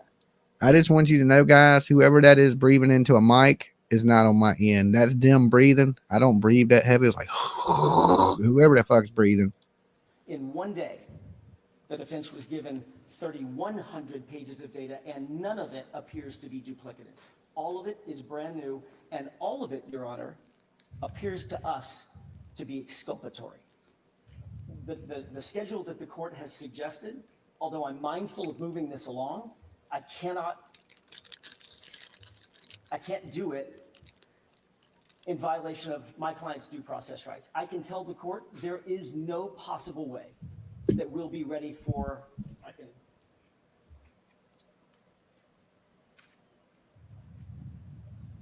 just to grab my notes, there will be no possible way that we could have all of our motions written on this issue alone, just the motion to dismiss, by March 6th. That's So too big. what I need you to do is put in writing why. Sure.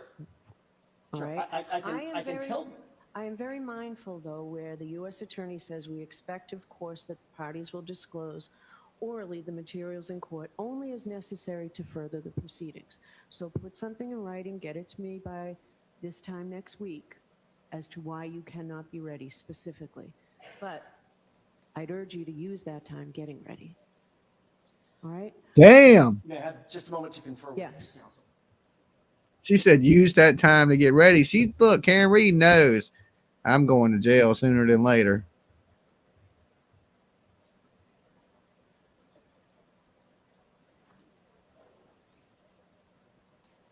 She's like, I thought that you said they were going to push it off for a year. This is next month. I'm going to prison. Look at that. She's thinking in her head, shit. Look, she's thinking right now, damn. You see her heart drop? She's like, that's a lot sooner than I was expecting. I wonder what she's thinking right now. I would give $20 to be like in her brain right now just to see what's kicking around. If one of them squirrels could talk, oh my God.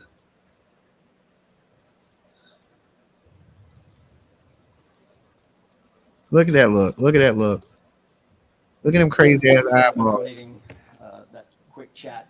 I want to make sure that the court understands that in addition to, and that's what Mr. Yannetti was just urging me to bring to the court's attention, I don't want to speak for him, he can speak for himself. There is a motion to disqualify, which is also robust in She's like, I want my money back now. terms. He's going to be arguing that. That is yet to be on calendar, and he just indicated. I wish somebody stopped breathing in the mic. That he could be ready on this briefing schedule for this kind of influx and incorporation of this level of data. So there's you going to be. can put that in writing as well, Mr. Yannetti. I just want to put a sort of a precursor to the court. We expect additional rules based on what we've got so far, and I'm happy to describe a sampling of it if the court wishes. But based on what we've gotten so far over the last 48 business hours or so, there's going to be additional Rule 17 motions, significant additional Rule 17 motions. There's going to be additional Rule 14 motions. We're going to have to supplement the motion for disqualification that Mr. Yannetti just alluded to. We're going to need to supplement the motion to dismiss, which I'm alluding to. We will be filing a motion for extraordinary governmental misconduct based on certain evidence that we just received. And all of this has to predate any reasonable effort that we have to prepare for trial. So my suggestion, and we'll put it all in writing as the court suggests. Oh, now the government's crooked too. I tell the court that based on what I know, and I know that the court is operating a little bit in the blind because you don't know what we know, what we have. An April 16 jury trial date is probably not realistic, but I will put all of that, as the court has directed me to. We'll put all of that in writing, and we will suggest what we think is a reasonable trial schedule and briefing schedule based on what. Who was the person breathing into the mic? So I need that by next Take that Monday mic at from that latest, person. okay? This will go for A week from today, yes. If I may, the Commonwealth has had the opportunity to go through all the discovery that's been provided. It is voluminous. It is, there's a lot of material there. However, the Commonwealth would dispute counsel's representation that the material is new information. I would say approximately 90% to 95% of the material that we received is consistent with the Commonwealth's theory of the case and the testimony that went to the grand jury of witnesses' statements. There is some new information that counsel will use in their motion, and the Commonwealth understands that. However, I would say the evidence as a whole is very consistent with prior statements made by witnesses that testified for the Commonwealth. Thank you. All right. All right. So I know her lawyers file a motion like every day. Karen Reed is in court more than anybody I've ever seen in my life. It's like they have a motion for their motion. Like, we got a motion for this, we got a motion for that, we got a motion this, motion that, motion this, motion. It's just buying time is all they're trying to do. Put it in an affidavit by next Monday, but these days, as of now, these are our dates.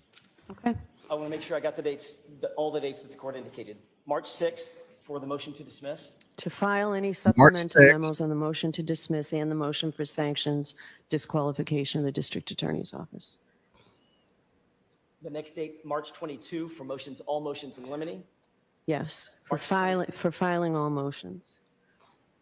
March 28 for hearing on all motions in limine.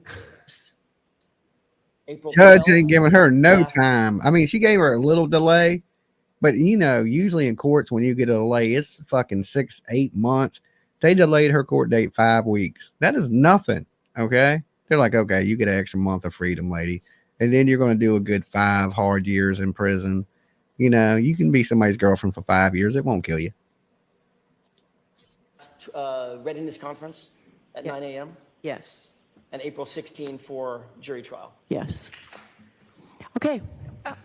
Your Honor, if I may, I may not have heard. The March 12th date, was that 9 a.m. or 2 p.m.?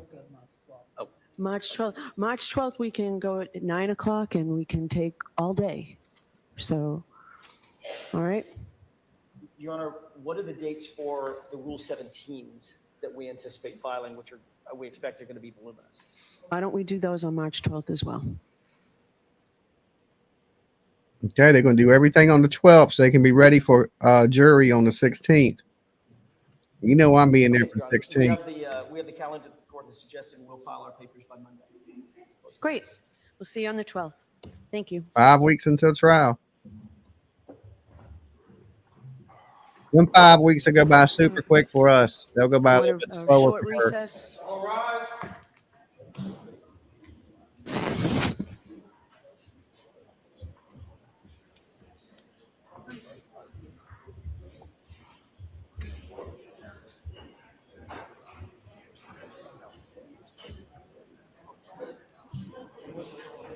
I think Court TV is going to end up covering it. Yes. Law and crime.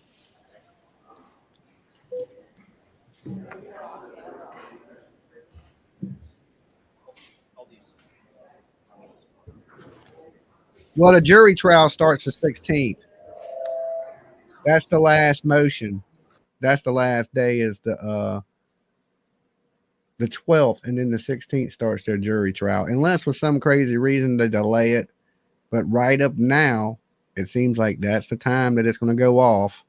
But they're still asking for continuances even before they get to that point. And you know, these lawyers, they file a motion every 10 seconds. Like, they file a motion, judge be like, okay, that's one out. Next motion, next motion, next motion. So I'm like, damn, how many motions can you write up? Yes, everyone will be covering it. Yeah, this is a major case. So I'm sure all the national media channels will be covering the Karen Reed stuff. You know, she's done been on every damn news channel humanly known to man. We got a cold of people outside that bitch 100 deep thinking she's a rock star. You know, like, I try to tell people that court's not held outside. It's held inside that building. And it don't matter what you're screaming out there. The judge can't hear you inside that building. So, but these people seem to think that you can stand out there with a free Karen Reed sign, that makes her automatically innocent of a crime, and it don't. You know, with the evidence they have, it clearly looks like she's responsible. You know, did she murder him? You know, you can't prove that. And if I was on a jury, I could not convict Karen Reed of second-degree murder. I just couldn't do it. Manslaughter, yes, all day long. Manslaughter, she was drunk. She hit her boyfriend. She didn't mean to do it. Or she might have, but you can't prove it. She's definitely not a rock star. I agree, Dolly. Yeah, she's not, you know, she got this thing, like she's waving to people and smiling. Listen, woman, this ain't a smiling matter. There's no time in this court case that you should be smiling.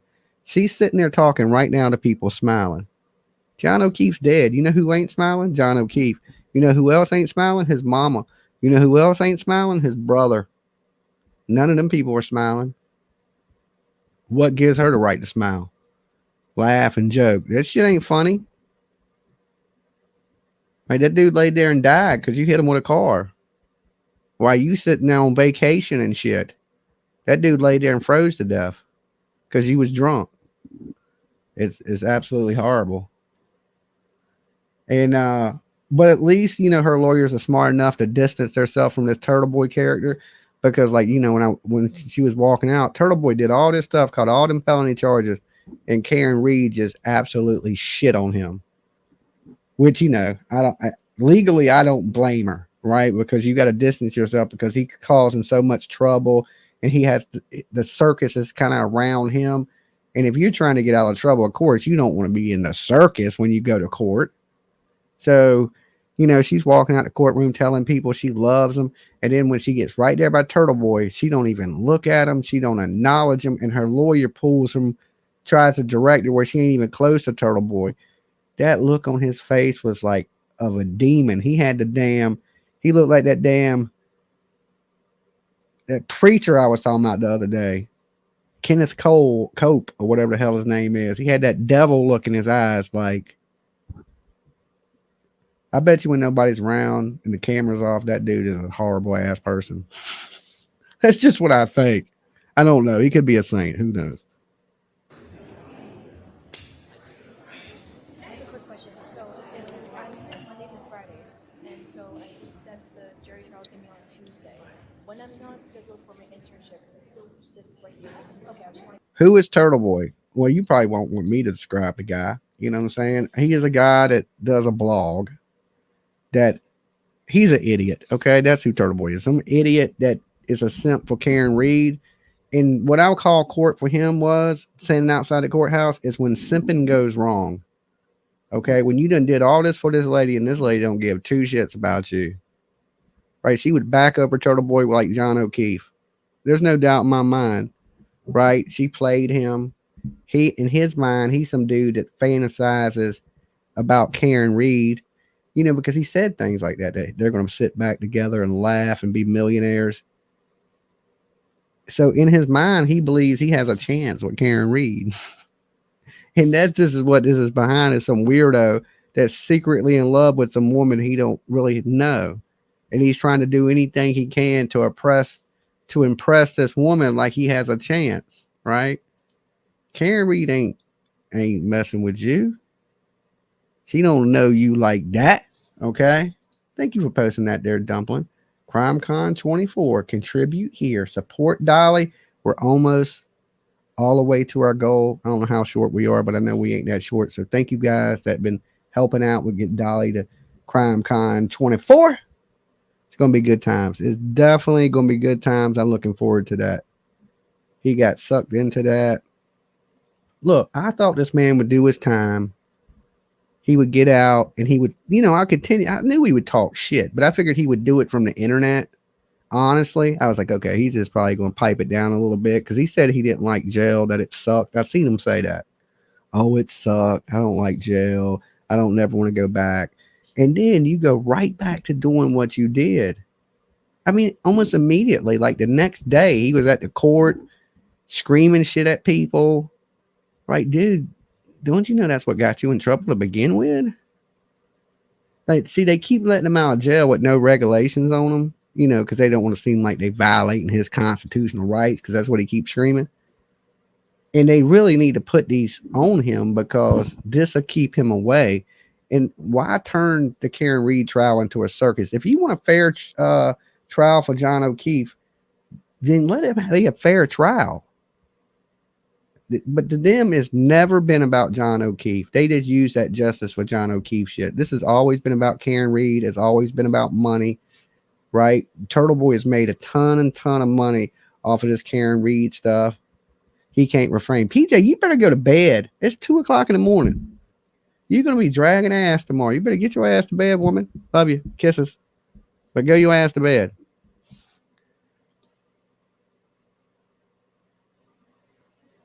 Her attorney should be telling her not to smile, since that doesn't portray grief about her ex-boyfriend.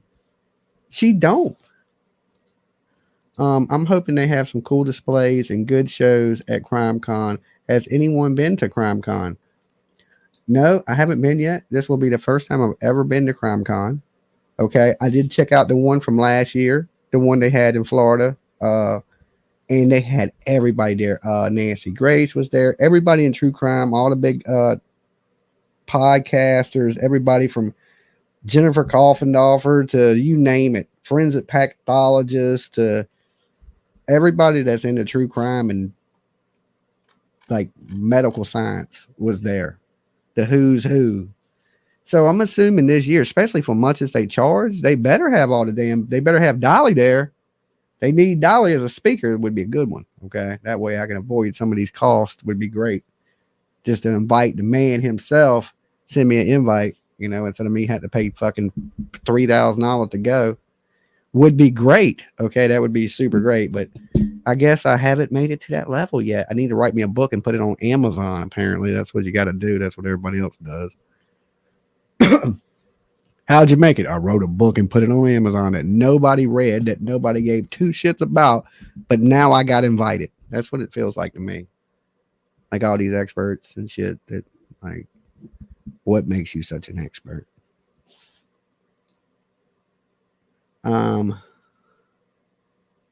Dolly, you will get the red carpet. Shit, I don't get no carpet. I'll be lucky to get in the building. They'd be like, your ID has a crack in it. We can't let you in. Please hit that like button to support Dolly. Thank you, Leo. Okay, guys, I've been here with you guys for 4.5 hours a night. We've covered everything from Elijah to Karen Reed to what else was there? Audrey Cunningham. We didn't really get to dive much into Cody Bigsby tonight, but coming up, the 4th is coming pretty quickly, just in a few days. We will be in Hampton, Virginia, which is near Buckrow Beach area is where Cody went missing. We will be out there to cover that trial live. And we're going to see what happens. Here's the thing is this man is going to be walking into the courtroom free. Okay. He's going to be walking out the courtroom free. Now, I ain't going to say nothing too crazy to the man, but he's going to hear something. I got bit by 50,000 mosquitoes searching for his son. He's going to hear something from Dolly. It ain't going to be too bad. I'm not going to go crazy or nothing, but he's going to hear a little something when he walks past me. That's for sure. I don't know what I'm going to say. I don't have nothing planned, but I know I'm going to say something to him. What he did is horrible. He shouldn't be free. Virginia, I can't believe it. I mean, this is my state. I love Virginia and everything, but letting this killer walk free while his baby is nowhere to be found and he don't have to answer for it is 100% unacceptable. We violated this man's constitutional rights. He asked for a lawyer. We didn't give it to him. The police department effed up. Now we got to treat this dude like he ain't a criminal when he's 100% a criminal. He's done killed his child. The kid had been missing months before he was reported. This dude's living his best life right now. I can't believe it. I honestly, truly cannot believe it. I'm so disappointed in how Virginia has handled this Cody Bigsby case. It almost breaks my heart because I feel like, man, they're going to try to avoid getting sued and they're going to be lenient on this child killer because they know they're getting sued. He has a clear lawsuit, and since then he's been released from jail, ankle bracelet, living with his daughter in walking distance to me. Okay, this murderer literally lives in walking distance to me. I could literally walk to where he's at right now. It'd take me about 15, 20 minutes, but it's in walking distance. It's crazy because he was an hour and some change from me, but then since he got out, they let him stay with his daughter, and his daughter lives right down the damn road from me. I haven't seen him, because I've done burned his image in my head, and I haven't looked for him, but I haven't seen him because I'm thinking I'm going to see him because we're pretty close in the same area, and I haven't ran across him. Now he can leave to go to lawyer visits, to church, to any medical stuff like that. So he can't just go anywhere. But while he's out, he can stop places in that route. So I don't know. He's a monster. And it sucks that they violated his constitutional right, that our police ain't smart enough to stop an interview when somebody asks for a lawyer. And this dude gets away with killing this kid on a technicality because we got shitty police that don't know how to do their job.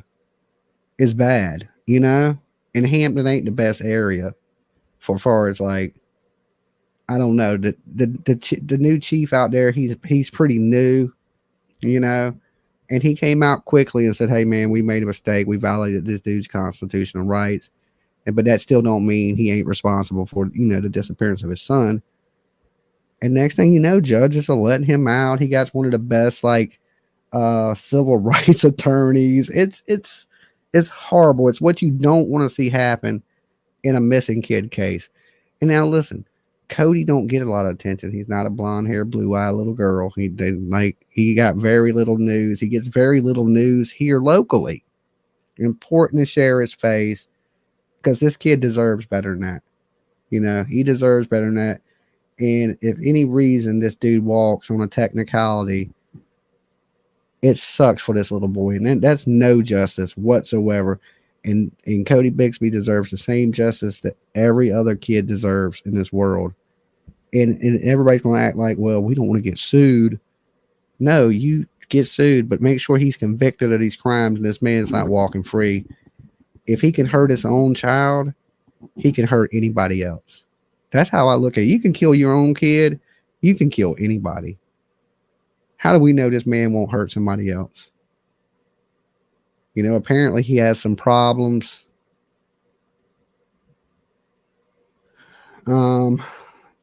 Just pray for justice. That's all you can really do in this. And like, I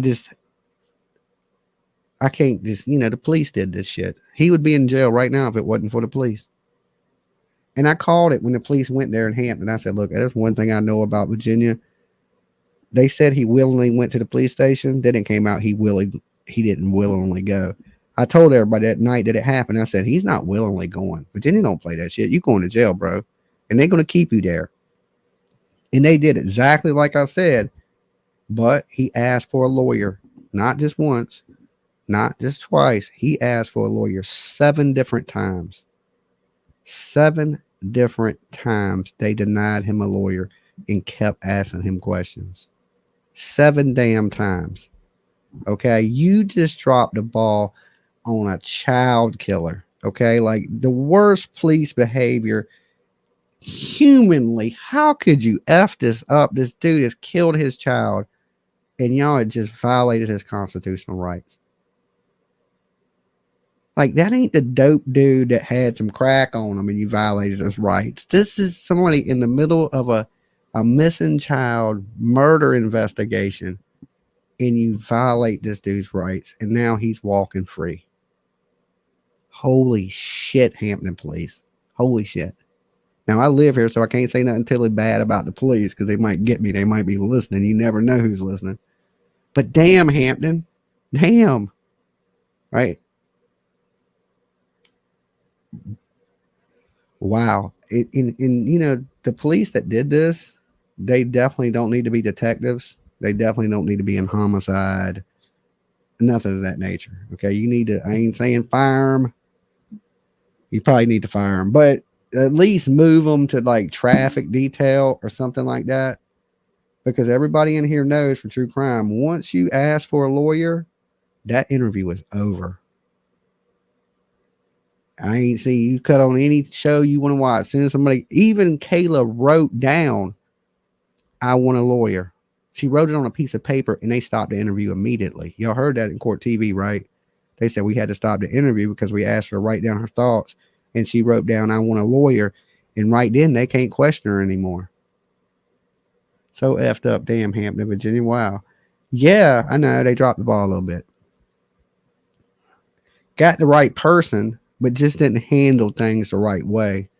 And like I said, they still haven't found this baby either. So they got no answers. The dad's walking free. Everybody around here knows the daddy did it. Like, it is insane. It is absolutely insane.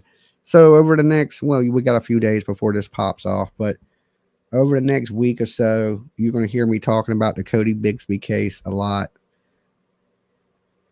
and what's going on in that case. And hopefully there's some justice. And even though this dude, might get $1 million from the state, okay, whatever that he's going to sue him for, he needs to spend that $1 million on canteen. Okay. He needs to hear trays every day for the rest of his life. You can have the money, right? They violated your rights. They did you wrong. That is a lawsuit. You would win. You asked 7 times. They didn't do it. They violated your rights. I agree. But that don't mean you ain't a killer. And that don't mean you can't have that money in prison. Give him his money. Just make sure he don't never see the light of day again to spend it. Let his kids get it. Okay? The ones that he would leave alone and abandon while he went off and did who knows what. Let those kids get the money. And put this bitch under the prison.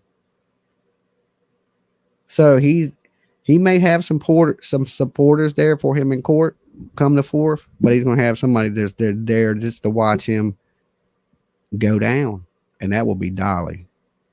I show up to court. I'm only showing up to see you punished. I ain't showing up to see people get off of shit.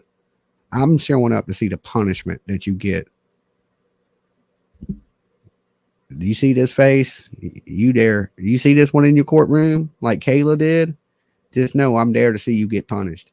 I still don't feel like she got punished. That sucks. That's a whole nother story. That's a whole nother live stream that could go on for hours and hours. But anyway, guys, tonight been a good night with you guys. We watched a little bit of everything. Like I said, I didn't get a lot of time to jump into the Cody stuff. But just know that it's coming up that you're going to be Codied to death for a little bit. So bear with me. Remember, every life matters just the same. We can't treat some kids special and the other kids like they don't matter. It ain't fair. It just ain't fair in this world. If anything, we should be sharing the ones that the media don't like to share as YouTubers. They pick their favorites. Let's pick the ones they don't pick. If they're sharing somebody, we need to be sharing people that ain't getting shared as much. And there's so many kids you could there's so many. That's the thing. Kids go missing every fucking in this country every couple of days or every day. There's a kid that comes up missing. A lot of it's just custody stuff. We hear a lot of these Amber Alerts. There are a lot of I never worry too much about custody disputes. I figure the courts will work it out. Whatever parent took off with the kid, they'll get arrested. I don't usually worry about those too much. It's the ones where kids go missing and it ain't got nothing to do with the family in a custody dispute. Them are the ones I worry, and then I start to go, oh man, something bad's gonna happen. So rest in peace to Audrii Cunningham. Prayers for Elijah Vue. Karen Reed. And don't look good for that lady, okay? Who else did we touch on tonight? Cody Bigsby. I'm going to say R.I.P. Cody Bigsby because our local police believe he is dead. It's sad. So rest in peace, little Cody. I hope these kids had that they're loved even more in heaven. And they, at least we know they won't suffer ever again. So I love you guys. I will see you guys when I wake my lazy ass up tomorrow. Be good. Stay safe. Lock your doors. Even Dolly started locking the door. I don't lock the door or nothing. These days, I lock my doors. I make sure everything's shut down. I got damn cameras everywhere. We live in a crazy world. Be safe, guys. I want to make sure everybody wakes up with me tomorrow. Okay? And if you don't, it just, and if it's natural, that means little baby Jesus wanted you. All right? There was a special place for you. But if not, I want everybody to be here. So be safe. Lock your doors. Stay away from crazy people. Don't let serial killers leave your backyard. All right? Till then, peace.